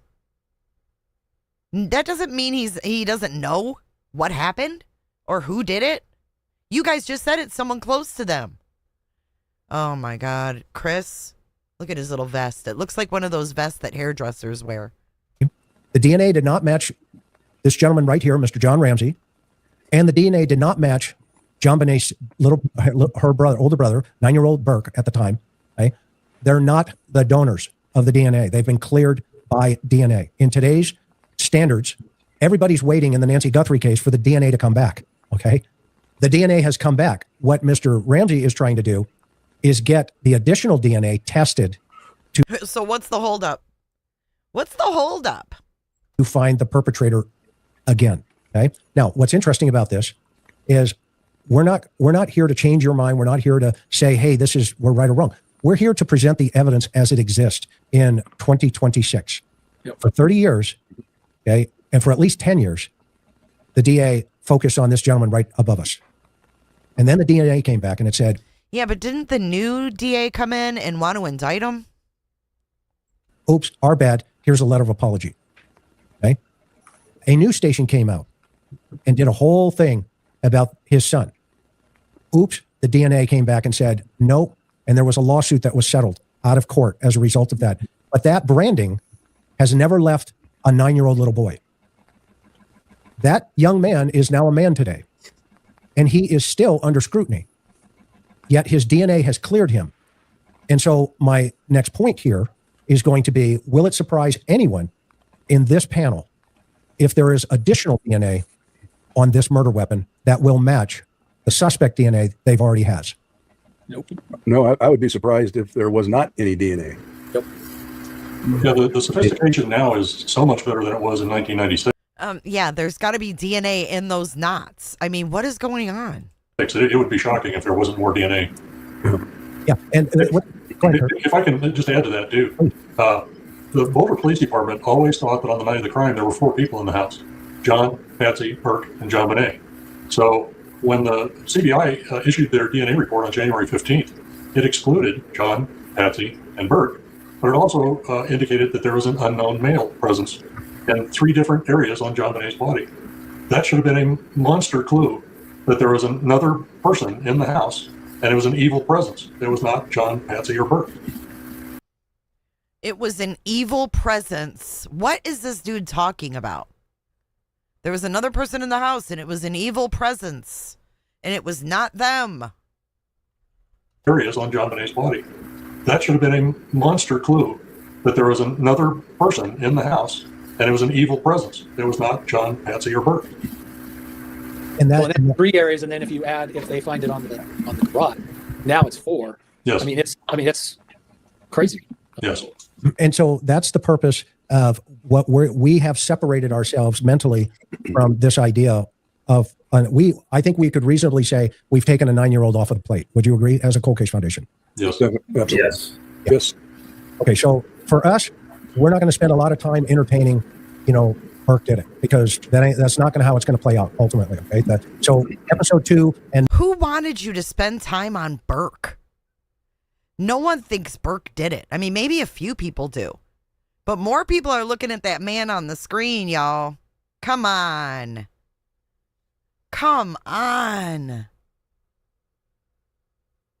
She was at the Whites playing beads with Fleet and John. Oh, God, I just don't understand it.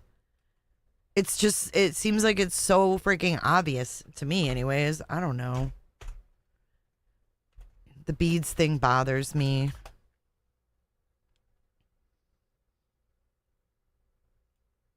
If you're just joining, I'll show you the bead thing again.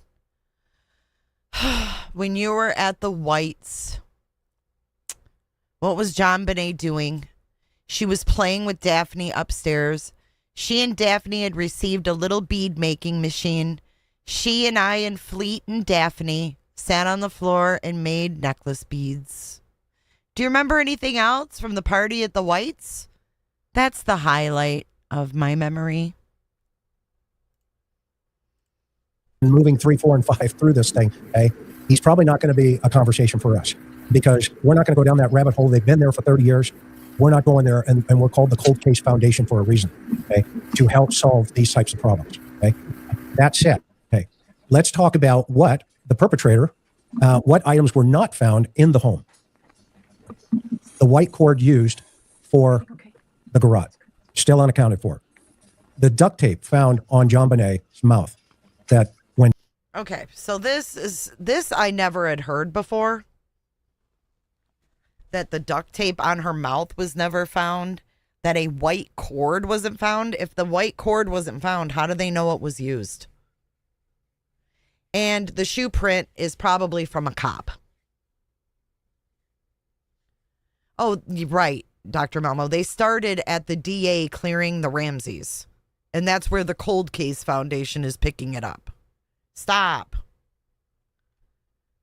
A third piece of the paintbrush handle. A stun gun, which there's no proof that there was a stun gun used. And missing pages from Patsy's notepad.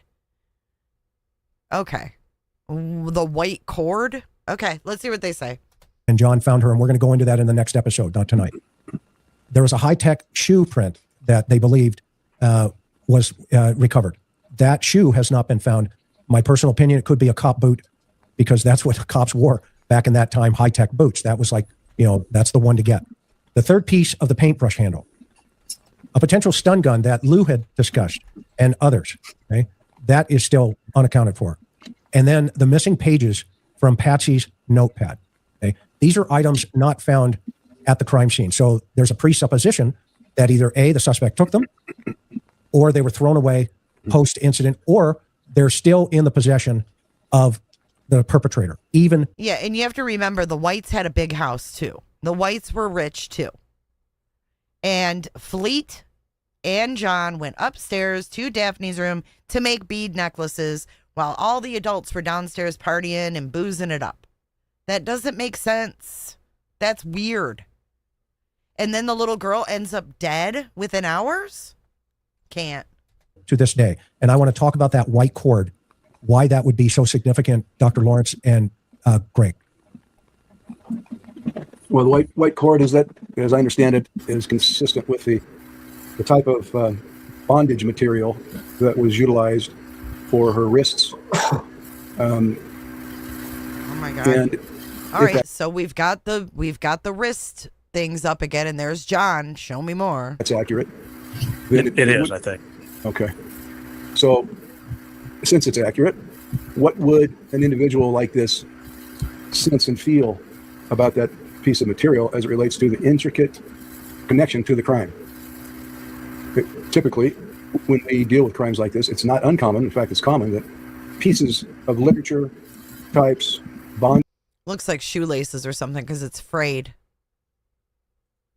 Material, etc., are often kept by the offender as they call it a souvenir or trophies for them to allow them to re-engage mentally and fantasize about the experience and trying to recreate the experience mentally and improve the experience mentally.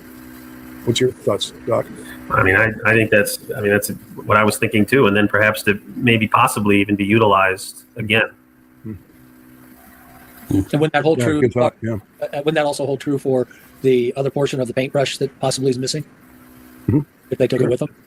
Because there's that connectivity back to. That's a great point, Dean. Yeah, absolutely. Yeah. Any and all of the material that, if you can link it to the utility and the application of the criminal behavior, any of that material, it's very common that they would take it with them to relive the crime. Lou always believed that the perpetrator brought the cord with him because there is one particular segment of the cord that's melted, and then it appears as though the rest of them were almost cut to length as needed during the commission of the crime. They think the perpetrator brought the cord with them. And then you think, then in that case, you would think in your mind, at least I would say, is all behavior is purposeful. Yeah. Why would you want to give that up? Absolutely. If you spent time and it worked. So I love it. Also, items that did not belong to the family found in the home. Unknown male DNA found on JonBenét's clothing and under her fingernails. A beaver hair, animal hairs, additional animal hairs, and a high-tech shoe print. Okay, and then the next one here is items possibly left behind by the perpetrator. A climbing rope in the spare bedroom. Why would this be left? Come on. John Ramsey just told us, what was JonBenét going to be doing? Rock climbing. Rock climbing. She was getting ready to do rock climbing in January. He just told us this. So why would the perpetrator leave the climbing rope? That was probably for her fucking lessons. What is going on? She was doing rock climbing. He just told us. A climbing rope in the spare bedroom. A maglite flashlight found in the kitchen. And a baseball bat in the yard near the butler's door. The same door that we've been discussing. Oh, this gets interesting. This gets interesting right here. Okay, listen to this part. A beaver hair. I think that Patsy probably had like beaver fur, you know, like a scarf or a fucking coat or a hat. They were loaded. The beaver hair it's a red herring. There were also red fibers from Patsy's sweater all over JonBenét too. The sweater she wore to the party, the sweater she was wearing when the cops arrived the next day, because she said she took her clothes off and put the same ones on at 5 o'clock in the morning when she got up for Christmas morning. What lady like her on God's green earth would take her dirty clothes off from a party the night before, go to bed in jammies, and get up and put that same outfit back on? You're not going to do that.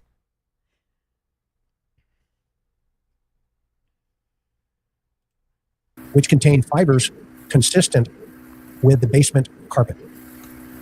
So there is a baseball bat found outside of the door we were discussing as a possible point of entry. And on that baseball bat, they discover carpet fibers. No. She didn't know she was missing. She got up. This is her story. She got up.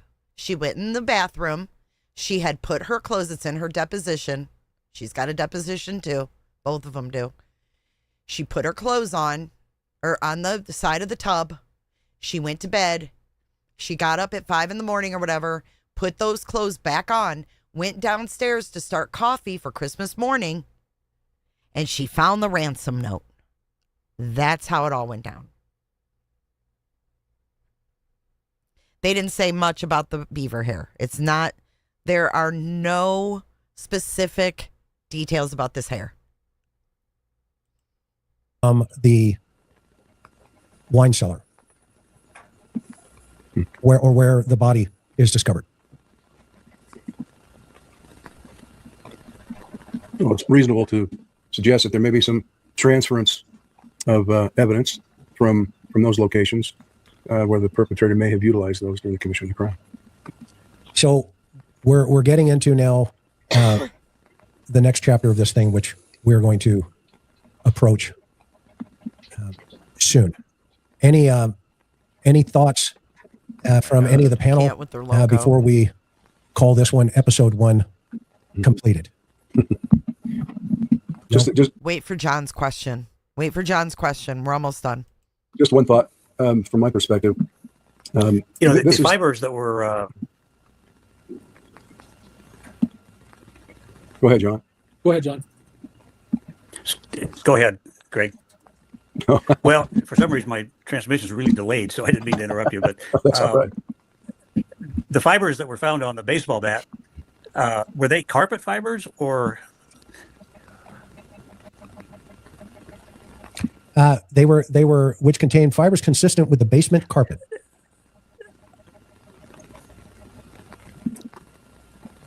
Was there a piece of carpet somewhere? Was there a piece of carpet somewhere in the basement? I don't recall. Well, I don't remember that there was, but it's been too long. That's why I was curious. That was a really weird question, wasn't it? Kind of fibers were on that baseball bat? Can't remember if there was the rug down there. What?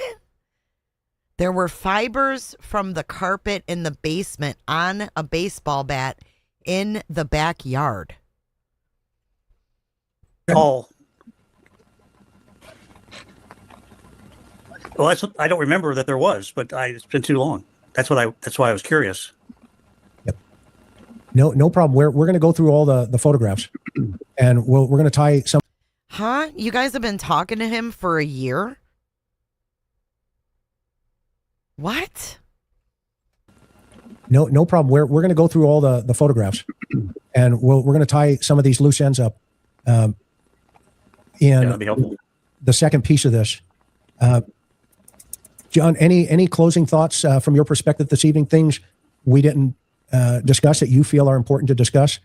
We've had almost 6,000 people here through the whole program.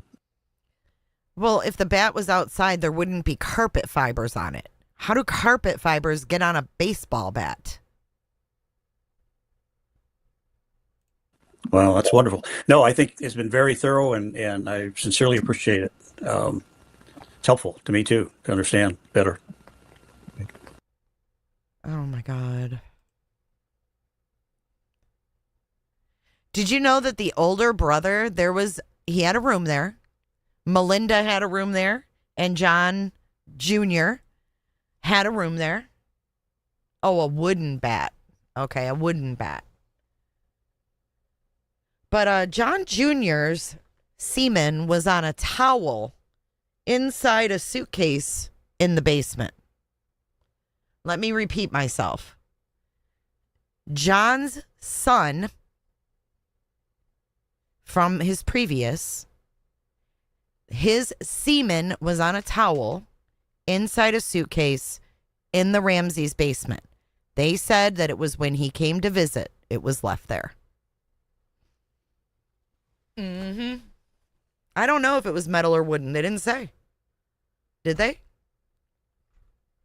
Let's go back. Go ahead, John. Go ahead, John. Go ahead, Greg.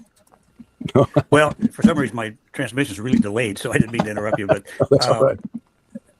The fibers that were found on the baseball bat, were they carpet fibers or? They were, which contained fibers consistent with the basement carpet.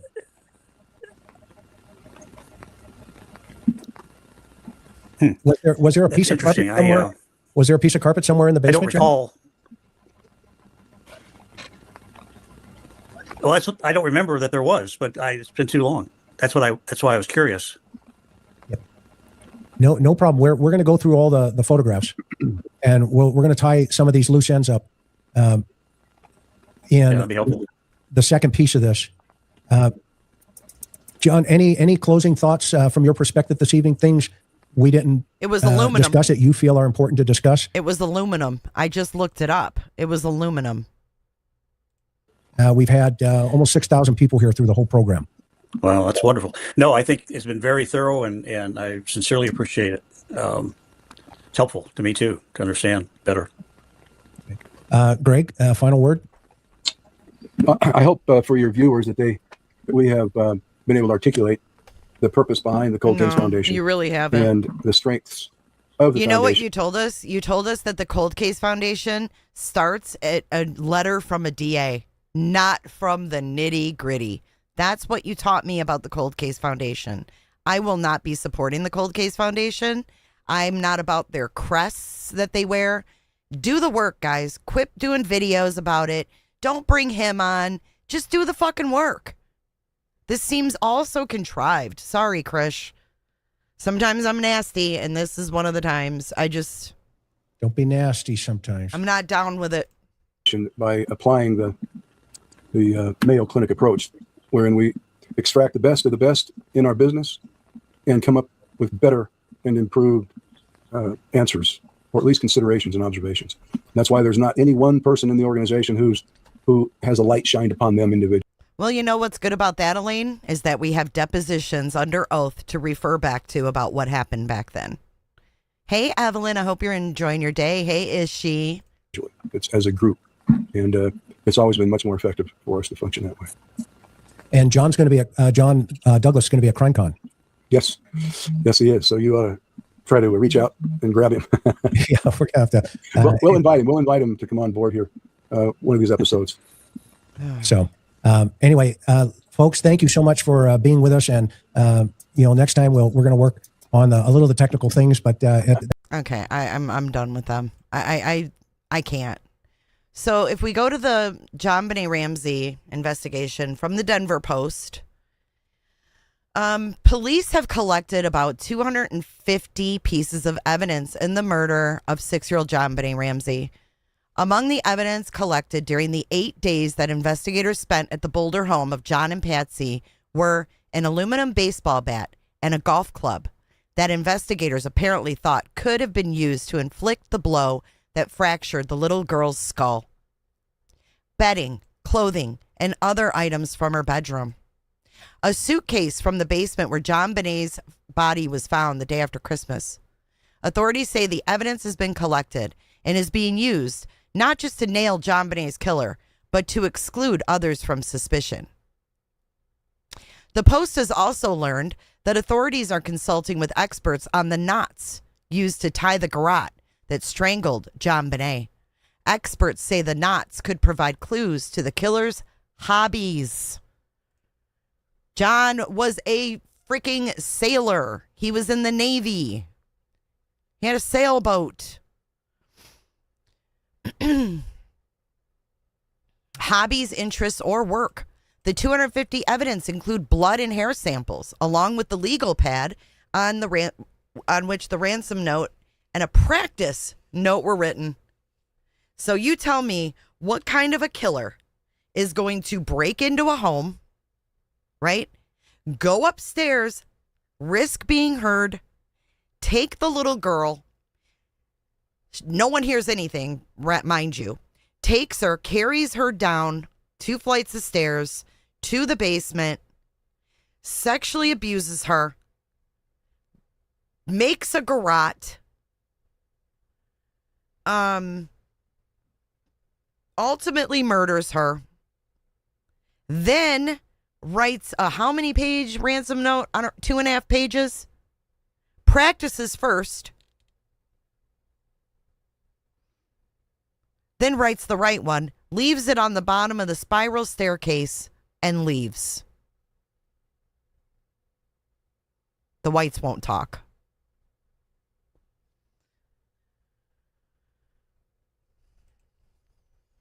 Sources said the practice note contained only 4 words and might be characterized as a false start. To determine who wrote the 2.5 page ransom note demanding $118,000 for the girl's return, police have collected handwriting samples from John and Patsy, as well as other relatives and friends. Patsy has been asked to give a 4th writing sample. The Post previously reported that handwriting experts have concluded that John Ramsey didn't pen the note. However, they have not been able to rule out the girl's mother as the writer. Initial testing has been completed by the Colorado Bureau of Investigation, and now additional DNA testing is underway at Cellmark Diagnostics in Maryland. CBI Inspector Pete Mang declined to comment on any of the evidence or results of testing. The CBI was involved in this, guys. She died in a car accident. As investigative leads become available to the detectives, said Mang, the laboratory has been available to analyze evidence that is probative to the case. District Attorney Alex Hunter said authorities cannot begin testing for fingerprints on the ransom note until the handwriting analysis is completed. So I don't know whatever happened with fingerprints on the note.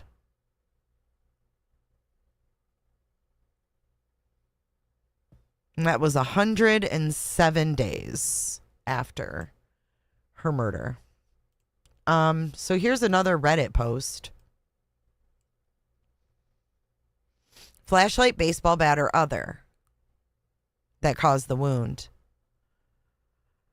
Okay, so it says here, at first, the Ramseys said it wasn't theirs, the black flashlight.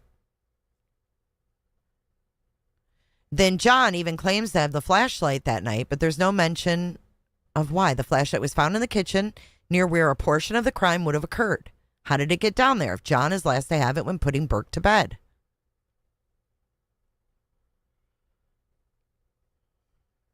Dr. Werner Spitz did an interview with the Discovery Channel in '98. He said the skull fracture and the flashlight head, it fit perfectly into the skull fracture on JonBenét.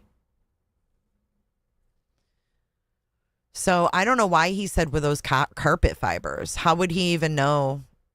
Oh, here it is. A year ago. Let's see what this says. There's an element in the case that hasn't been talked about much. Here's the bat. Here's the actual bat.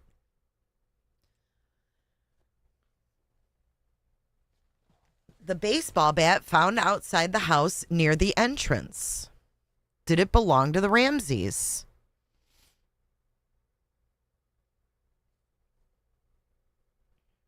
So that's the actual bat. Here's another article from '97. Police have, oh, that's the same one about bat and golf club collected.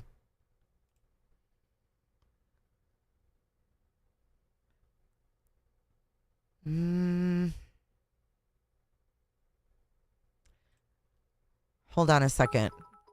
Here's something else. July 6, 2022.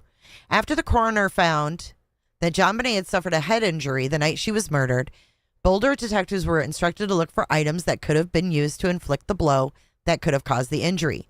During the execution of the search warrant conducted on December 27th, among the items collected were 2 baseball bats.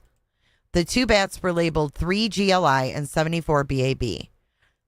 The first having been collected by Greg Idler and the second by an officer with the initials BAB. Greg Walta, a Colorado Springs attorney who assisted Lou Smith in his investigations, when interviewed by Greta Van Susteren in March of 2000, said there was no DNA found on the metal bat. So Greta says there was a baseball bat that was found. What does your client, where was that baseball bat found, and does your client believe it's related? It was found in the bushes outside the house. There were some fibers on it that connected it to near the crime scene, but again, there's not the additional evidence, DNA material, and other things that you might expect to find on a bat that was used to strike a blow to the head. There was a crushing blow to the head in this case. Greta says, but Greg, what about fingerprints? No fingerprints I'm aware of found on that bat. On the north side of the home, outside during the crime scene search, was discovered a ball bat. On the west side was a golf club with a hair on it.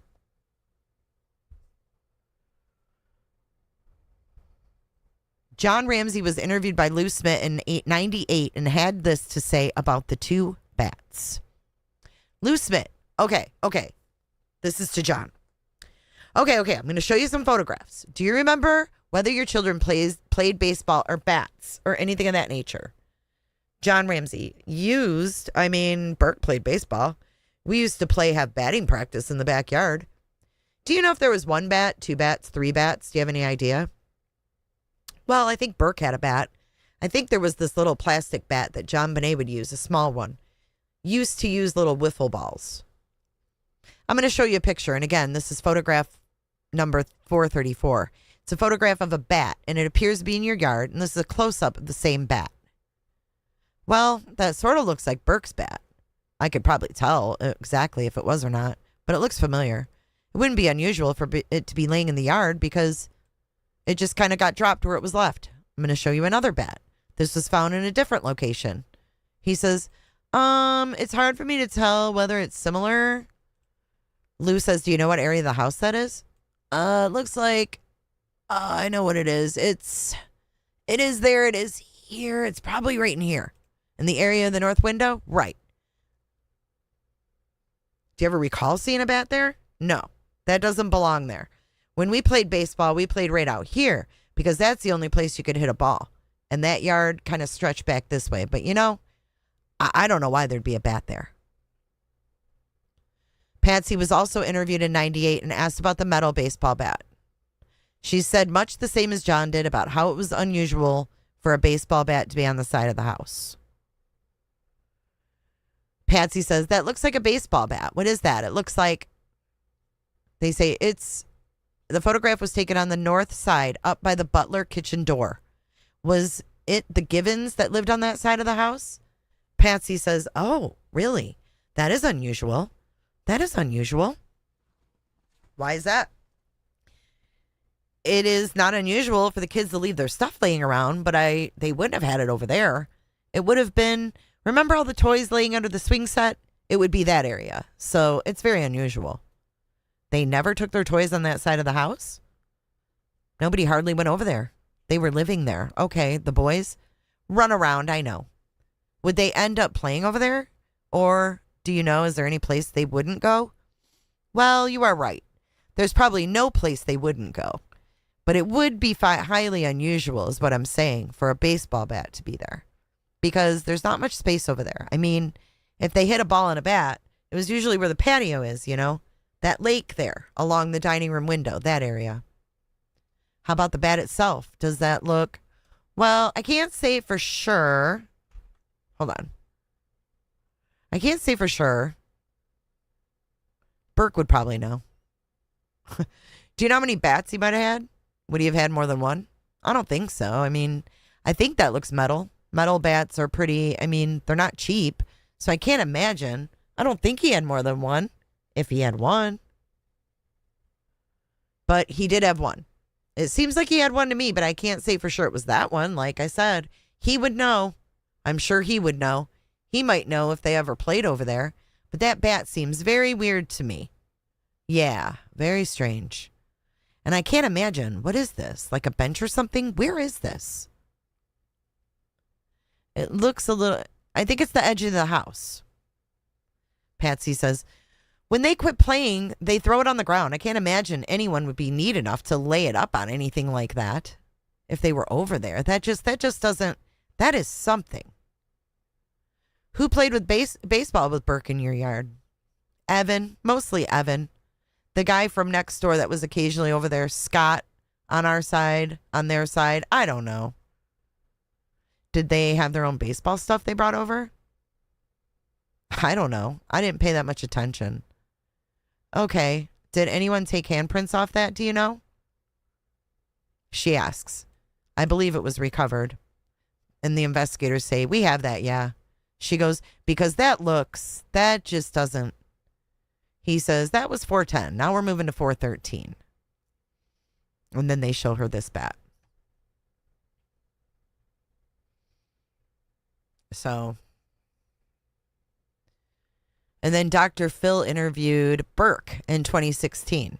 There was a baseball bat and a flashlight found at the house, and investigators thought one of them could have been involved in JonBenét's head wound. Did they show you either of these items? Burke said, they showed me a picture of the baseball bat, like on the side of the house or something. I mean, then Burke says, that was my baseball bat. I would normally leave it out there, like on the patio. Dr. Phil, so an intruder could have picked that up on the way in? Burke says, yeah. Burke, I mean, that was my baseball bat. I would normally, like, leave it out on the patio.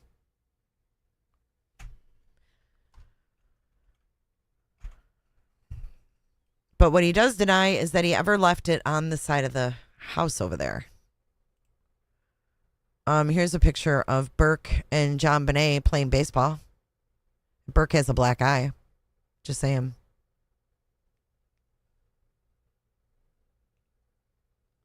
Are you guys still with me?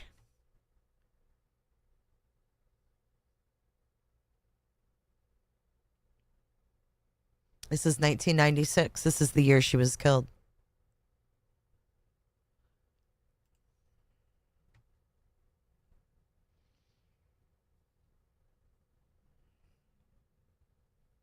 You guys ever seen this? Oh, sane. You guys are all still with me. Okay. This case has a lot to it, you know.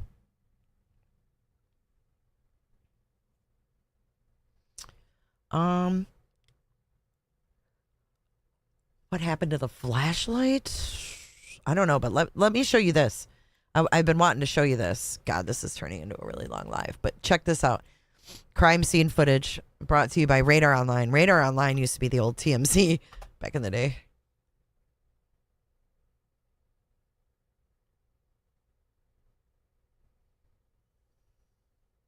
There's no audio to this, but this is walking you through the Ramsey's house. Let me see what year this footage is.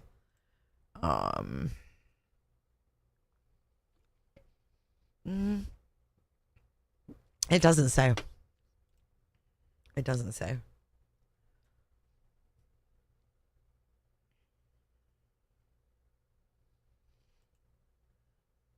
Do you guys remember? I remember that interview. Yeah.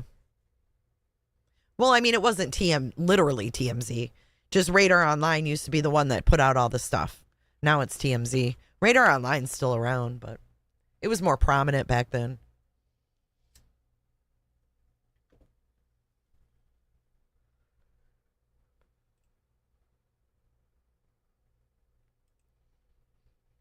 Hold on. Let's see. So here's their kitchen in here.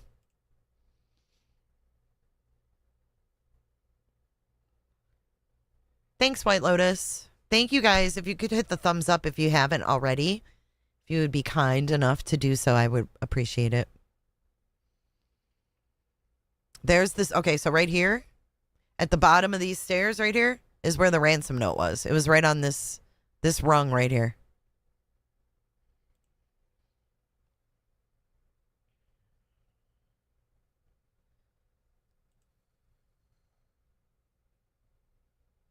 I don't know how many walkthroughs, and I don't know what's been released versus what hasn't been released, Shane. She had pineapple in her stomach. But Patsy said, I mean, you heard them. They said she was sleeping when they got home from the Whites. Someone's not telling the truth. Oh, shit. I didn't mean to do that. This is a check to John Ramsey from Jay Alowski for $7,000.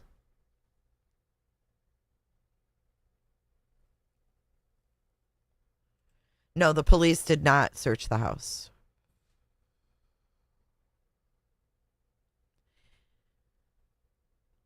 First, John said he read him a story and then put him to bed. Well, in his deposition under oath, he stated that he carried JonBenét in. She was sleeping when they got home from the Whites. She never woke up and he put her to bed. That was the last time he seen her.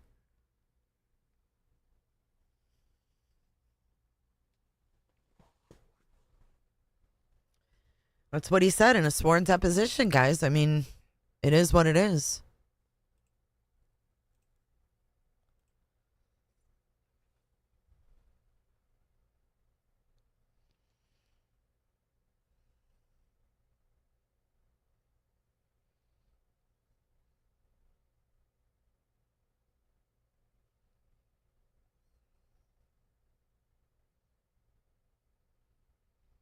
No one's going to stay in the house and risk getting caught that long. It's just not going to happen. I'm sorry. I just can't. I can't get down with it.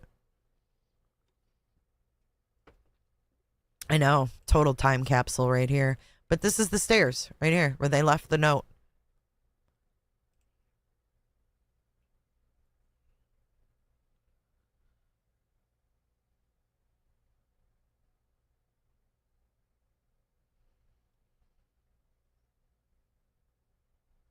She didn't have, well, her underwear had dried because she had been laying there for so long. She had urine in her underwear. And she was wearing underwear that were too big. She was wearing a pair of white size 12 Wednesday underpants over a pair of smaller size 6 day of the week underwear.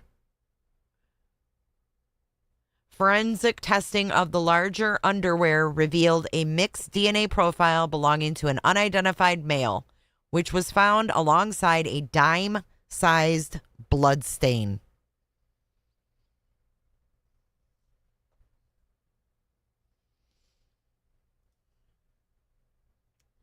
The major component of the DNA matched with JonBenét's profile, while the minor component originated from an unknown identified male. Tests indicated the foreign DNA was likely from saliva, sweat, or mixed with blood.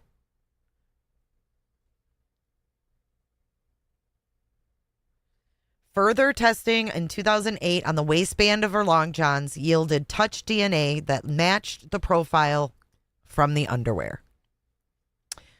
So on the waistband of her long johns is the same DNA that's in her underwear. So whoever pulled her pants down left their DNA on her waistband. And remember, they tried to say it was from the factory that made the underwear?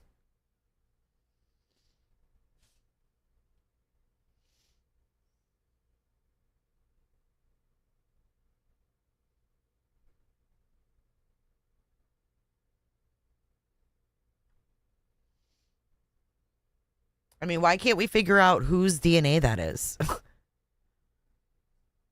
Rigor mortis takes 2 to 6 hours. It does.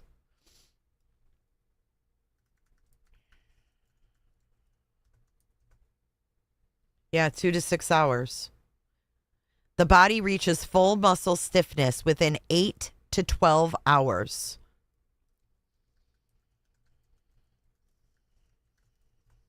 And her body was fully stiff.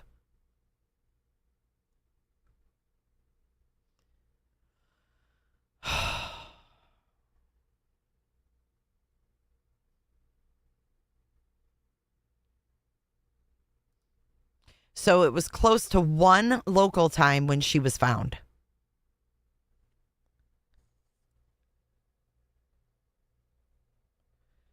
It was close to 1 in the afternoon local time when John found her in the basement. And she was fully stiff. Yeah, that's what they say, but I mean, isn't there DNA on the knots of the garrote?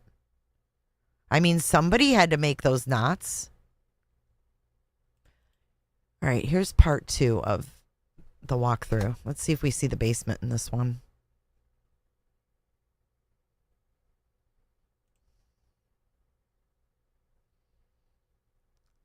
I think it definitely could have happened at the White's house.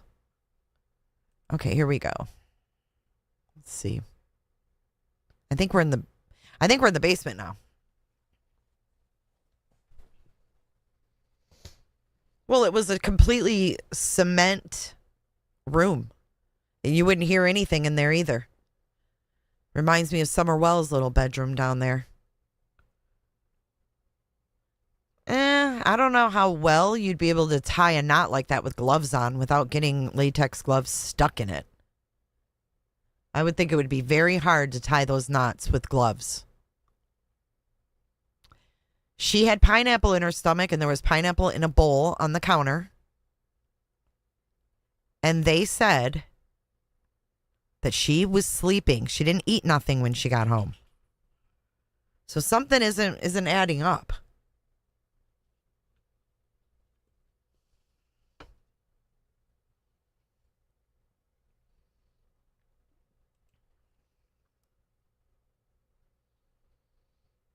Something just still isn't adding up to me.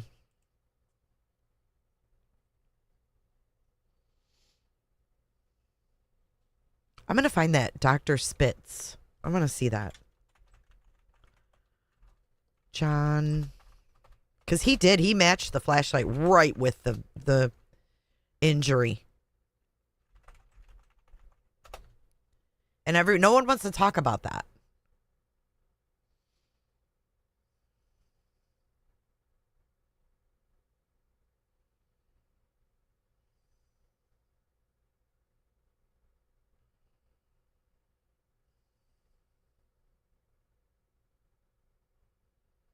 Oh, damn. He sued Spitz too? Oh, damn.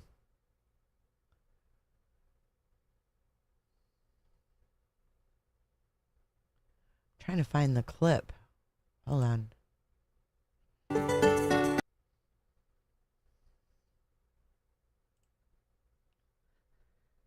That's not Dr. Spitz.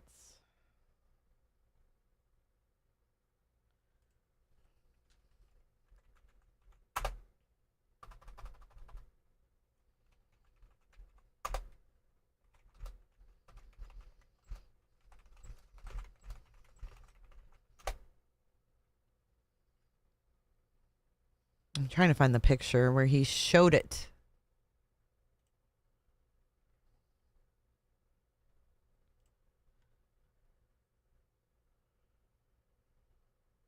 Wow. JonBenét's head injury continued to bleed internally until her strangulation. The blow would have rendered JonBenét unconscious.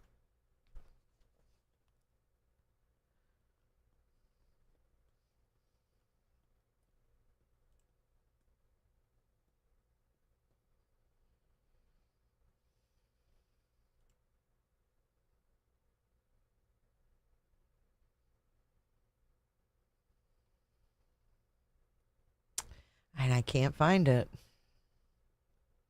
He totally did a reenactment. There's the window open in the basement.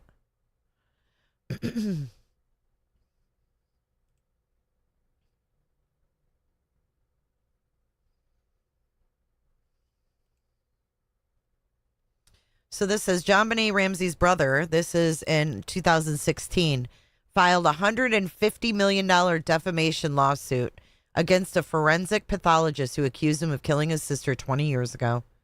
Burke Ramsey sued Werner Spitz in Wayne County, Michigan. Spitz and other investigators appeared on CBS's two-part special called The Case of JonBenét Ramsey. Spitz talked about the case. Let's see. Spitz theorized that JonBenét was hit in the head with a large flashlight and her parents staged her being bound, duct taped, and strangled. Ramsey alleges that Spitz has a disturbing history of making false statements related to the brutal murder of young girls. Ramsey added that Spitz accused him of JonBenét's murder without ever examining JonBenét's body, without viewing the crime scene, and without consulting the pathologist that performed the autopsy.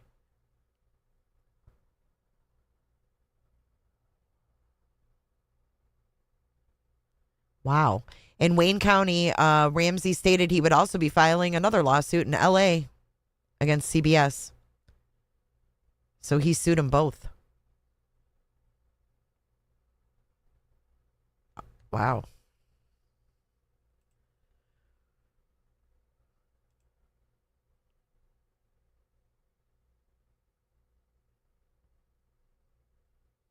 Says here, there was an investigative team that reviewed the case, including the 911 call, ransom note, and other aspects of the case, recreated rooms of the Ramsey house. The documentary mixed past investigative footage with reenactments. And it was former FBI agent Jim Clemente, forensic scientist Dr. Henry Lee, former Boulder Police Department officer and Telluride Marshal Department Chief Marshal Albert Kolar, forensic pathologist Dr. Werner Spitz, former FBI agent James Fitzgerald, former Scotland Yard criminal behavior analyst Laura Richards, and former FBI agent Stan Burke.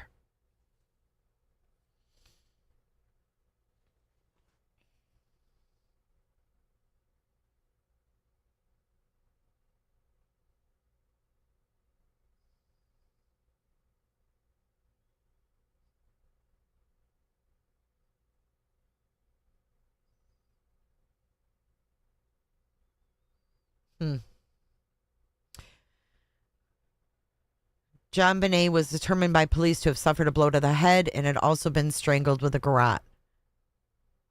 The investigators concluded that JonBenét could have been killed perhaps accidentally by a blow from the flashlight. They were also able to recreate the injury that JonBenét sustained to her head by having the boy in the experiment use a flashlight similar to one found in the Ramsey's kitchen. Wow.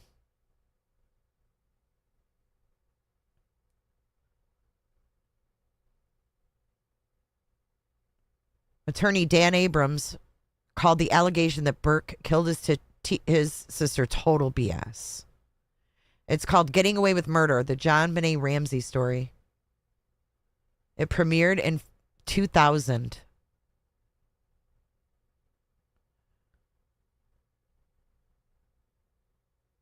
It was produced by the American television production company Rocket Science Laboratories. Is that True Crime Rocket Science on YouTube? He won $750 million against CBS. Wow. Wow. Look at True Crime Rocket Science has a video on this. Hold on. Look at this. She was obviously without a blood circulation at the time. And the reason that she had no circulation is that there was no evidence of blood in the pictures that were taken of those two marks. I got nightmares in my head. I feel died in his home in Detroit. If you've never heard that name before, well, you must be very new. In episode 2 of the CBS documentary, The Case of JonBenét, Dr. Spitz makes a potentially game-changing assessment of JonBenét's marks. He says that these marks were made after JonBenét had died. Now, that alone changes everything. If Spitz... Random fun fact, Dr. Spitz's office, when I worked in hospice up in Michigan, was in my building. I never saw Dr. Spitz. He was already retired. But his son was the medical examiner, and his office was in my office. It was right above us. And I went in there to give him his mail one time, and he had all these, like, exhibits all over. It was weird. It's like evidence and shit he was working on. It was wild. Correct. If the marks were made when JonBenét was alive, doesn't it suggest they were made by a stranger and an intruder? One can almost imagine the stranger going up to a bedroom and using some kind of device while she's alive to sort of take control of her. If the marks were made subsequently, and if they were made, let's say, using a toy, it suggests a crude attempt to revive the 6-year-old. Which of these scenarios is more likely? Now, I don't want to deal with the deeper inferences that Dr. Spitz drew, or for that matter, the track the documentary went down. For his views on this, Dr. Spitz was sued for $150 million in 2016, and the documentary appeared in for $750 million. So you can see quite a lot was at stake in terms of his opinion. What I do want to touch on lightly is in making the argument for when the marks were made, one of the investigators, former Detective Jim Kohler, stands in a mock-up of the train room in the basement, and he picks up a piece of train track. Later, Dr. Spitz is also seen with a piece of track in his hands. Now, I don't believe JonBenét died in the train room, or for that matter, in the basement. But I do think the train track could well have made those marks. They certainly are the right distance apart. And they are described by some, including Dr. Spitz, as abrasions, not burns. That is also a critical area. Are they abrasions, are they burns, or are they a combination of both? There are only 2 places in the Ramsey house, as far as we know, where these tracks were found. In Burke's train room and in Burke's bedroom. The difference is, in the bedroom, the tracks were on the floor, whereas in the train room, they are on an elevated table. I have dealt with this issue in a recent video. Now, in the train room, it would be difficult to either lie on them or to have them nearby. So he's basically talking about the marks that look like they are showing the track right here. I've seen this before. Now that I'm watching it again. Okay, let's keep going. That in terms of those marks, the area in the middle isn't showing the sort of coagulation that you would have when a person is alive. And so that is his opinion based on looking at photos for why he thinks what he thinks. Now, a good counter-argument to that is you can't, or can you really make assessments of injuries? Can you make accurate assessments of injuries by simply looking at photos? And so a big difference between Dr. Spitz and, let's say, the coroner, and what the coroner's opinion was, is the fact that the coroner actually had JonBenét in front of him and was able to look at those wounds directly, closely, right? And that is perhaps... Look at this letter. Like someone is, it was ransacked probably, but no one's going to sit there and write this letter and risk getting caught. They used Patsy's marker, her Sharpie, her paper, and there it is on the spiral staircase, laid out. A significant difference between that and somebody else looking at those wounds on a photograph. And I suppose one could make the same argument with a ransom note. Can you draw the same subtle insights from a second-hand facsimile, basically from a photocopy, compared to the sorts of insights one can draw by looking at the original? The original is always going to provide you with a better version, better, well, it's the authentic version, and so it's going to give you a real sense of what really happened there. And so what did really happen here? When the investigators wanted to deal with this question and settle it, and it kind of went on for a year, where they were thinking, could this have been the case? We'll see. Could it not have? And a big drive of this. The crime scene was contaminated because they invited their friends over. All their friends were in there cleaning the kitchen, doing things, touching things before the cops even got there. The scene was contaminated. That kitchen contaminated. Idea was Lou Smith, who thought he knew exactly what made those marks. And so in order to settle the question once and for all, they decided in January 1998, as I say, almost a year after everything, that they needed to exhume JonBenét to look at those wounds again and to make sure, perhaps to measure them as well. But that never happened. And so this case has remained in a kind of legal limbo, like the entire JonBenét Ramsey case, ever since. Thank you for listening, and I'll see you. I don't know. He's willing to exhume her body. Wow. That would be really sad if that has to happen to solve this, to be honest. Ugh. It's very wild. Very, very wild. I'll put all the links to this stuff so you guys can read it. Here's the deposition. I was really disappointed. I was like, how can this cold case thing even start where they are? You know what I mean? Like, I don't know.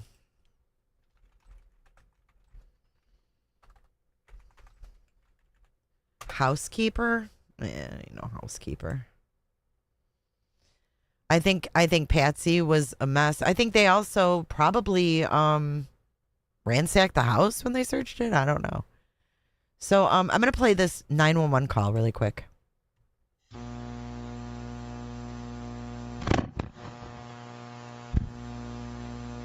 Okay, so this is at 5:52 a.m.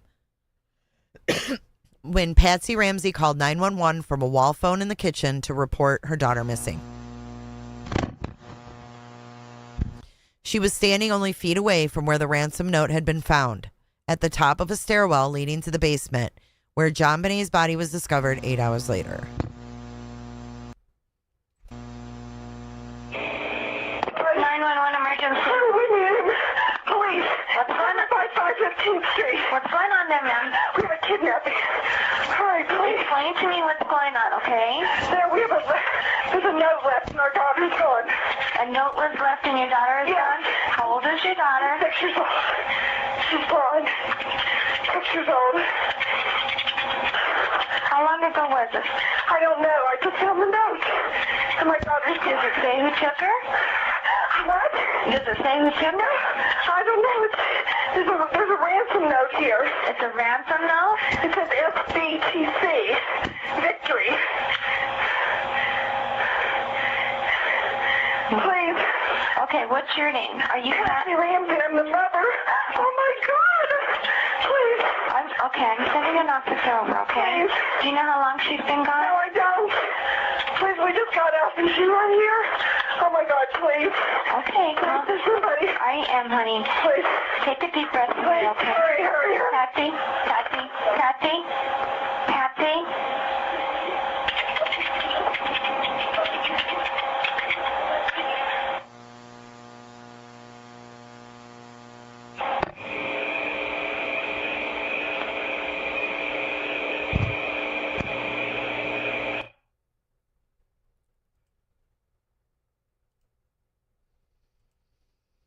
There's a note here. And then she says it says SBTC victory. And that was literally the last line in the letter. Yeah, they were going on a trip that day.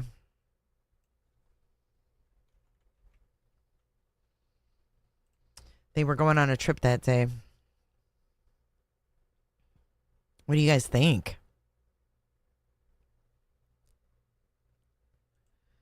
She's blonde. Well, she's probably trying to describe her. I don't know. We have a kidnapping. There was a ransom note here. I mean, I don't know. It's weird to me.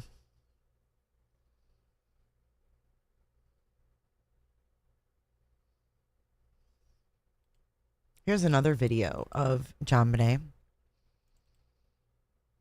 John said he never saw her, perform her talents. What's the date? Oh, this was 2 days before, 3 days before she died, right? This is 3 days, December 22nd, 1996.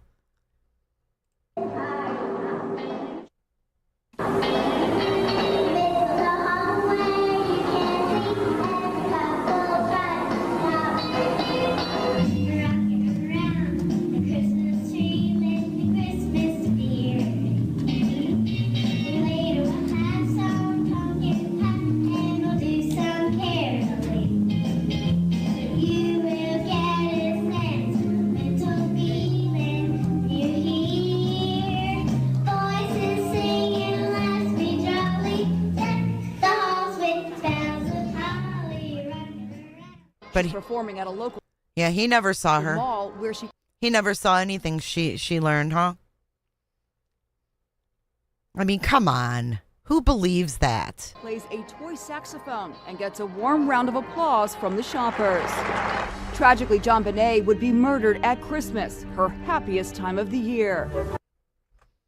He's just not likable. I'm sorry. I don't mean to be rude to John Ramsey, but to me, he's just not likable. She was obviously with. You know what I mean? The whole thing is gross. She was so tiny. Here is some other behind the scenes, like home video. She was just pretending to play the saxophone. It was just a little skit. 1994. 1994. What'd you get, JonBenét? Oh.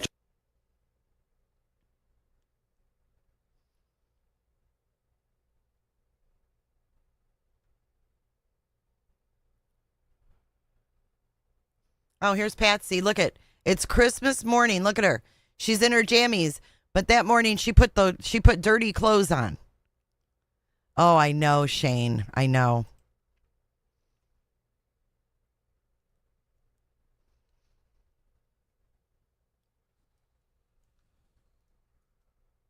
Who's that?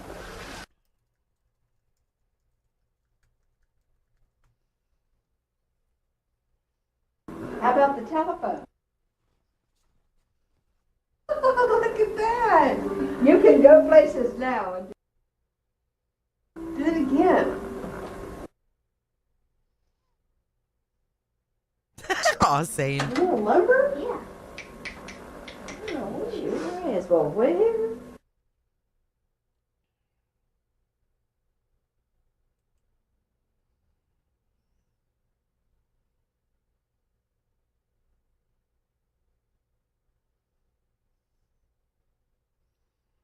I just don't think she'd wear dirty clothes to go on a trip. Got to be fully dressed when you expect company. Ramsey. Daddy's not here, but this is JonBenét. She's 4. I'm Patsy Ramsey. Daddy's not here. Burke is 7, and we'd like to welcome you to our home and wish you a very Merry Christmas.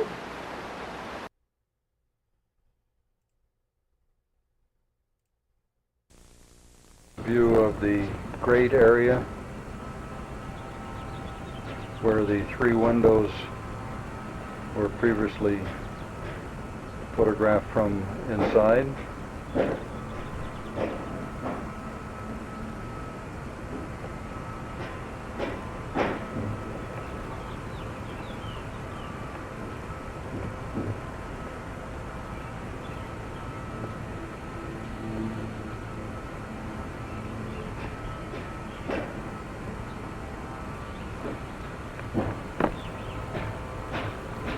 I just don't Crate believe. in its open position. I just don't believe this. I'm sorry.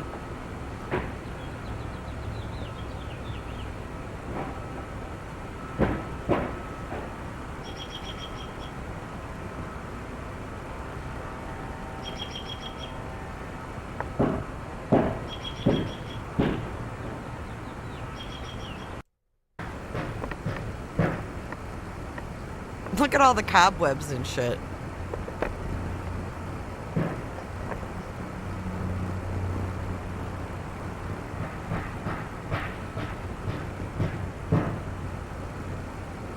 Yep, somebody lives in it.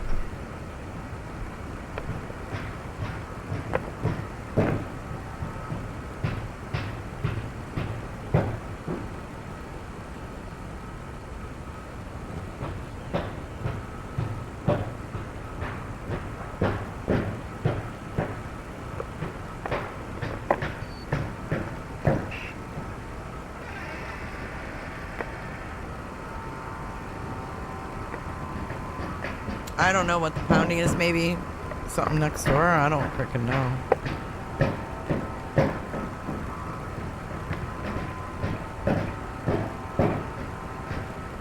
Wait. During John's interview, the interviewer asked the audience who here actually believes John is guilty.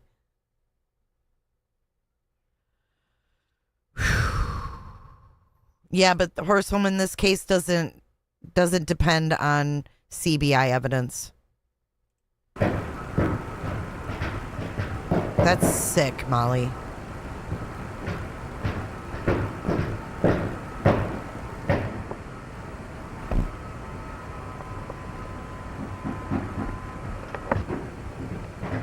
Is that last year?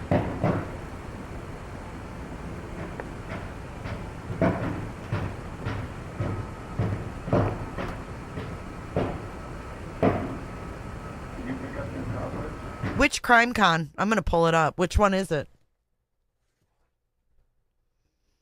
He was on stage 4 years ago, 6 months ago, 1 year ago. He sat down with Nate Eaton at CrimeCon 8 months ago. 2024. Jim Clemente asks Ramsey a tough question at CrimeCon. I mean, there's a lot of interviews at CrimeCon. 2 years ago? I got 4 years ago, 1 year ago. Nate Eaton, 1 year ago.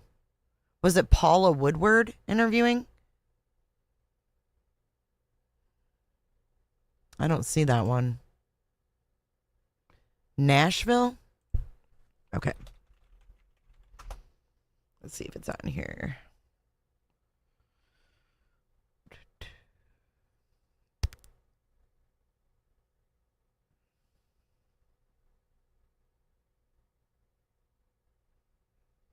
It's not on here. I mean, 4 years ago and 1 year ago is all I see. Gaylord, 1 year ago.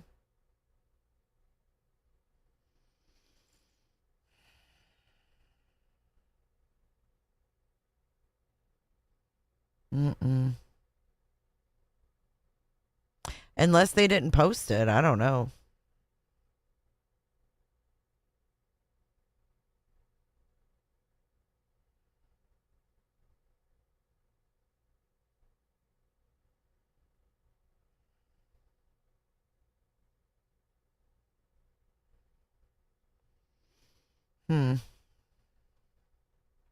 I'm not seeing that.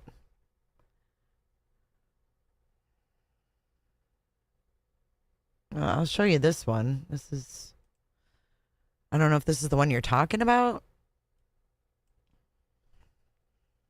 Time with information, one piece of information that is evidence in the case. Who's this so lady? That when you have Paula inevitable Woodward? discussions on the Ramsey case, you will be armed, so to speak, with this information and can have reasonable discussions. Additionally, there are going to be more television series coming out, and you can decide with this information whether or not it's actually a dramatic recreation or whether or not it's going to be based on accuracy. What we're first going to be talking about is the autopsy, and this is the most important piece of evidence that I can give you for you to discuss. And as part of that, what's most important Who's is Paula? the cause of death. Oh, a reporter? Which Boulder police, unfortunately, in their theories about who killed JonBenét, John or his wife Patsy, concentrated and ignored this information. The coroner says the cause of death of the 6-year-old female is asphyxia by strangulation associated with craniocerebral trauma. What that means is this it, Molly? She died from suffocation and also the blow to the head, the 8-inch crack in her skull. Oops. I talked to the coroner. I did an interview with him, and I said, what exactly does this mean? Because it's kind of hard to understand, at least for me. And he said, this is as close to simultaneous as anything I've ever seen. And he said, I don't know which ultimately killed her. And I'm sorry that we are bringing this up. I don't know what ultimately killed her, whether or not it was the strangulation or the blow to the head. The evidence from both is there. And he said, but what you need to know, if anyone's speculating about it, is that you cannot even say 5 seconds separated them. They happened. Is this it? She says that? Who here thinks John's guilty?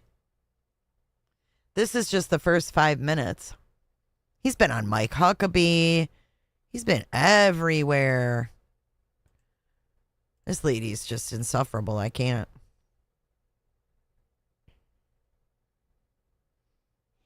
Hal, it's almost 30 years. Looking back on this, absorbing these 29 God, this is her again. This is in Denver last year.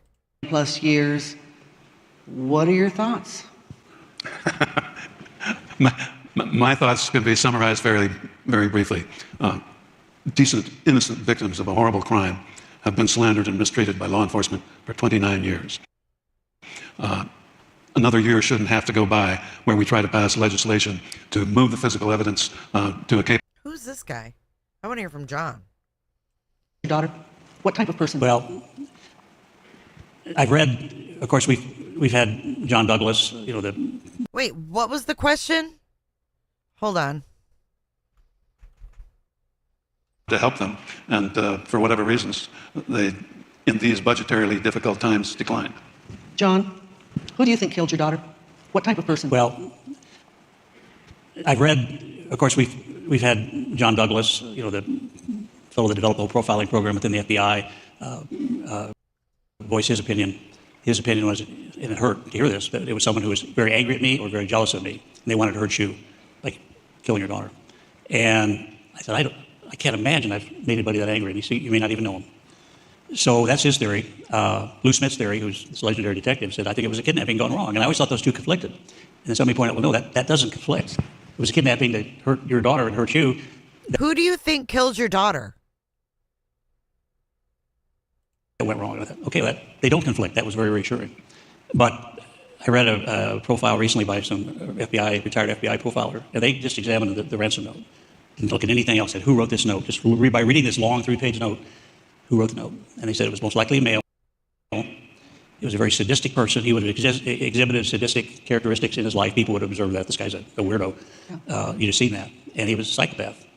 And I don't. You would have seen that this guy's a weirdo? The interview room Cold Case Foundation just said he slipped under the radar, that he could act normal, but he was very depraved underneath. Remember that? We heard it. Know anybody like that I know of. You don't think you do? People would observe that this guy's a weirdo. You'd have seen that. And he was a psychopath. And I don't know anybody like that I know of. You don't think you do? I don't think I do. This is absolute pure evil, demonic evil, no question. And I certainly knowingly didn't have anybody working in our company or that I knew that even approached that kind of demonic evil. Do you feel this case can be solved as long as the genetic DNA is tested by a competent lab? 100%. I believe there's and I've said 70% chance we can get an answer. We may not, but the odds are very high that we can. This new technology that's been employed finding these old killers from old cold cases is dramatic improvement over the last testing that was done on our case, which was 8 or 10 years ago. You know, when it was first tested and they got the sample where they had unidentified male DNA in January 1997, I think you had to have a sample the size of a dime or a quarter. It took a lot of material to extract a DNA sample. Today, I'm told by these cutting-edge labs, they can work with as little as a pea. Hold on, Shane. Look at this. It literally, it changed it on my other screen to demonic farts. It says demonic farts instead of demonic pedos. Picogram, however big that is, not very big, of information off of a crime scene piece of evidence. So a whole lot of fucking nothing. What a waste of time. Here's another one. I've never said publicly who I think murdered JonBenét because I don't. Oh, it's this lady every year. No, I don't know what the motive is. The autopsy is very difficult to understand and comprehend, yet the path. Let's bring John out. John Douglas. Here we go. Who do you think murdered your daughter? Why was your daughter? Okay, this is 4 years ago. The other one was 1 year ago. Okay, here's 4 years ago. Murdered. Well, I don't know. I subscribe to John Douglas's, and John Douglas was an FBI person who started their profile. Oh my God, it's the same. It's the same script 4 years later. Program years ago, PhD in psychology, interviewed over 5,000 bad guys to develop this profiling skill. And he said, this is difficult for me to accept. He said, this was not about your daughter, JonBenét. This was about you. Somebody was either very angry at you or very jealous of you. And I said, I can't imagine I made anybody that angry. It's not my nature. He said, well, you may not even know him. And oh my God, it's the same script. Like to the word. To the word. That was somewhat comforting, but our company was in Boulder, Colorado, which is not a big town, and we were kind of a big fish in a small pond, I guess. And unfortunately, I think he's right. And that's difficult for me to accept or swallow. But now I know Lou Smith, who's one of the real seasoned detectives who was brought in by the DA on this, said no, he thought it was a kidnapping gone wrong. John. Wow. I need to ask the question. For all these people here, they need to hear your voice. Did you murder your daughter? No. Did Patsy? No. Did Burke? No, no. Why should we believe you? Well, literally, they're at CrimeCon asking him, did you murder your daughter? What the fuck am I watching? I can tell you right now, I'm not trying to sound like an asshole, but I'm not sitting through any kind of shit like this when I go there. No fucking way. This is weird. They need to hear your voice. Did you murder your daughter? No. Did Patsy? No.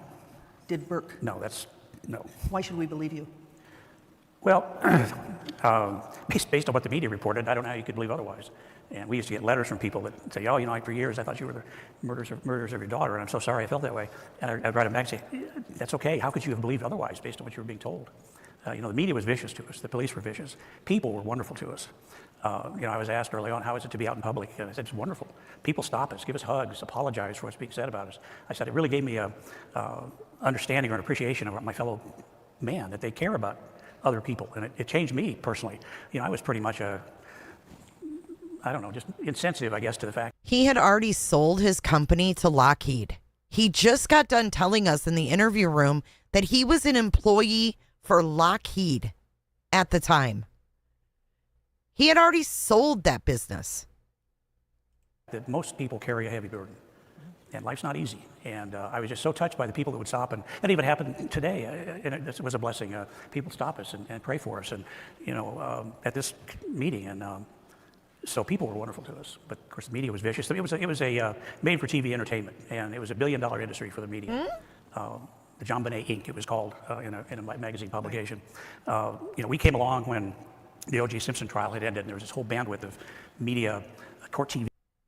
We came along. You're there with Court TV. What are you talking about? Came along when the O.J. Simpson trial had ended, and there was this whole bandwidth of media, court TV, all these things that came up and alive because of the O.J. Simpson trial, and that was over. It's like, hey, what do we do with all this airtime? Well, then we came along and filled it.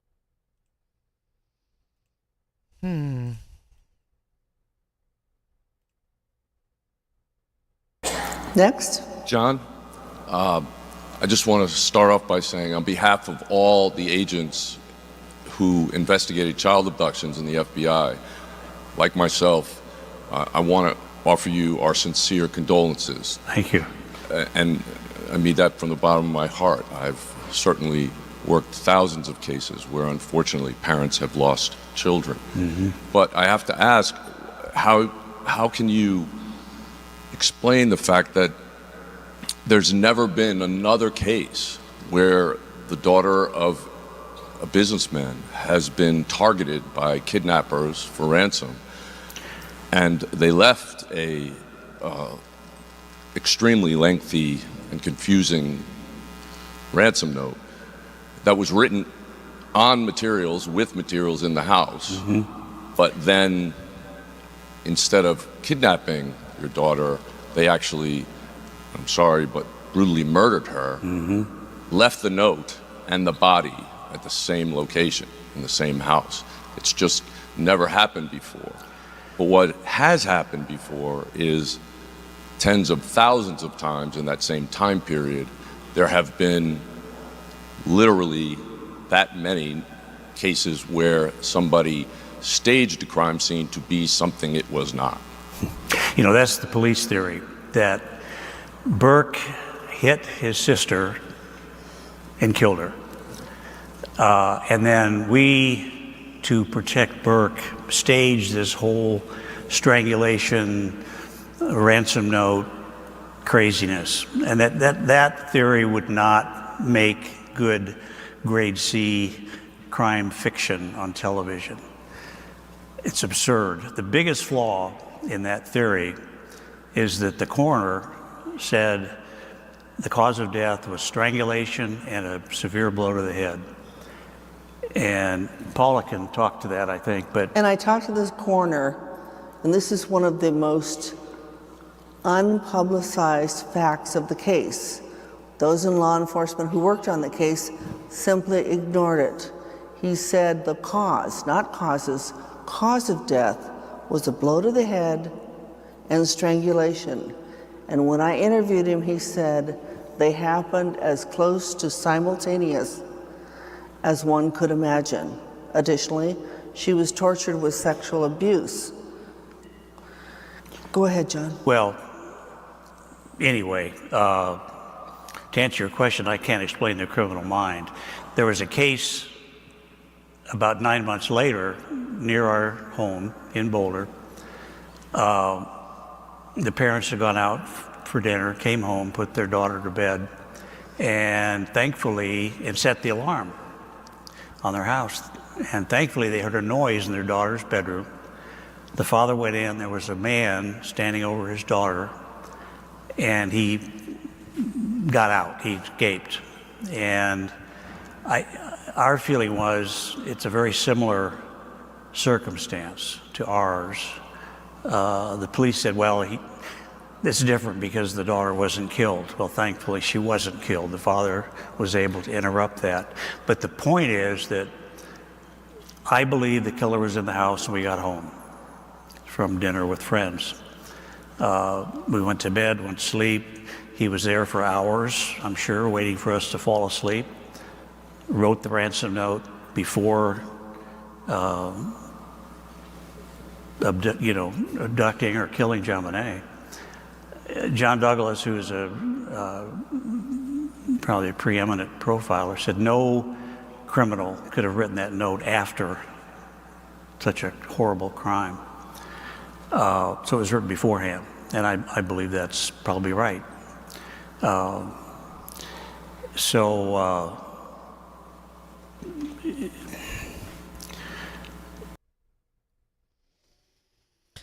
I don't know about this, man. but I've got one more. We've engaged with the media almost from the... This is someone at CrimeCon in Nashville interviewing him at the Gaylord Opryland Hotel, May 31st, 2024. Someone called Cotton Star. beginning to try to keep pressure on the police to do the right thing. And that's been difficult, been a marathon. We're not there yet. But it's mainly my main mission for years has been just keep pressure on the police. I'm not going away. Get this case solved. And of course, we've been advocating almost from the beginning that they bring in resources that have been offered to help from the outside, and they've always refused. Starting in really the first few days, Denver offered to put two experienced homicide detectives at Boulder's disposal, and they said, we don't need them. And that was the first of many refusals of qualified help. Boulder did not even have a homicide department. And the detective working on our case was in charge of auto thefts investigations. So they just didn't have the experience. And I've never criticized them for that, but I have criticized them strongly for turning down help on the government. Governments are reactive. They don't do anything proactively. They react. 3 people are killed at this intersection. Maybe we better put up a stoplight or a stop sign. They react, and they react to public pressure. And so in our case, the media is a real asset to keep that pressure on. Like, this isn't going to go away. We heard reliably that one of the members of the police department, I don't know who, told a journalist, we're just waiting for John Ramsey to die. And the implication is then the pressure will be off. It's just disgusting. Oh, that was a big edit. That was a big edit. Police department, I don't know who, told a journalist, we're just waiting for John Ramsey to die. And the implication is then the pressure will be off. It's just disgusting. I mean, but it's not out of character at all. Yeah, it's sad also. I'm not going to die. I'm going to be around for a good while, and John Andrew will take over for me when I'm not. He's very passionate about getting this resolved. Do more DNA testing. We have a DNA sample that was recovered in 1997, confirmed in 2006. And that's when the DA finally wrote us a letter, apologized for how he'd been treated, and cleared us as suspects. But that was 10 years ago, almost. So the DNA technology has advanced even further. And we had a letter to the governor with that petition attached, advocating more resources be brought in on our case, and then the DNA testing and genealogy. We had 30,000 people signed that petition, and we sent along with my letter to the governor, who pretty much, as far as I know, ignored it. He never responded. So we published the letter with the 30,000 signature number, and then he responded. But that was 30 days later. Regional FBI guy in Colorado, at that time, he said the government does not have the latest technology. This testing needs to be done by an outside lab that does have the latest technology. You're sitting there with fucking Othram. Have them pay it. What do they collect per case? $7,500? Pay them. What are you sitting here with Othram at CrimeCon year after year after year after year? I can't take it no more. I can't take it. Burke Ramsey did not kill his little sister. No way. No how. No way. Technology. There's just no way. But they don't have it yet. They got to get a budget, and they got to go out for bids. Oh, this guy. I'm sounding like Trisha now. Something happens fast. So he said, we don't have it. There was testing done in early January of 1997. The report said that we have unidentified male DNA recovered. Does not match John, does not match Patsy, does not match Burke, or it's the only other people in the house. So was the baseball bat wrapped with a rug? Was it like a throw rug? Did they wrap something around the baseball bat and hit her with it? Yeah, I mean, there's just no way Burke did it. No fucking way. They said we were excluded as possible matches. And that was kept quiet, secret by the police, because it was a problem. because they wanted to arrest us and prosecute based on probable cause. So they tried for a long time to explain it away. In fact, one of the authorities suggested that they go to the underwear factory in China, where JonBenét's underwear was manufactured, see if they could get a DNA match there of a white male worker. But they were Wait, what? China, where JonBenét's underwear was manufactured, see if they could get a DNA match there of a white male worker. But they were that desperate to try to explain it away, because that was a huge roadblock to their objective, which was to charge one of the parents. We know there were a number of samples sent out for testing. Number of the authorities suggested that they go to the underwear factory in China, where JonBenét's underwear was manufactured, see if they could get a DNA match there of a white male worker. But they were that desperate to try to explain it away.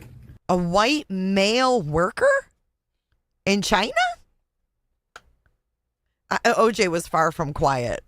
OJ put it in the freaking Browns' faces that he got away with murder. Pretty sure the underwear were made in Vietnam, if I heard correctly. But why is he saying that the DNA was a white male? He suggested that they go to the underwear factory in China, where JonBenét's underwear was manufactured, see if they could get a DNA match there of a white male worker. But they were that. Then they have an edit. A big edit from Cotton Star. Who are you, Cotton Star? Who are you? Who is this guy interviewing John Ramsey? Cotton Star. Case analyst. Suspicious death investigator. Expert in staged crimes. Stephen Thornwaite. Who the hell is he? Who's Stephen Thornwaite? Thornwaite? Do you guys know who this guy is? We're going to see.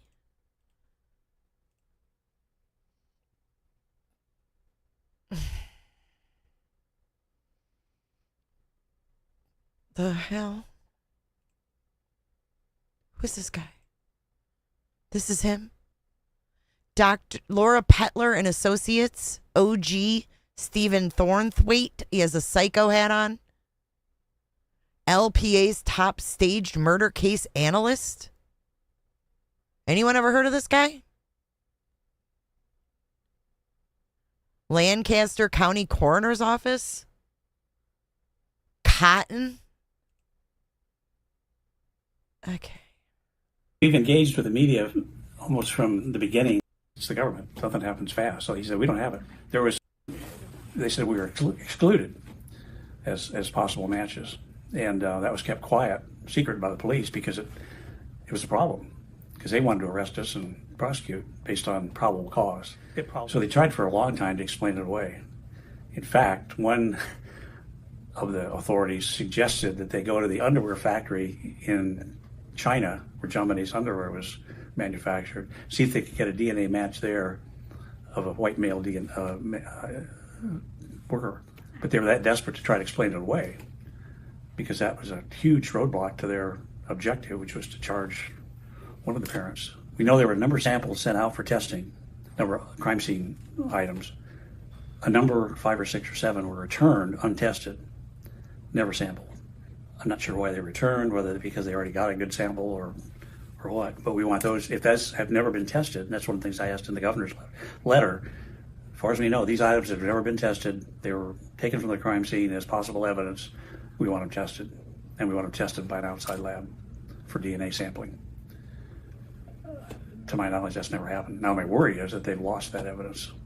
Even though we have a DNA sample that is in CODIS, the federal database, I'm told that you have to get a fresh sample to do the familial genealogy research. It's up to the chief of police in Boulder. He owns the case. Mary Lacey, the second DA that was in office, took the case away from the police. Now it was positioned as, well, we want fresh eyes to look at it. But I think she took it away from them. Did you pay her? Was she paid? Was Mary Lacey compromised? Because why would Mary Lacey take it away from the police? DA that was in office took the case away from the police. Now it was positioned as well. We want fresh eyes to look at it. But thank you, Kathleen. I think she took it away from them because they were incompetent. And she her underwear were a size 12, Stacy. She had a pair of size 6 underwear.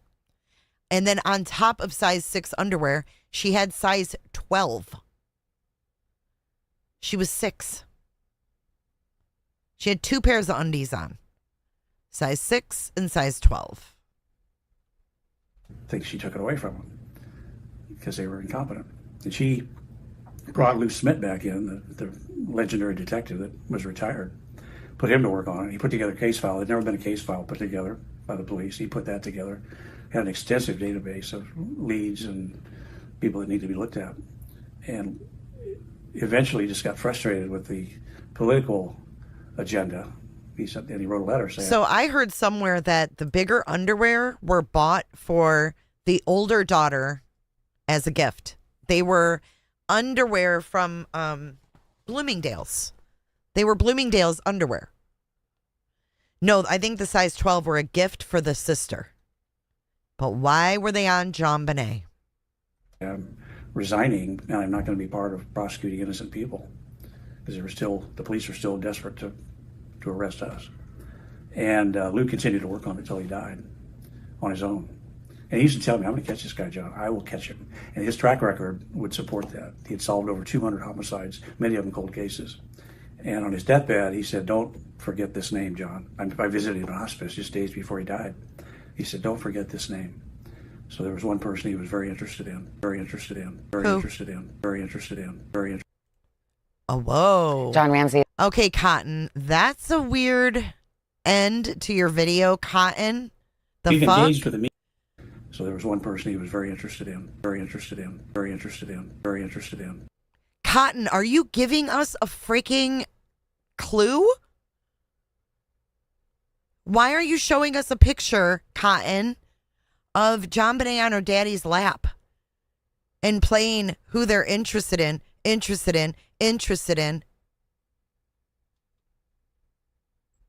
So there was one person he was very interested in.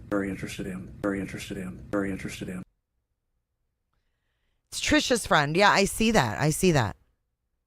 Why did John interview with him if he hates John? This is 1 year ago. He put this up. I'm confused. All right, I've got one more, and then I'm going to get out of here. I'm getting a headache. Everybody, we are backstage here at CrimeCon with John. I'm sure this is real genuine, too. Here we go. His scalp. Ramsey, who is here with some of his family. We were just talking about it. It's your third CrimeCon. Right. Have there been any new developments in the case to find your... Well, the biggest development, it's been probably a year ago, was they cleaned house in Boulder. Brought in a new police chief from the outside with good experience. He's a good guy. The Citizens Review Board recommended termination of 5 of their detectives for poor performance, including the one that had our case for years, and he was a poor performer. I have personal experience. So that was a big step.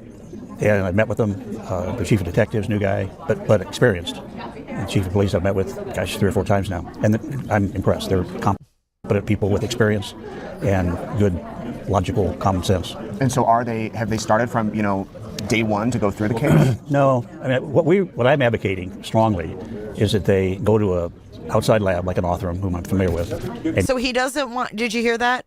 Nate's like, oh, are they starting from day one of the case? He's like, no. I want them to touch... do the DNA. Mary J, none of these people are friends. They've come together because Colby's mom killed her kids. It's very strange. These are very strange relationships, in my opinion. I don't like it. I think it's weird. And use the forensic genetic genealogy approach. You have to get new samples to do that because the sample has to be compatible with that. The COVID sample, which we have from, not COVID, CODIS, yeah. Which is the federal database, from 1997, unidentified male DNA, but it's 15 markers. Wait, what? Say that again? Genetic genealogy approach. You have to get new samples to do that because the sample has to be compatible with that. The COVID sample, which we have from, not COVID, CODIS. which is the federal database from 1997, unidentified male DNA, but it's 15 markers. And that's at the time, it was the only thing we had. But it's like, okay, do you match that? Nope. Okay, next. Do you match that? Well, there's 3.6 billion people in the world. We got to go through all of them. What is he talking about? This doesn't even make sense. This allows you to do a family tree investigation, and it's huge. And it solved a lot of old cold cases using that approach. And so, to me, that's the silver bullet. And we're seeing that all the time now. Yeah. These old cases being solved. It's a no-brainer. Well, it's so good to see you again. I know they're waiting for you to go on the stage, John, and hopefully, by the next time we talk, there's a little bit of progress. That'd be great. Good seeing Thanks you. for your interest. Thank you. Okay. Oh, man. Richard Nimmy, being anti-LDS is just like racist. What are you talking about? What are you talking about? It's been a long day, guys. I'm going to skate on out of here and go get something to eat. We're going to do some barbecuing. I don't get all tied up with these relationships that reporters have with victims and all that. I don't like it. It gives me the willies. I don't know. I need a break. Someone above said something about not liking, who cares if he's LDS? We weren't talking LDS. Have a great evening, you guys. Thanks for joining me today for Monday Updates. Make sure you're subscribed to both channels because I'm not going to be live here until CrimeCon. J for Justice is officially closing down until we cartwheel into CrimeCon on Thursday, okay? So we're going to be doing things here and on Every Day with Jay. So please sub up to both. I'll be on Every Day with Jay before we leave for final thoughts and all of that. I got to get some rest. I got to pack. I got to do laundry. I'm feeling a little bit overwhelmed and I'm a little irritated by John Ramsey. It was just a lot. Woo! Happy Memorial Day, everybody. I hope you guys have a great rest of your day. Have a safe rest of your Memorial Day, guys. And thank a veteran today. If you run into a veteran and you see one, a lot of the guys wear their ball caps. Walk up to them and tell them thanks for their service. And if we have any veterans here, thank you so much for your service. You're not forgotten. We appreciate you. And I will see you guys on Every Day with Jay. Until CrimeCon, Jay for Justice, signing out.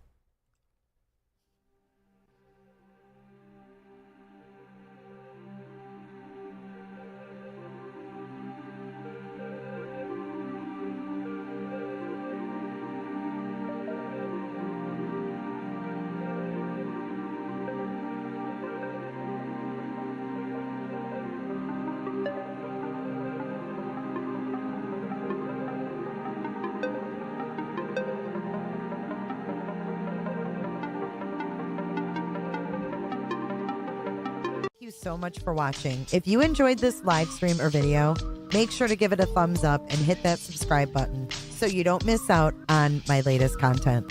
Want to take it a step further? Bring it all in and join our community clickers by becoming a Patreon or a YouTube member. You'll get exclusive access to our Discord server, special channel perks, and much more. Until then, I'll see you in the next one. Click. It's real easy, man.